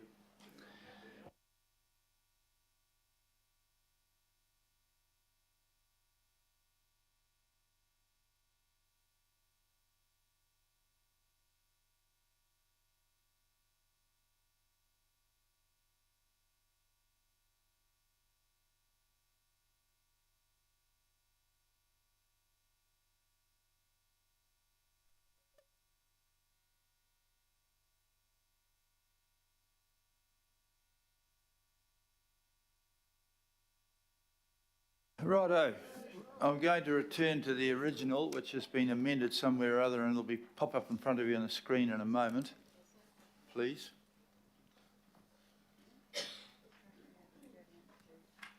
It basically crosses out all the bits that made it complicated. So we are going to vote on, we agree that basically that we're going to have 100% along those things. So this time we're going to ask all those in favour, please say aye. All those to the contrary, please say no. Carried. Thank you very much for that. And I'd like you to move on to item 8. This is a report that I think we're all looking forward to hearing, as many Aucklanders and our friends in the media here do. I'm going to invite Matt Tucker and his team to the front. We will discuss as much of this as we can, but the following items are probably going to lead us into some level of secrecy later on, because items 8 and 16 are joined at the hip really to a degree, and we'll be giving you as much as we can, but some of what we're doing will have to remain in confidence because we are in the middle of some negotiations with the Crown, which has significant numbers in it, which are not fully determined. I think I welcome you guys to the stage. There is an appetite for knowing much more accurate figures and things about the sector than what anyone is able to give. And so, Matt, please lead your team and address this storm recovery and resilience consultation. Thank you, Your Worship, councillors. The paper in front of you is ostensibly really materials for consultation and a request that you approve those materials. Some detailed appendices around how we're going to communicate and consult and who with. There's 2 parts to the consultation. The first part is the recovery plan itself, so the structure of the Tamaki Makaurau recovery plan. We've socialised this issue before, the concept of there being a regional part to the recovery plan, which is Auckland-wide, and then specific local area parts to the plan to consult on. The second part of the consultation is the Making Space for Water programme, which again you will be familiar with. The 9 initiatives, which range from initiatives around education and self-help right through to the fairly significant blue-green network proposal. The report talks to numbers, you will see. There's an overall quantum given, in particular an estimate of quantum for the Making Space for Water programme, particularly the blue-green networks, over 6 years, and some suggestions on what that might mean in terms of a targeted rate envelope. I guess I would just stress and to re-emphasise what the Mayor has just said. Those numbers need to be treated with caution in the context of the paper that we're about to talk to in the confidential session next. What contributions there may be to those numbers and how they split with central government, etc., is yet to be defined sufficiently that we should treat those numbers as particularly certain, so they need to be treated with caution.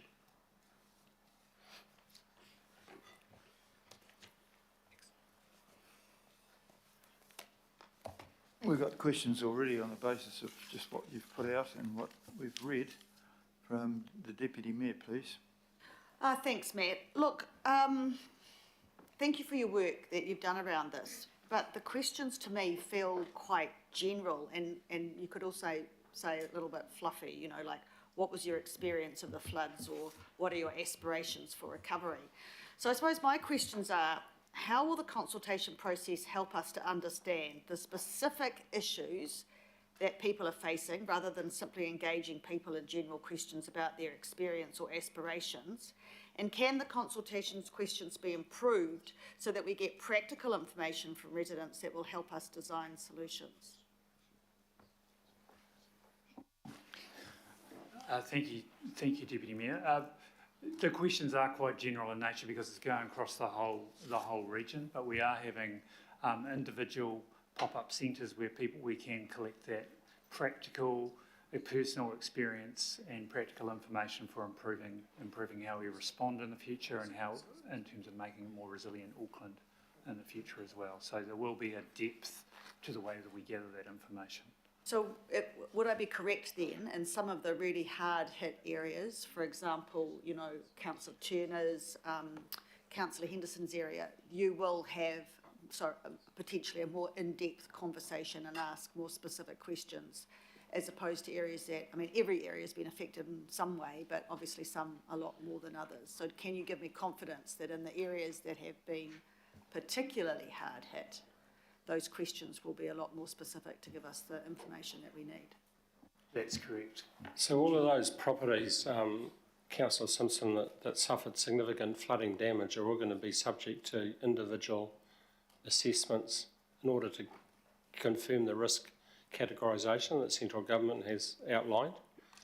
So that means that every property will be treated on an individual basis. So we're putting quite a large team together at the moment to deal with those assessments across all of those properties. Thanks, that gives me a lot more confidence. Thank you. That's a lot of work. It's a huge amount of work. So what it is going to mean, and I'll be quite blunt here for Healthy Waters, we're going to take a lot of staff off BAU at the moment in order to help do that work, because there aren't enough consultant resources available in Tāmaki to do the work. But we owe it to those communities to get on and do that work as quickly as possible. So we're going to be rejigging our work programs to make sure that we give that process the maximum support. And we'll also be looking to elsewhere in the organisation where we've got spare capacity and capability to help as well, so we can do all this work in a timely fashion. Could I ask a question before I get to Councillors Walker and Hills? Does the consultation document allude to the limited resources available in both hydrology and geotech within Auckland? I mean, I employed geotech in my companies, and you employ the number that the steady market meets, and this is not a steady market. There's a sudden demand on hydrologists and geotech that just don't exist, because nobody employs people on the off chance that you'll earn money off them when there's a 1 in 20 year rainfall. And so one of the reasons that things are slower is that these people just don't exist. And you don't disagree with that, but does the consultation sort of include the ability to get people the idea that we're not slow because we don't like them or we're incompetent? It's just that these are specialist things of which there's a limited number of them in New Zealand. Just to answer your question, Your Worship, and two points. As we have been doing some significant work to look at the labour market generally and being able to respond to construction, but also those professional services that you outline. And there is a limited part of that market, as you say. We've got a big spike across the flood-affected regions and across the country. So there are some shortages there. And the second part of to give you assurance, we're communicating that quite clearly and looking at how we procure those resources so we make the best use and secure the resources as best we can to deliver those works efficiently for the affected people and for ourselves. So it's a real issue, but one that we've been working on. Okay, that's very reassuring, because I mean, no matter how hard you try, you can't do any faster than what the available resources are. And that's part of what's in the background of our negotiations, to the extent that we're not being recalcitrant. You're just moving at the pace that it's possible to move without making monstrous blunders. I'll go to Councillor Walker, please.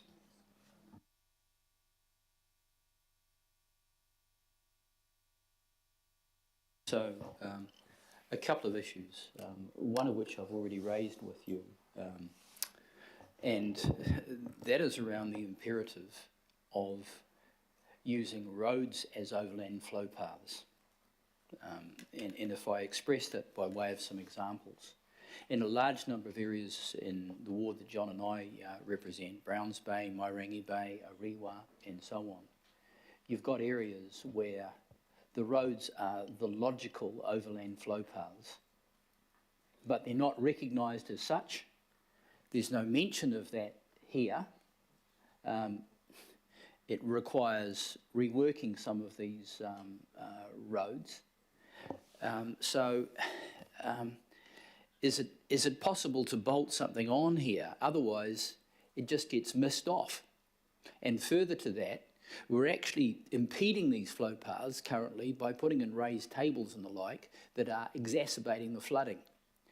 And if you're looking at areas where you've got homes and businesses in particular that are located at ground level, they are going to flood and flood and flood unless you much more efficiently treat the roads as overland flow paths. Because when the cesspits are full, it's the road that's the overland flow path.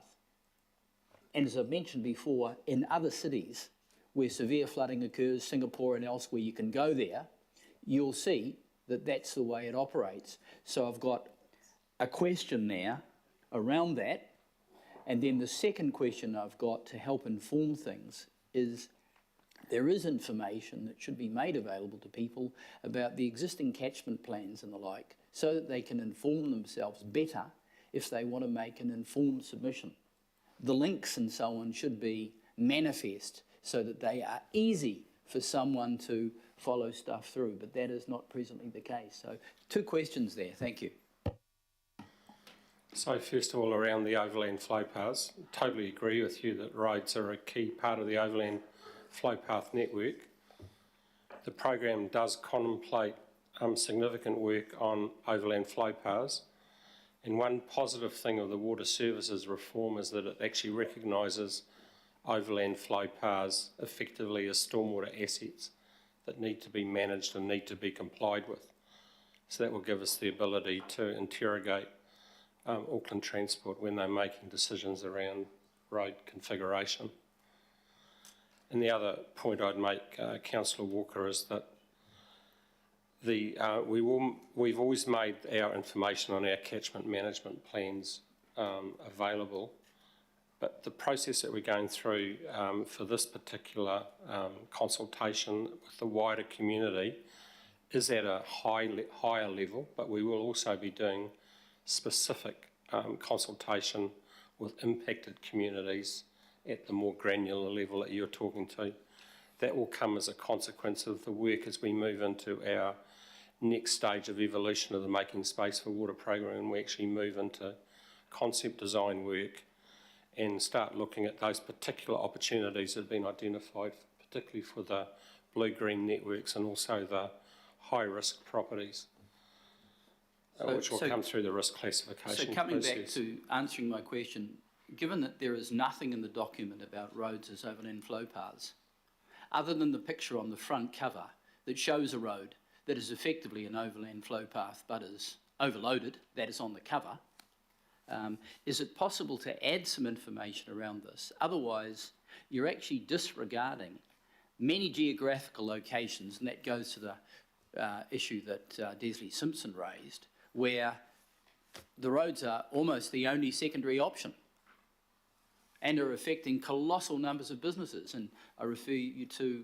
say, Devonport, where you've got Victoria Street, that's an overland flow path, and that's been messed up by raised tables and the like, and it's not adequately considered. I could enumerate any number of examples where this is the case. So can we add that?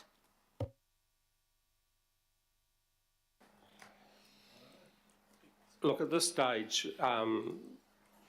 as I said, the consultation that we're doing with the wider community is at a higher level. When we get to the next stage of evolution, which is looking at the specific problem areas that we've got in specific design solutions, of course we'll look at the opportunity that reconfiguring roads comes into the solution toolbox.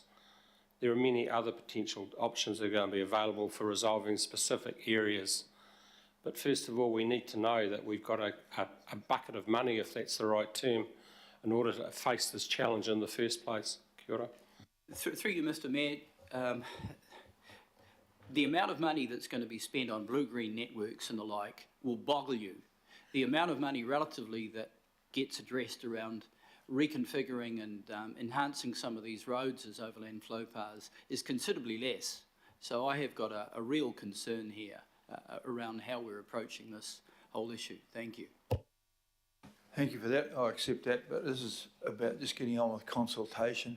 I think that you can, Craig's quite clear that he's in his understanding about the importance of roads and the barrier, and if we get on with this, what it'll allow us to do is interfere with AT, who are interfering with healthy waters. So I think your points are very well made. We need to get on with consultation. And I don't even understand quite why we are having to do consultation, actually. We're going to consult people whether we're going to do a good job. They want us to do a good job, but I suppose we have to do consultation. Personally, I hate consultation, but carry on. Richard Hills, please. Kia ora, Mayor, and I was, and with no disrespect, and I guess when people say that it ends up sounding disrespectful, but I was going to say similar to you, and it is a question, you know, when I first heard of the consultation, before we got the full report, I thought we were meaning going into the granular levels. I do have, and it will get to a question, I do have concerns that the people who we really need to connect to aren't potentially wanting to be a part of this because they're more keen maybe on the buyout situation or waiting for something tangible. Is this the right way to do things? Do we have to do it this way? Could we, or is this more of a promotional piece to get people understanding the wider thing? I just worry that this could delay. Yeah, so I just know that the stressed people I talk to that have been dramatically affected will look at this and go, you already know how hard it is, you already know. I don't want to tell you that how I was flooded, because I guess we can tell that from data. So I guess, do you want to explain to me why this high level before the granular, or is that just how we have to do it?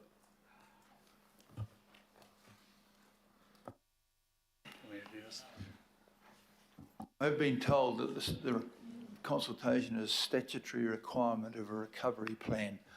So don't get tangled up and get this bloody thing over and done so we can get on and do some work. Is that right?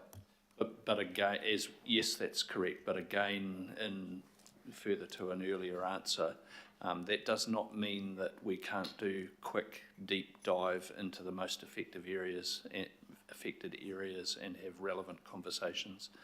And look, we have to do that because there's a time pressure around the designation of properties in terms of categories for the buyout potential. So I think we're looking to move quite quickly on this, Councillor Hills.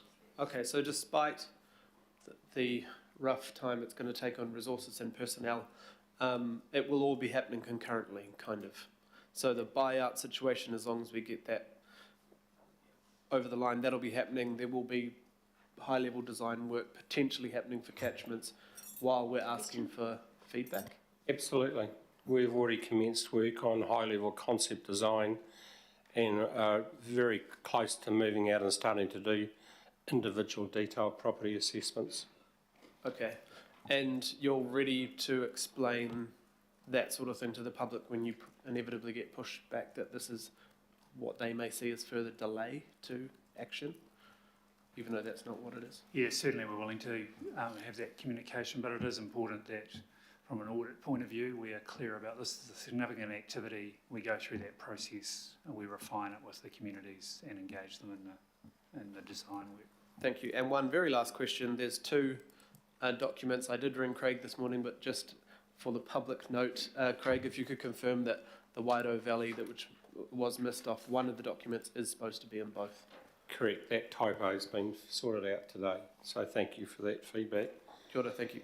On the other thing I should add, while I've got the microphone, Councillor Turner, that point you raised this morning around that granularity around areas like Titirangi, when we report back in September on the program and the budgets, we'd hope to have start to provide more granularity as to the exact numbers that we'll be spending in the different geographies.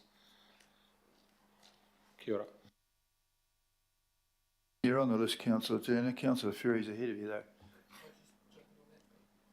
Just quickly, does Healthy Waters have in their scope the slips? Because Healthy Waters talks all no. So who's doing the slips? We are purely, as Healthy Waters, looking at the flooding risk. So as I said to you, Mr. Tucker, earlier, we need to know we have some focus on, a fair focus. Thank you. There's considerable focus on slips, in particular Murawai, Karikari, Piha, that's been well communicated both to the community and this group. But I'm just looking to understand where the budget sits, and I just want to make sure that everyone gets, there's a lot of emphasis being put on flooding, room for water, all that stuff, like I said this morning, and I just want to make sure that, the slip victims don't fall behind par. Thanks. Councillor Ferry, please. Thank you. So I've got a couple of questions about the content of the consultation document. But first, I'd just like to seek some clarity about, obviously we've got this item, we've got the item about the buybacks as well. But we have in the past had a monthly update from the Recovery Office on progress on our governing body agenda, and we haven't this month. So are these two pieces of work sort of in lieu of that, or is there going to be another update to us, perhaps in a memo form, that talks about other work that the Recovery Office has been undertaking? Yeah, thanks, Councillor. You're right on all fronts there. These pieces of work are the significant pieces of work we're doing, that we've brought to you, and actually there will be a memo probably within the next week or so that talks to the upcoming engagement around Category 3 homes in particular. Right, okay. And just following up from future, in the past, I've raised the idea that there be an update, one-pager perhaps for our Auckland that goes out after you've given your monthly updates, there not being one, and obviously there's going to be some specific comms around the two specific pieces of work. So that probably doesn't apply this month, but it would be good to see that considered for future months when the updates are more holistic. And you'll be aware there's a webinar, we're planning a webinar based on some advice that you've been giving us over recent months. Thank you. Yeah, and thank you to your office for engaging with myself and in particular Councillor Leone as well on that. I really appreciate it. Looking forward to that happening. Can I, in terms of the document itself, and we did receive this quite late, but from my quick skim through it, it by and large looked pretty good and pretty comprehensive. I just had a couple of specific things, and these are probably could be picked up in B. One was the infographic that you've used in a couple of places, the blue one that has the timeline. It seems to me that an important piece of information, which Nick's explained really well in community sessions, that's missing from that, is actually what happened before January the 27th, which was weeks of rain that meant that the ground was already saturated. So I guess that's an amendment I'd like you to think about, because I think that's really important context. This didn't actually start on the 27th of January. It actually started with weeks of wet weather prior to that. So that's one issue there for an amendment. The other is you've got on page 14 of the document, you've got the mention of the faux catchment, and you've referred to it as being Blockhouse Bay. Now, some of the area is Blockhouse Bay, but some of the area is more sort of Linfield, New Windsor as well. And so I just wanted you to consider perhaps changing the suburb description there a little bit. Obviously, we need people to understand that it's not the whole of the Faux, which is a much longer river, but Blockhouse Bay is a little bit further away from the people in my ward who've been badly impacted, who are definitely in the frame for that one. And then I've got one more small amendment. Yep, which is same page. You've got a beautiful picture there of Te Aonga. That's not in Mount Albert, that picture, that's in Mount Roskill or Wesley. So just a heads up there if we could change that. Thanks. Those are very detailed set of questions. Well done. Councillor Leone, were you scratching your head, or do you want to talk to me? Very quick question. First of all, I just want to acknowledge you, Matt, responding to the email from the Titirangi Green Bay residents group and agreeing to go out and see them. So that's a a good step forward about the issues there.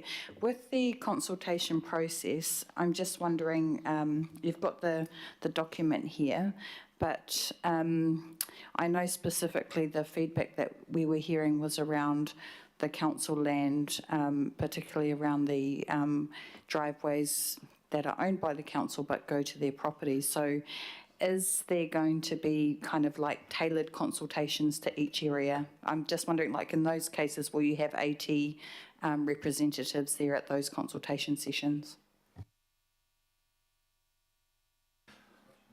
Through your worship, Councillor Leone, yes, there'll be granular conversations, specifically with those property owners themselves or where they've got easements. So. Councillor Fletcher, please. Oh, mine rather follows on from the questions that were posed by Councillor Hills, and I have a lot of sympathy with the way that he's going on this. And I'm making the assumption that an in-house legal counsel opinion was given that we are required to do this consultation. So I'm just wanting, for the avoidance of any doubt, to know that that is the situation, because I fear that a lot of life is about perceptions, and the perception is that council's kicking the touch in terms of giving people the certainty. And the second part of that question is just the way in which we're going to communicate it with utter clarity, and not, disappointment is a hard emotion to manage, and every time we get any communications from the flood victims, they are looking for some formality, some sign-off. Now, I understand that that's not possible, but nor do I want to mislead people. So I really need to know the nature of the type of consultation and communication prior to the consultation that you are anticipating. Just because there's just a lot of hurt, Councillor Sayers said before, there's a huge amount of pain and hurt and separations and kids not attending school and anxiety and trauma. With all of this, as we all know, I don't want to repeat it, but I really need you to be absolutely clear with us today that we absolutely have to do this, and you are absolutely going to give clearer communication than what we've had. Because I don't know about you, I'm getting calls from electorate officers, from MPs. Nobody seems to be able to know what's happening. Nobody seems to be able to give advice, and people are floundering. And so, I don't want to labour this in the meeting, but somehow I want to register this and for us to action it. And I am grateful that the CEO, who's been following this closely, is going to make sure that the document is fit for purpose. Your Worship, so Councillor Fletcher, yes, there has been internal legal advice and external legal advice, and just to provide you with further assurance around consultation, Tairāwhiti and Hawke's Bay are also doing this consultation, so it is a requirement under the Local Government Act. There isn't any option under either an order in council, and the government haven't chosen to do primary legislation to enable a quicker response otherwise. But so to get a clear audit, this is the consultation we need to proceed with. We acknowledge though, and Matt will talk to the communication. Please don't go to one of the big law firms to get an opinion on whether you have to do this. Just do it. So Simpson precedent provided that, Your Worship. So yeah. Just to maybe emphasise and reiterate that there's limited impact from this exercise to the identification of the category of homes. So this exercise and the time it's going to take to do this exercise isn't added on to or particularly affecting the process that we're going through, both with central government and locally and with the other regions, to identify and classify the category of homes. This exercise is not... I've heard that today, and I accept that, but I want to know how you're going to communicate it. And that communication, as I alluded to earlier on, will start with this group next week with a memorandum explaining what happens next with the categorisation of homes.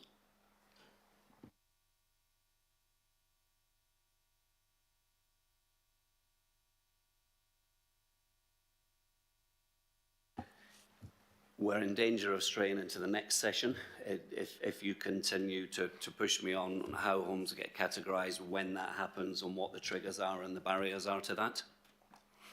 I'm really genuinely not wanting to make it difficult for you. I'm just seeking assurance that in the communication, sometimes when people are stressed, they just hear a buzz in their head and they're only going to hear what they want to hear, that our communication is as clear, as simple and clear, taking people sequentially through what is going to happen and that they understand that. Through your worship, if I can intervene, we've heard the feedback and I can assure you we'll take it on board. I think we'll close the loop with councillors in terms of the next steps and exactly what the communication will be. Obviously, we've got to do a final tune-up of the document itself, and alongside that is the comm strategy. So just to reassure, I've heard what you've said. Thank you, Phil. Right, I'm going to propose the recommendations which are there, and as a seconder will be the Deputy Mayor. I think we've had a fair old discussion about this, so I'm going to put that. All those in favour, please say aye. Contrary? Carried. Thank you very much. We're going to go to extension of time because thank you. Seconder for the extension of time. Leone. All those in favour, please say aye. Anyone on the contrary? Me. It was passed. Just. Any of those who are losing the will to live? Right. We're now going on to the Recovery Coordination Office update on the cost share negotiations with Treasury. There's a limited amount we can say about this. So the recommendations, we note the parameters, but basically I think we probably need to go into confidential for this. Yeah. So you ready, Councillor Henderson, second? Yeah, look, if I might, I don't know that you need to discuss this. We've obviously got a discussion in the confidential item, but it was important to flag in the public part of the agenda that these matters were under consideration. So if you're happy with that advice, then I would suggest moving quite quickly, and then we'll get into the next segment. Righto, well, anyone prepared to go into confidential? Move it by Turner and Walker. All those in favour, please say aye. Contrary, carried. Righto, we'll give 5 minutes to clear the room. It's not that it's overly secret, but we have to give our officers the chance to negotiate.